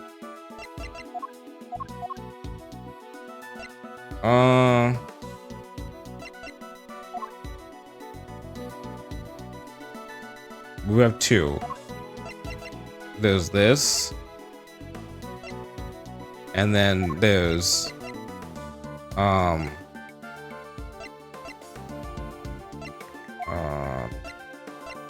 this. So let's try this first. This is a report about Bronco Knight. It was sent to Chairman Winner by Woodland Guard. This last part in particular should be of interest to you. Retrieve the package we laid to rest 12 years ago in front of the planter. And that's not all. Take a look at this. This letter was sent to Rosie Ringer, the victim of a murder that happened the night before last. We don't know who sent it, but it does say this. Good luck getting your revenge for what happened 12 years ago. What? But something strange is going on, Agent. Mr. Ringer was murdered the night before last and President Wang not long afterward. There's a connection between the two murders. There has to be. I believe we can trace that connection to events 12 years in the past. Am I wrong? These are old wounds you're opening here, insults to my family name. Please, Agent Lang, we need to know.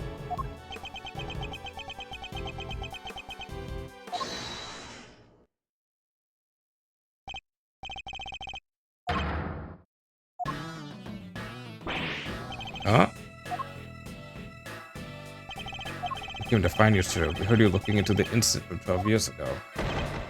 Idiots. I'm not your boss anymore. Get back to your duties right now. We can't do that, sir. What? You're disobeying a direct order? Please, sir, I'm begging you. We all are. You have to reopen the investigation into the SS5 incident. We know you can't let it go until you figured out what happened. And we can't either. Well, Agent Lang, it seems your former underlings want the events of the past explained too. You think it's that easy? That you could solve the case just like that? We've solved harder cases. I think we can, together. Well, alright then. Offer accepted.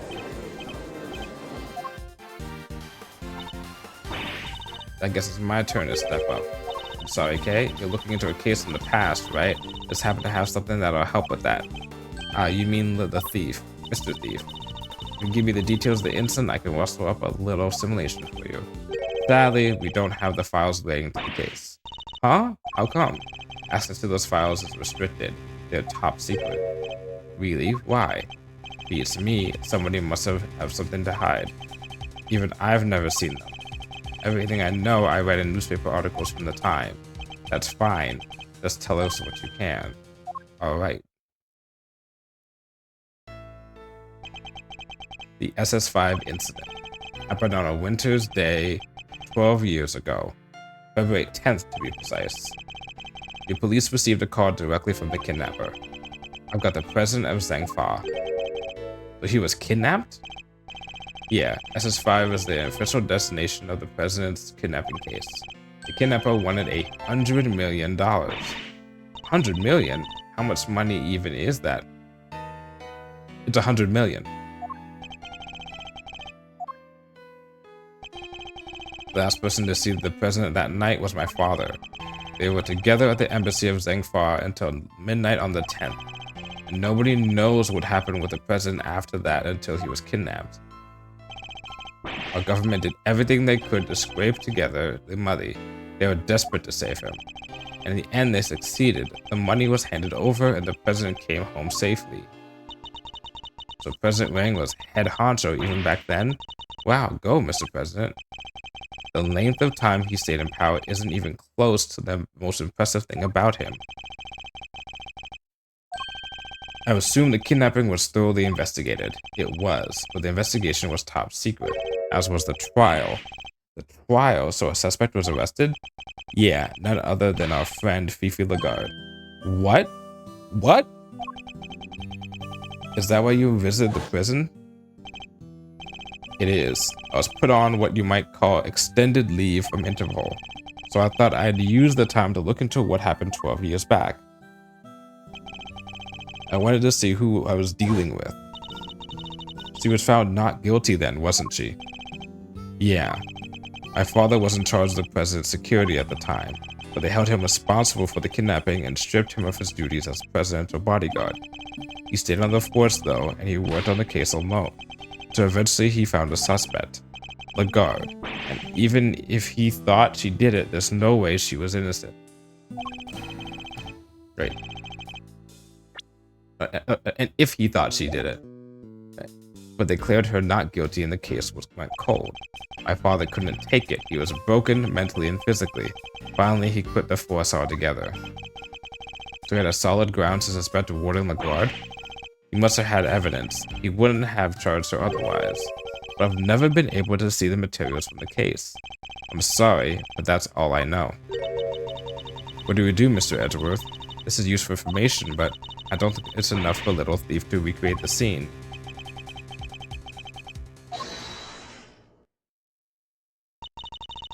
You look like you can use a hand. Who's this now?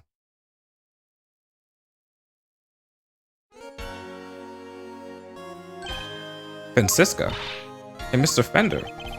We finally wrapped things up over at the courthouse, so we thought we'd see what you kids were up to. Here. What's this? It says SS5 Incident Investigation Report. What the fuck? When FIFA Guard mentioned an incident from 12 years ago earlier, I couldn't help but wonder, so I decided to look into it. And this was what Interpol provided. Nice work, Francisca. That was quick. Interpol works quickly, damn. Don't get the wrong idea, Miles Edgeworth. You're no longer a prosecutor. I didn't do this for you. I did it so that a colleague could solve his father's final case. I owe you, sis. But everything related to the SS5 incident was supposed to be top secret. Yes, but the classification was applied by the prosecutor in charge of the case, Excelsius Winner. He was a prosecutor in charge? Him again. Don't worry. Due to the outcome of this morning's case, he's been stripped of his authority. An outcome that was in no small part thanks to the efforts of his own son. Eustace. So one guy taking out his father lets another guy find out what happened to his father. Huh. Prosecutor Eustace Winner is busy wrapping things up after the conclusion of the Lagarde trial. He asked me to give you a message. Leave Dad on the guard to me. You focus on your case over there. He's even starting to sound like a prosecutor. Indeed he is.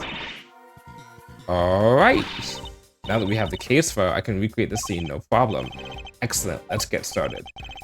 According to the case file, the incident occurred exactly where the plaza is now. Then what are we waiting for? With me, everybody.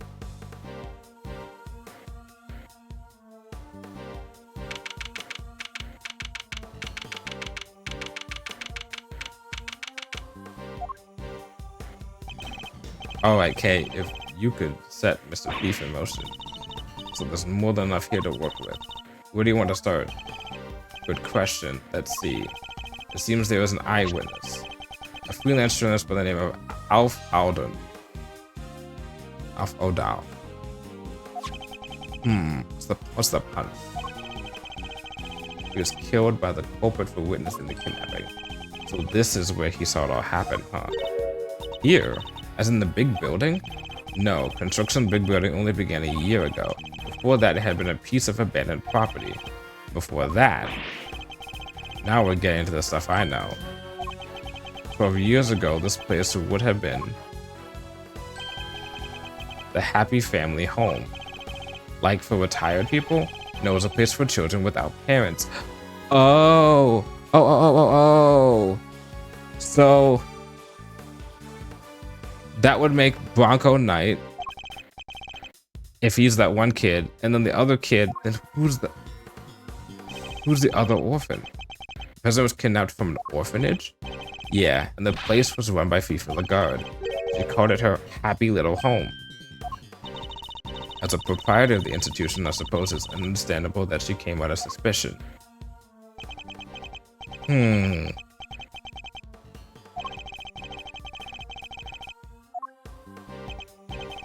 Okay, could you enter the data relating to the murder of Mr. Howden? It seems sensible to assume that he was killed by whoever kidnapped the president. So if we solve the murder, we solve the kidnapping. Nice. Alright, we're counting on you.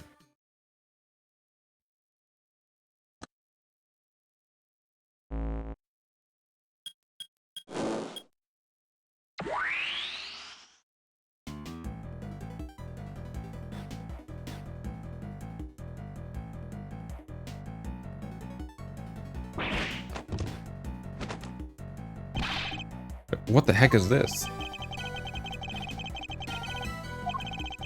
What we're seeing here is the front yard of the orphanage as it was 12 years ago. At least as far as the police reports describe it. Yeah, this is how it looked when they started investigating at 7 AM the morning after the murder. And it seems like it had been snowing. Yeah, from what I heard, the footprints wound up being pretty important evidence. The snow fell in daytime the previous day. I think we need to pay these footprints some special attention.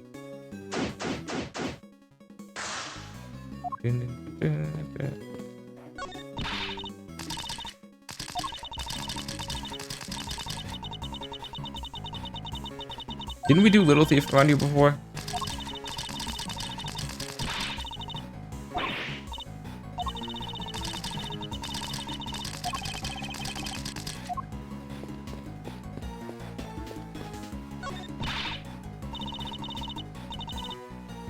How dare you, Scruffy? Don't you dare tell anybody. I'll just deny it anyway. So that you gotta help me out here, sir. About the SS5 incident. What else? I know Chairman Wentz isn't the charge anymore and all, but Top Secret 5 being available to us so quickly after his removal, something seemed off. Oh! I put in a call and they told me that Mr. Cameron went to some pretty extreme lengths to get that file released. That's what we call a tsundere.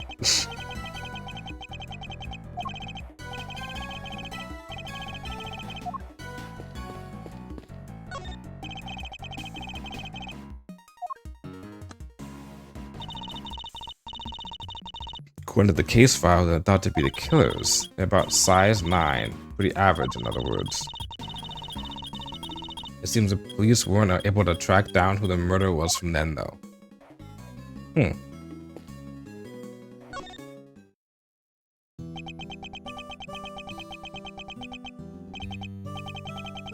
Three planters covered with snow. Is there anything the matter with Angel Hang? Yeah, something's not right. I wasn't able to look at the case file until now. Indeed, you have Chairman Winter to thank for that, it seems. Yeah, but what's weird is, I've seen this scene somewhere before. What? But where? I keep thinking I've got it, but then it's gone. It's lost his efforts to remember. President Wang changed after the SS5 incident. I guess he felt his trust had been betrayed. I can understand that. But to cut ties with my family completely, after how they've been close for all those years, my father was desperate to make amends, just to get one chance to say sorry. No matter how many times he tried to get an audience with the president, he couldn't. He couldn't even convince them to take a letter to him. One time he came home covered in bruises. Who knows from where? My bodyguard, maybe? Sorry, there's no point in making you sit through old stories that won't change anything anyway. I'll be the judge of that. As warm and fuzzy as ever, I see. Not that I expected any different. That case ruined my father, and my family too. People who failed to keep the president safe. That's all we were after that. He threw himself heart and soul into that investigation. He became obsessed, in other words. Probably the best state of mind in which to undertake an inquiry. You really don't pull your punches, huh? Look, just don't go thinking I'm only doing this because of my dad, okay? That investigation was solid. His work was meticulous and it was accurate. It always was. He interviewed every single one of those kids, and he made sure they told him everything.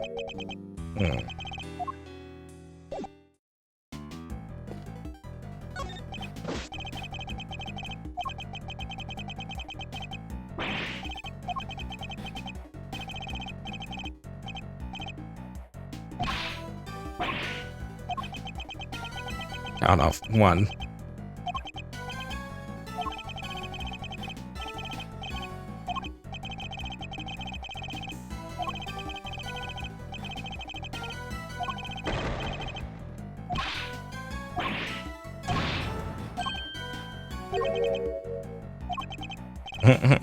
Oh.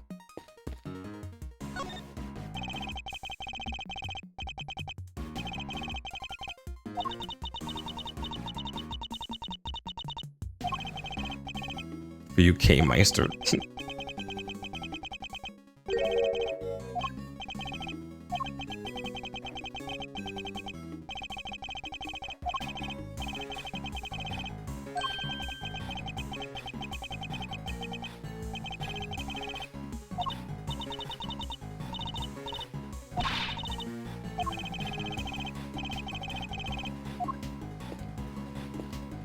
Oh, look at the little turtle.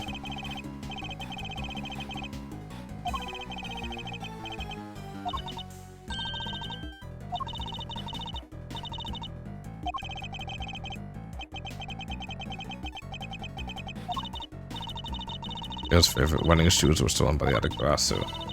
The turtles trained with the Yatagarasu and got so fast he won. The real winner was the Yatagarasu, who caused the prize secret victory.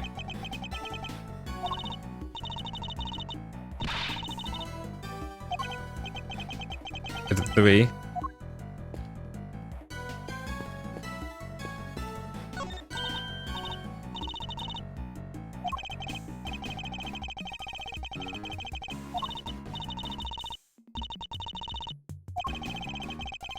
They tore down an orphanage to put up a fucking megaplex building. Ugh.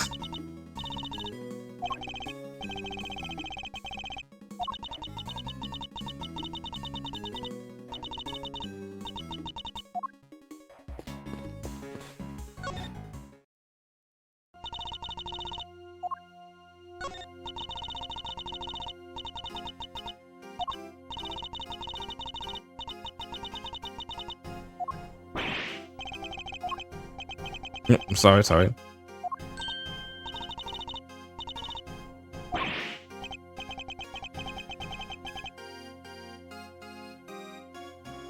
Oh, someone's up alive. That's enough, Sean.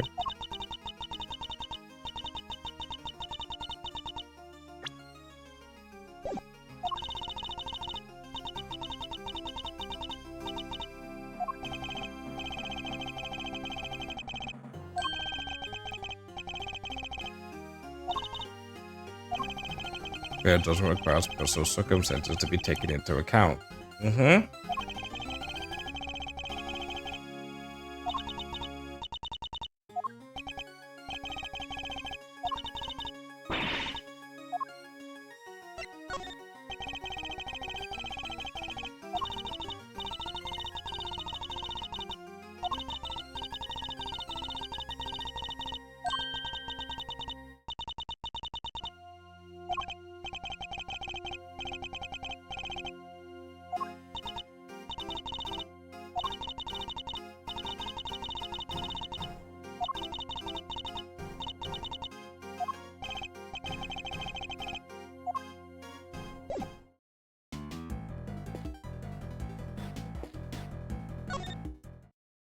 How's it going, kid?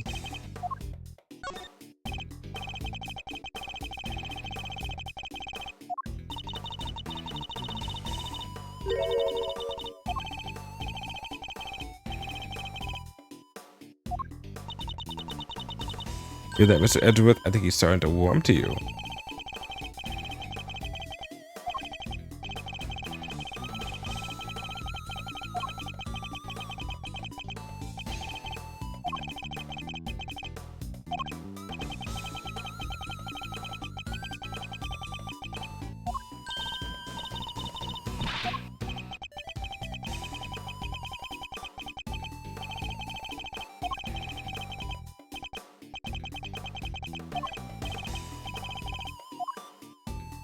I wonder how Canis fits into this as well.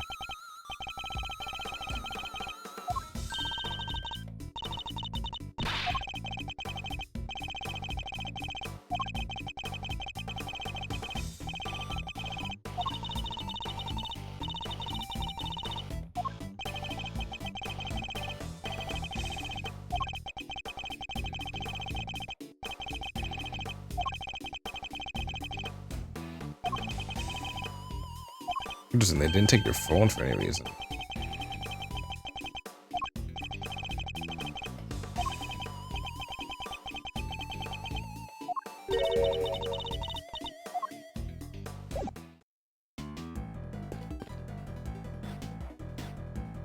Let's look at these tracks.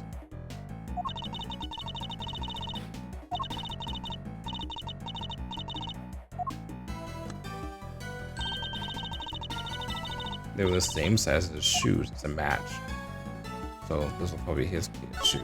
And there's also a size 9.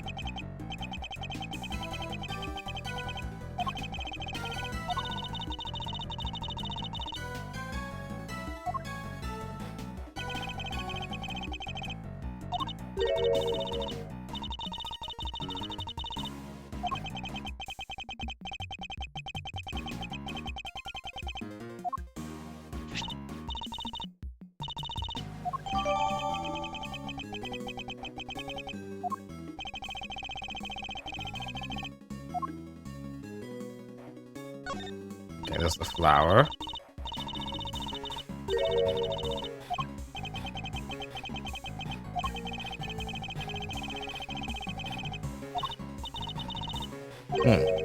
What indeed is this flower doing here?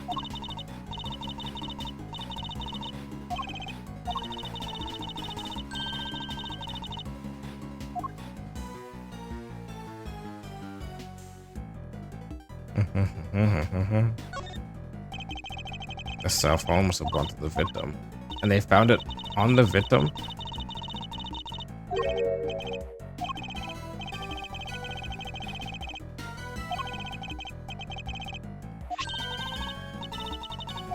Good to hear it, please.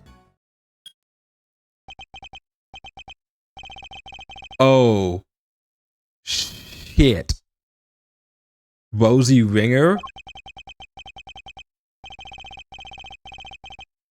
He was a journalist. They mentioned that he was a journalist. That's right.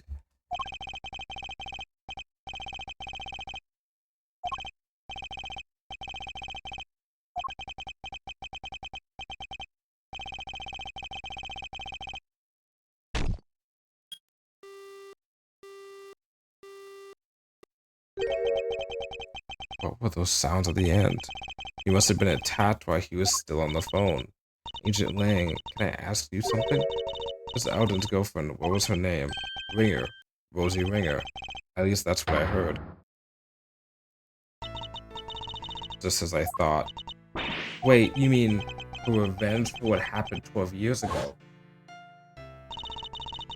All Miss Ringer's all was left were her memories and the personal effects of her lover.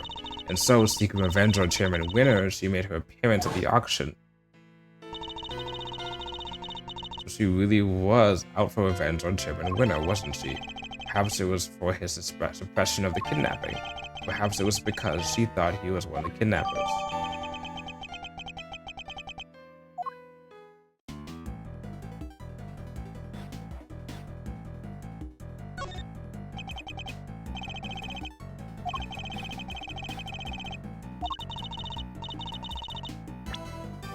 Hopefully they added her to the profile thing now, because I mean, now she's important. Just 12 years ago, she would have been 21.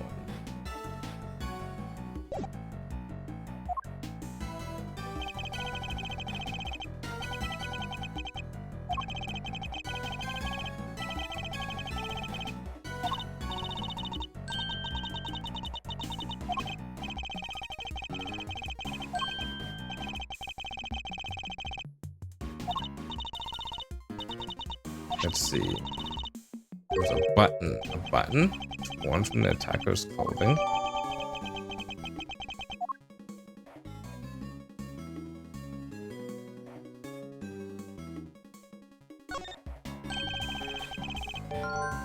Okay.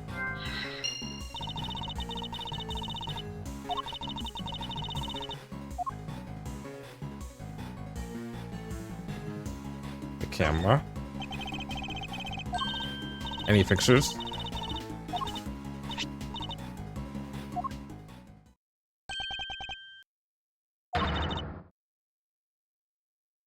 Who is that?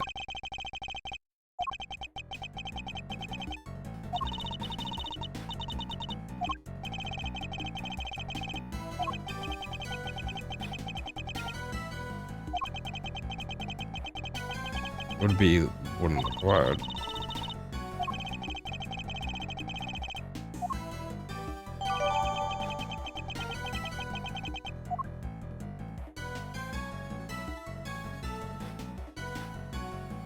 I think I have everything, don't I?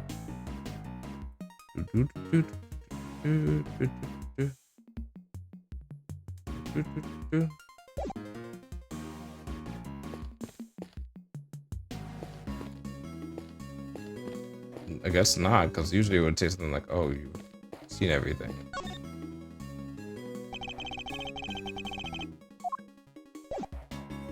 Okay.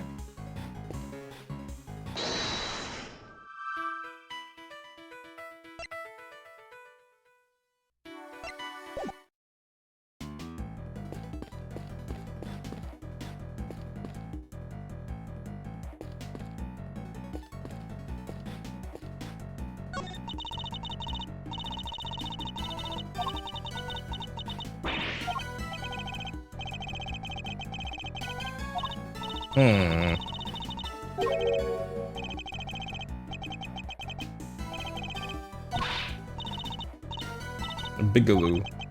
Bigloo?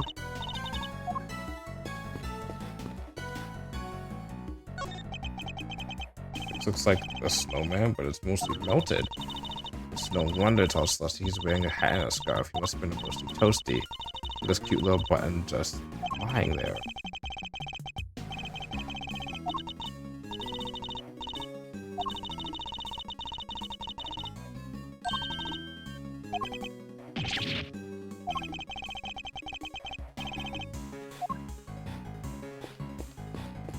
What are we missing? We have everything, don't we? The board swing with the elephant's face on it.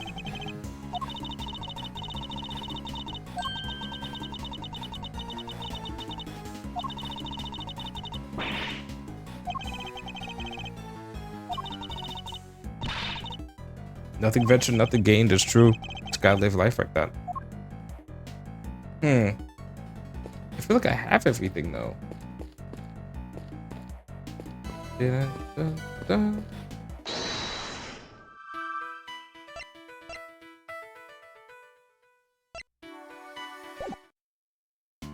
Those don't go together. Let me talk to you.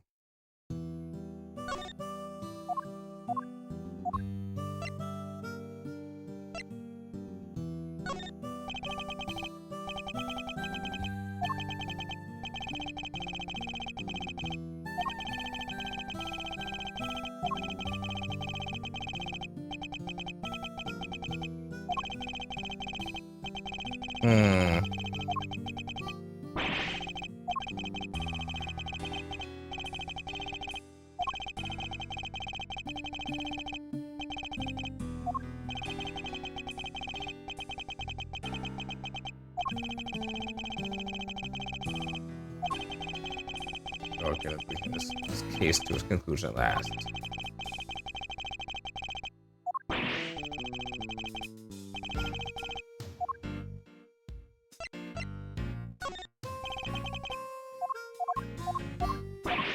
Okay, well, okay.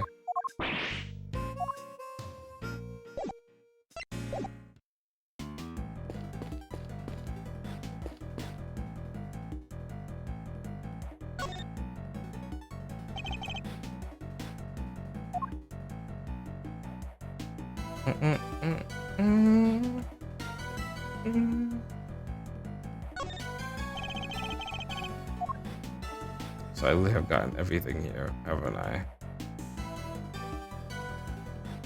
Okay.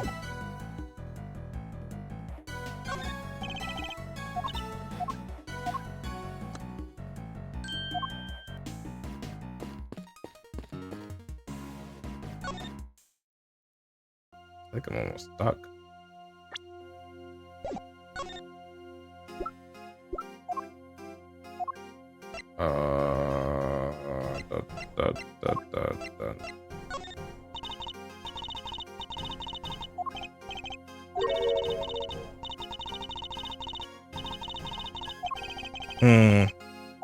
I should stop soon. But I kind of want to keep playing until I get to a good emotional beat, like Lennis to be continued. The last time that happened, I played for way too long. I mean, you got 2 pieces of evidence. I might as well try this. Okay.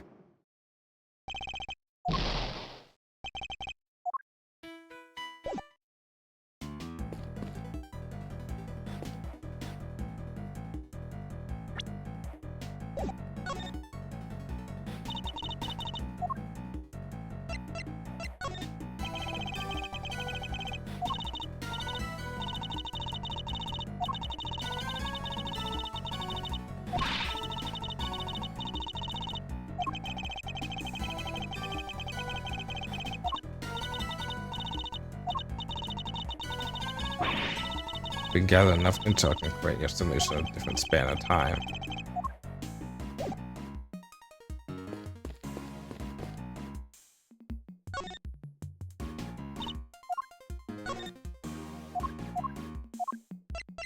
Can I present this to her?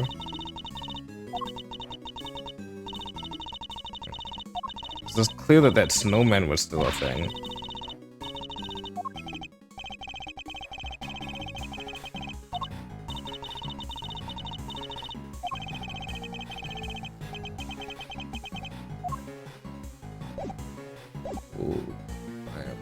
Waiting.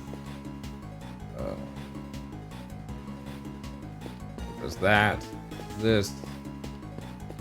I did.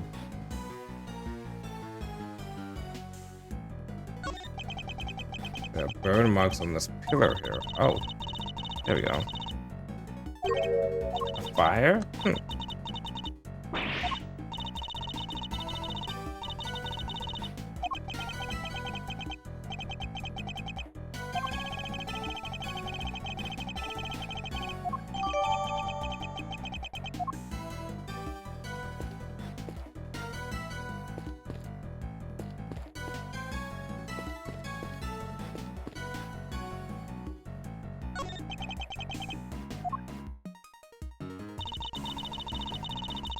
Yard stretches on 3 sides of the orphanage. And there are 3 planters on each side.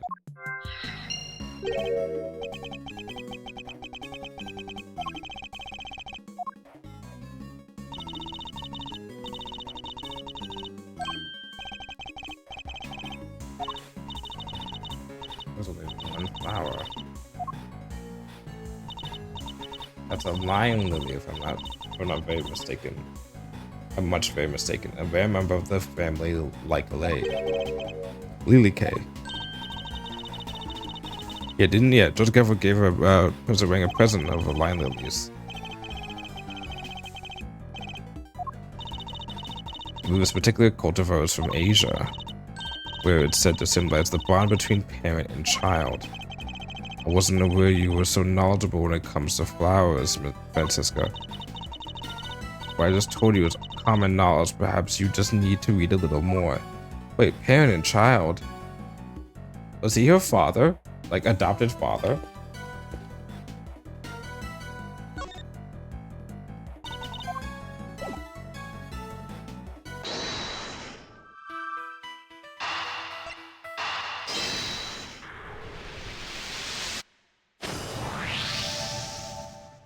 Okay, we got something. That's what our monstrous hoofprints were. Recall the arrangement of the prints, not compared to that of the planters. Whoa. That's right, I believe the footprints are located exactly where our planters once stood. So Chairman Winter was digging around the front of them? He was, and they might have been, and why might he have been doing that? You may have a piece of evidence in possession that answers exactly that question. A piece of evidence shows why Chairman Winter might have been digging in front of the planters. Take that! Recall, if you will, the report that Warden LaGuard said to Chairman Winter. In it, she mentioned something that had been laid to rest in front of a planter. You think she was telling him where to dig? Wait, but why 3 holes? Because the report didn't specify which of the planters she meant. I get it, so he wasn't sure which one it was. Which meant he had to try and dig up all 3. Imagine, so yes, poor Chairman Winter. Why go through all that trouble? What was he looking for?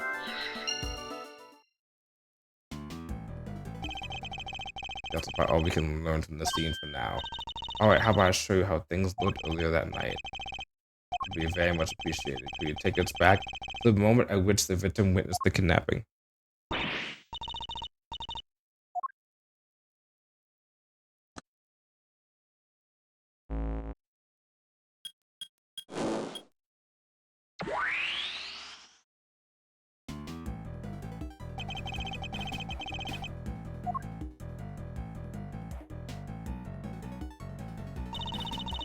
Here's the president has kidnapped her about by the road. So there are 2 people. That was why he thought the kidnapping and the orphanage were connected somehow. How would he wind up suspecting Fifi Lagarde? She was the one running the orphanage at the time, exactly. But when the case went trial, Lucius wouldn't put a big hole in that theory. He did. Yeah, after all, the president and the kidnapper weren't exactly on the grounds of the orphanage. It was hard to conclusively prove any sort of connection. A kind of connection. So they were never seen inside the gate of the orphanage. The detectives busted gut to find evidence on the scene, and then prosecutors came along and twisted for their own ends. Winter and Lagarde were working together.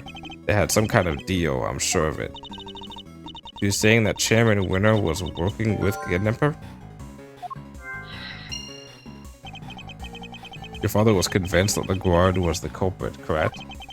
And you say he was a gifted and thorough investigator. Then he must have had more to support his theory than just Mr. Alden's message, surely. I just don't know what it was. It wasn't exactly a case he liked talking about.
Hmm.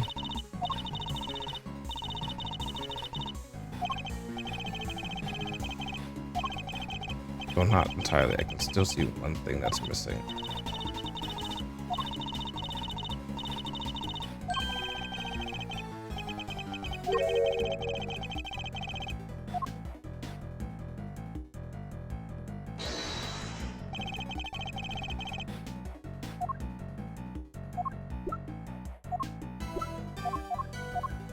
Eureka! The snowman is missing a certain something, wouldn't you say? Yeah, his right eye. Indeed, luckily we've managed to locate it. The button Mr. Alden was holding. Look at that, it's the same type of button as the other eye and everything. And if we suppose that the button was indeed the snowman's missing eye, that presents something of a contradiction. What does the button contradict? The victim's location. The victim was clutching the button, and the button was covered with its blood. This means he must have grabbed it after being attacked. Let's run a little hypothetical, shall we?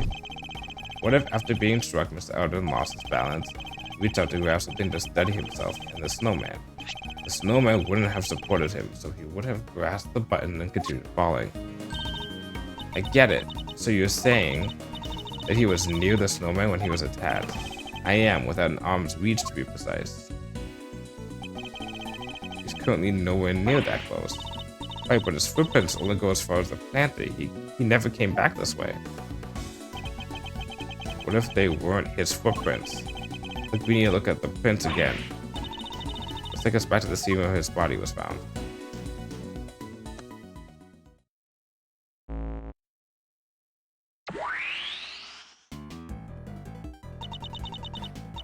The footprints on the left definitely matched up with Mr. Alden's shoes, right? So what's the deal? Let's see if we can figure it out. Can we really be sure that these are Mr. Alden's footprints? Same size.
Oh, I know something here.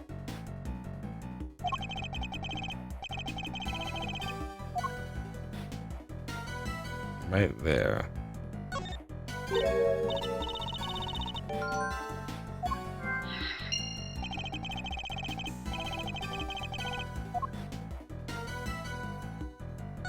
And there's a shoe.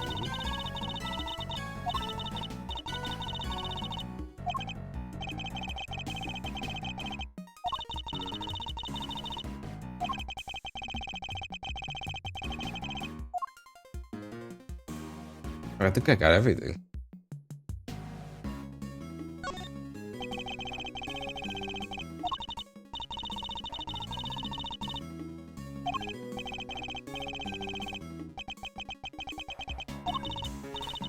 Maybe those are the planters that she was talking about.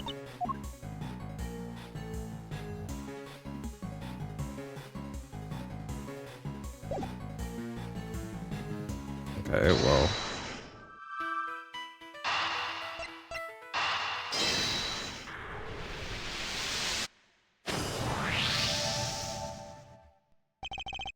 It was quite likely the missing brick was the one he used in the murder, wouldn't you say?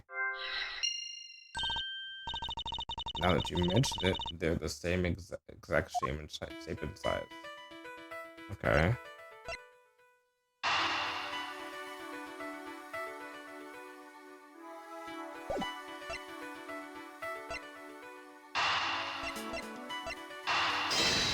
I don't think that's a connection. Oh, never mind. If Chairman Winner was involved in the President Wang's abduction, it seems like that whatever he dug up yesterday had something to do with the kidnapping. Oh, I get it, you do? I bet I do. We're talking about treasure, right? Loot. Must have been digging up the ransom money. Nah. I think it would have been a good way to keep it hidden until the heat died down. So it seemed like a possibility.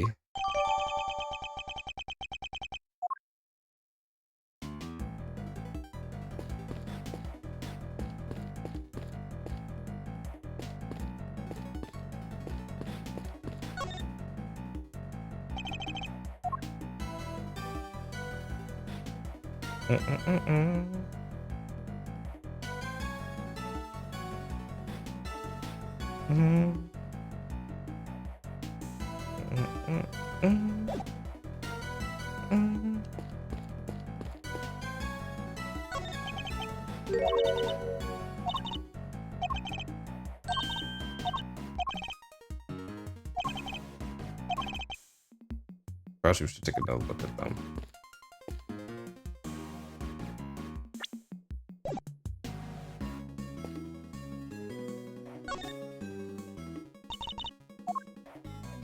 Switch recreations.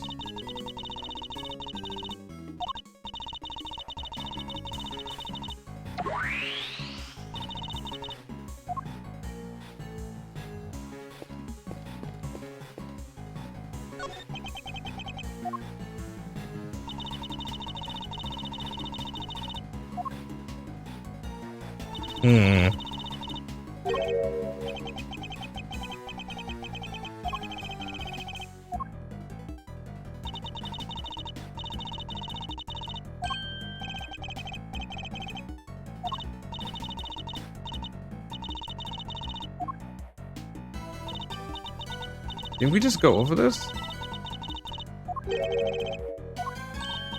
Is it rehashing things that we learned because we're in a different scene? That's dumb.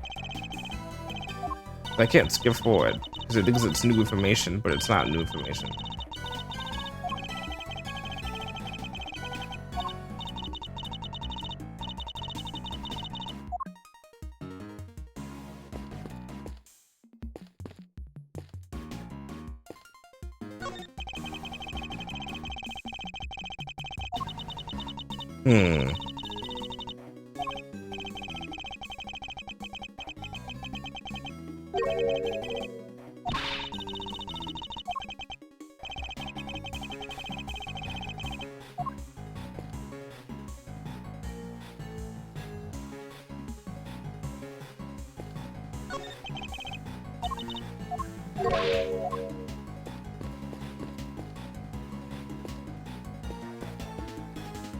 All right, I am.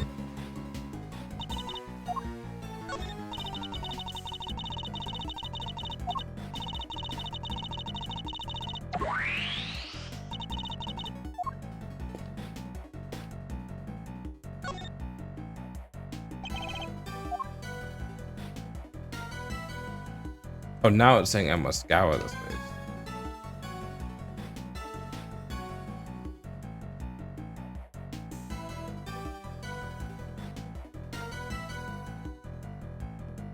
Wait. The shoes.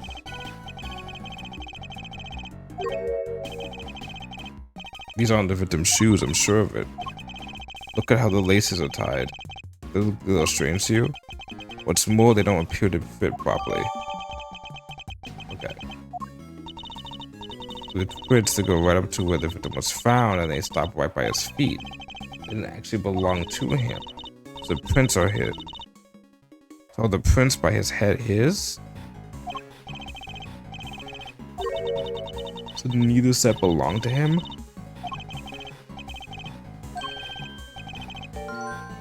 Yep. I was just thinking that too.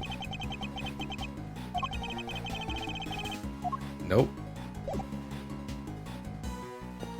I think he was carried from. I think he was held at gunpoint here, and then the witness was over here. Snuck up from behind over here, hit, killed, grabbed, carried over this way, and then put shoes put on.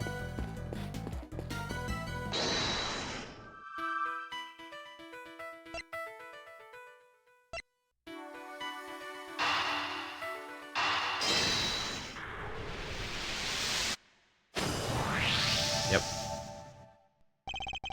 I think we have to conclude the murder actually happened by the snowman. The button came off there in the brick too. Indeed, what's more, the murderer took the brick from the right to the snowman, then tried to sneak up on the victim while the oil by the planners. Mr. Alden would have seen them right away. Exactly. Including the update the simulation case. Mr. Alden wasn't standing by the planners, he was next to the snowman.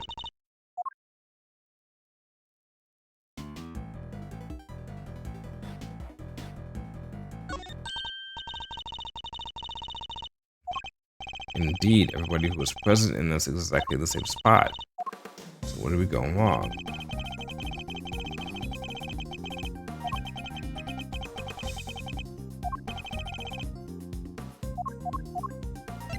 Take that! That one. Can we really be certain that this picture was taken by Mr. Alden? What do you mean? We know that whoever killed him moved his body. But why would they have done that? What if they wanted to make it seem like he saw something that they didn't? And then they took the photo to help back up the lie? They had the president at gunpoint. They could easily have forced him to pose for the picture. He would have had no choice but to comply.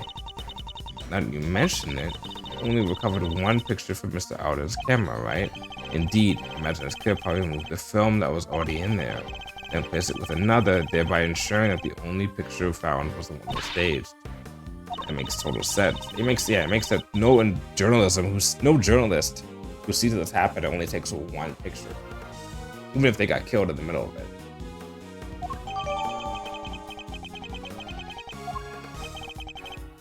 And there you have it. The picture doesn't show what Mr. Alden saw at all. It seems highly likely that this is conceivably staged to make us believe that this was the case.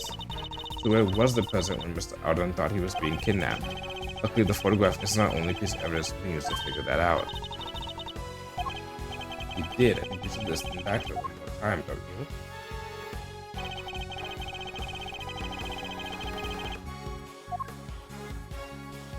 Take that!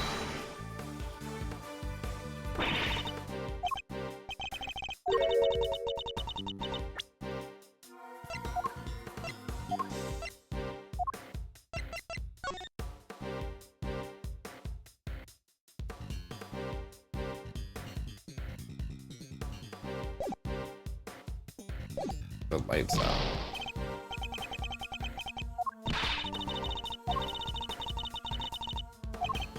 He did.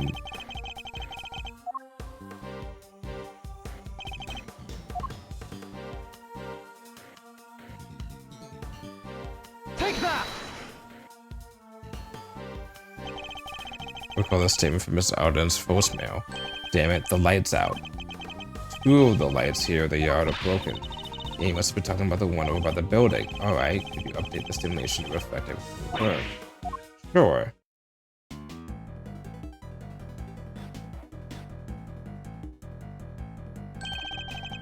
And there we have it. The kidnapper was really standing over by the building. Which would certainly have us straighten the theory that they were connected to the orphanage.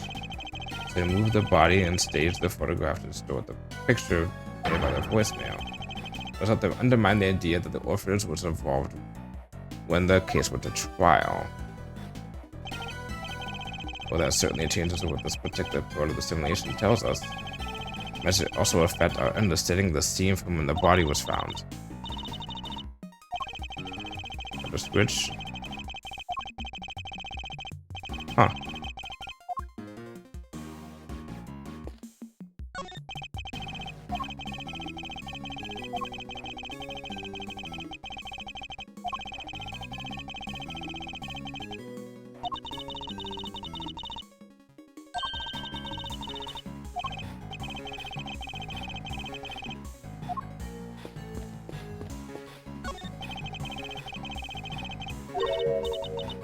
Yeah, what's with the blood here?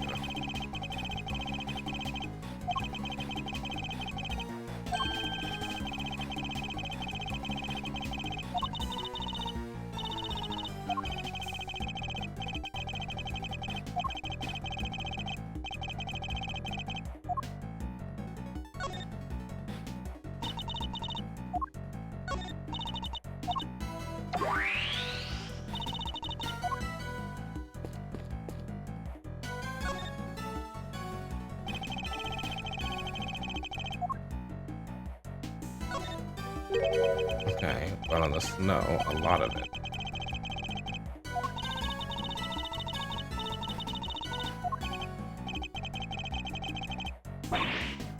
What? But the police report said the blood was Mr. Alden's. Reminded the case was overseen by Chairman Winner. The man could have had no scruples about altering the official record over something this small.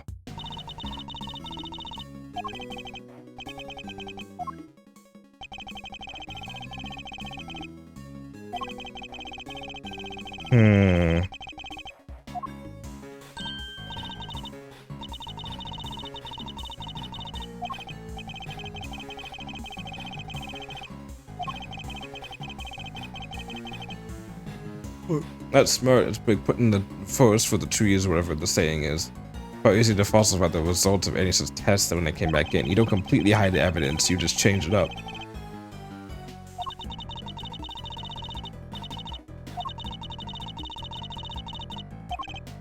It does.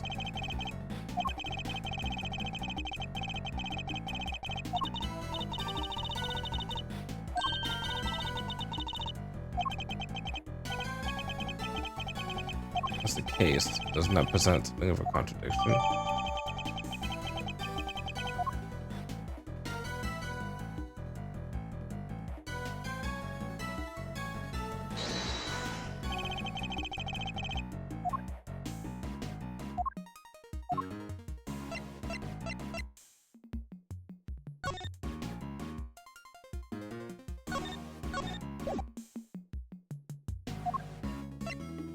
Eureka!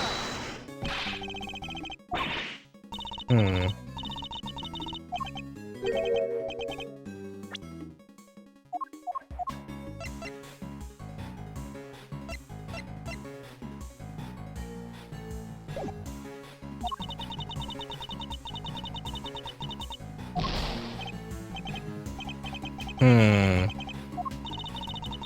So what about the fire, right?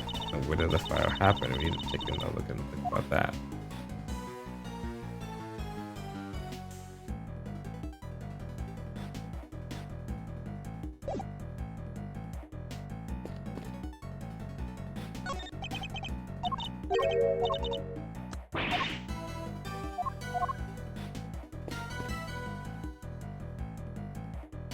If the fire melted that off, then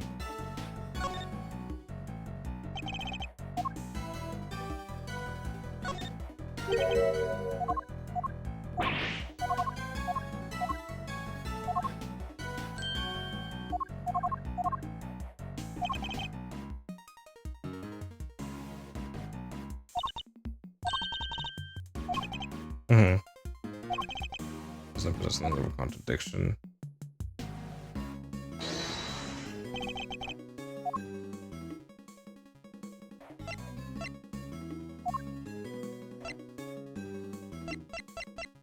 Oh. Okay, contradiction here. Huh? And the blood stain? The blood is clearly cut off where the snow was melted by the fire. And the blood in question was split before the fire was started. The fire happened before the murder, no? We choose to believe the case file, yes, but the fire was, like I said, after what happened here. The kid who lit it might have seen something. But why isn't there a witness statement? Because that would have changed Chairman Winter's version of events. You should know more about this fire. You. Yes, Chief, the fire might have been reported to the police, which means there might be a record of it. Go see if they have anything and bring everything you find back here right away. One more thing. What is it, Sifu? Contact my family back in Zhengfa. Tell them to search my father's office. There should be something there related to the case. There should? What kind of something exactly? I told you I had seen this scene somewhere before, didn't I? Well, I remembered where. It was in my father's office. He had a picture of it. Or at least of something very much like it. What? Looked like it was drawn by a child. Possibly a child from the orphanage? Possibly even the child who set the fire. It should still be there somewhere. Tell them to send it right away. Yes, Sifu.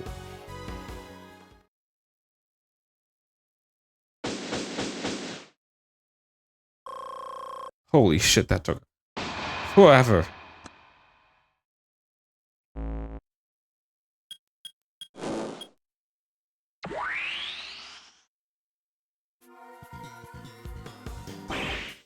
Sifu, I'm back. I brought everything the police had on the fire. I also brought the picture from your father's office. One more thing about time, what kept you? Hand it over.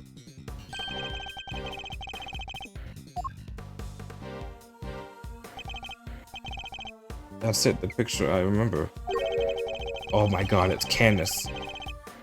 This is a picture of something that happened on the night of the incident. It looks like the kid drew it, huh? Yes, I'm willing to bet it's the work of the child who set the fire.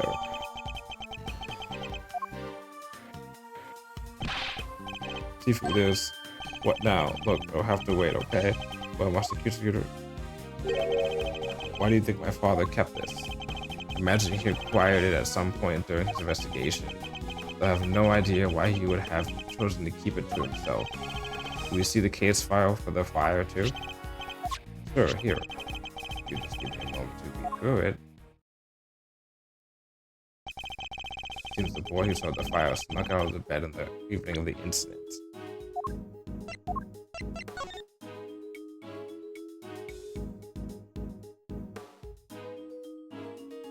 That's all I have. Uh-oh, that's more than I see in the case file here. And then disappeared several days later. What? Must have been because he saw something, right? No, a kid? Really? That's horrible. Huh? Looks like the kid left something behind that was put into evidence. What's this? That's... What is it, Mr. Prosecutor? Have you seen this somewhere before? Something very much like it, yes. We have a piece of evidence that could very well be connected. Take that! I don't know what it is doing in the evidence for that case, but it looks like it might be the missing horn from the soft toy. Hey, that was President Wang's. You've seen it before? Of course, he always kept it somewhere close by. Remember it because of the missing piece. I see, it has a special device inside that plays recorded sound when you twist the horn. Hey, do you think that maybe putting the horn back might unlock more recordings? You never know, the toy itself should still be up on the 54th floor. Hey, you heard the man. Yes, Sifu, I'll go fetch it right away. Here it is, Sifu, the thesaurus star, just like you asked. Good work, and to the prosecutor over there.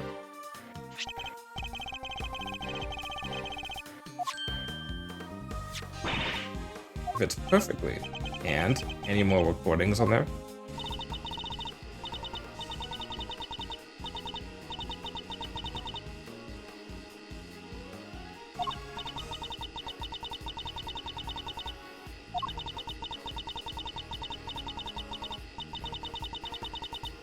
Overruled.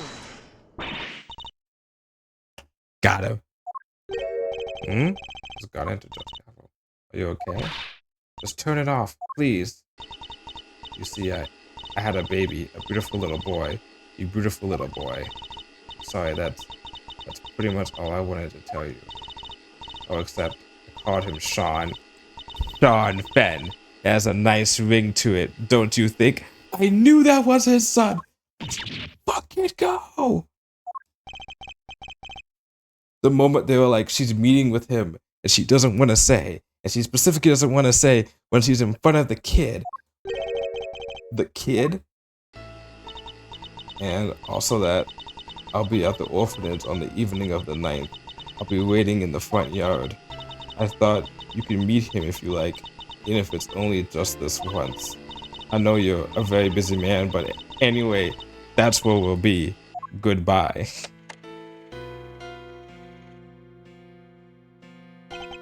What? He was my dad? I'm so sorry, Sean.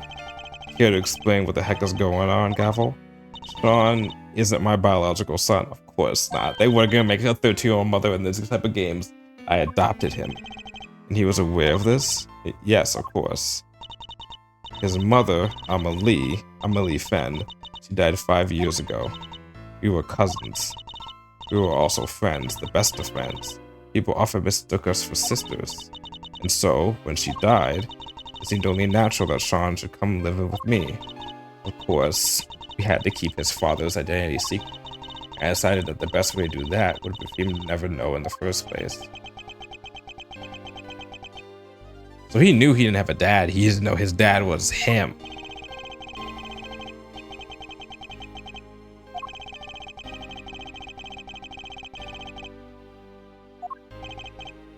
Hey, you're sure he was really my dad? Yes, I'm sure. Before you were born, your mother worked for a time as a diplomat in Zengfa.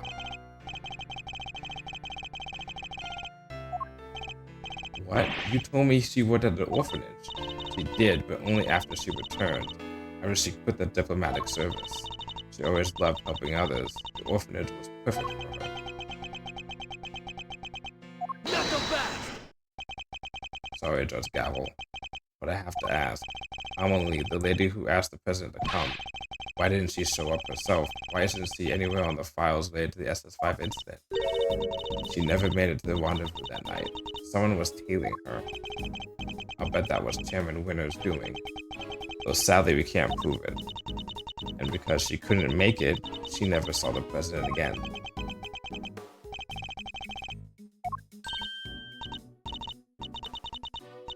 Are you thirsty? We can go get a soda. A treat, okay? Come on, I think I saw a vending machine over. You think I can't buy myself a soda? This is important and it's about me. I'm staying.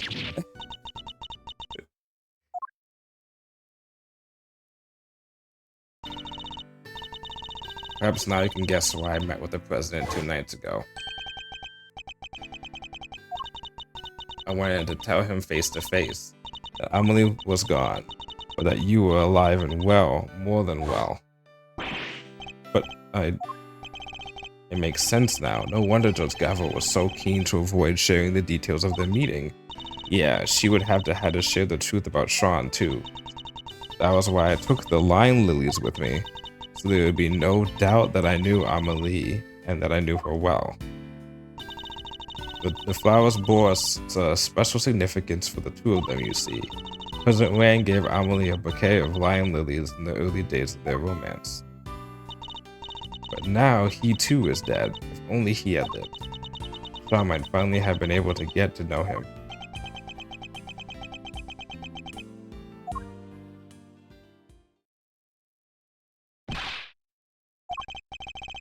The right time to say this, but what is it? You've been hovering over there for this whole time. Can't it wait? They said something else from Zengfa. President Wang's will. What? He gave my father medal after medal. They had to come up with new ones just for him. And their gifts they gave us the keepers of his last will and testament.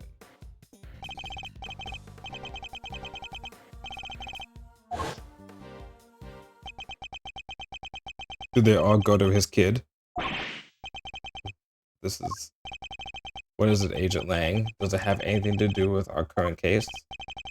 You could say that. Seems he was planning on publicly acknowledging Sean as his son. But Sean's name appears in the president's will? And we're certain that the document is authentic? That President Wang wrote it himself? Sure we are. It's old, but it's real. My family took charge of it back before the SS5 incident happened.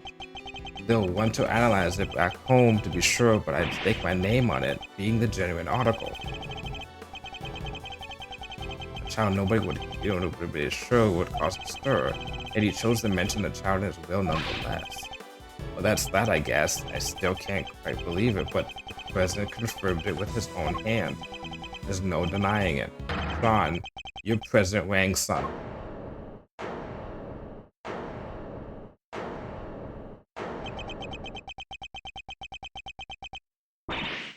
Yeah, he's gonna run.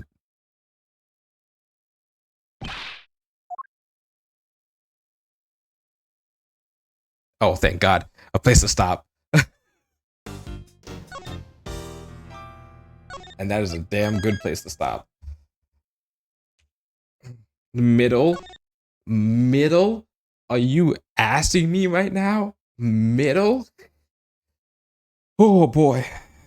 Okay, well, I'm just gonna move myself over here. I went an hour over that I was gonna probably stream anyhow, but I think I'm just gonna end stream. I'll see if I can find something.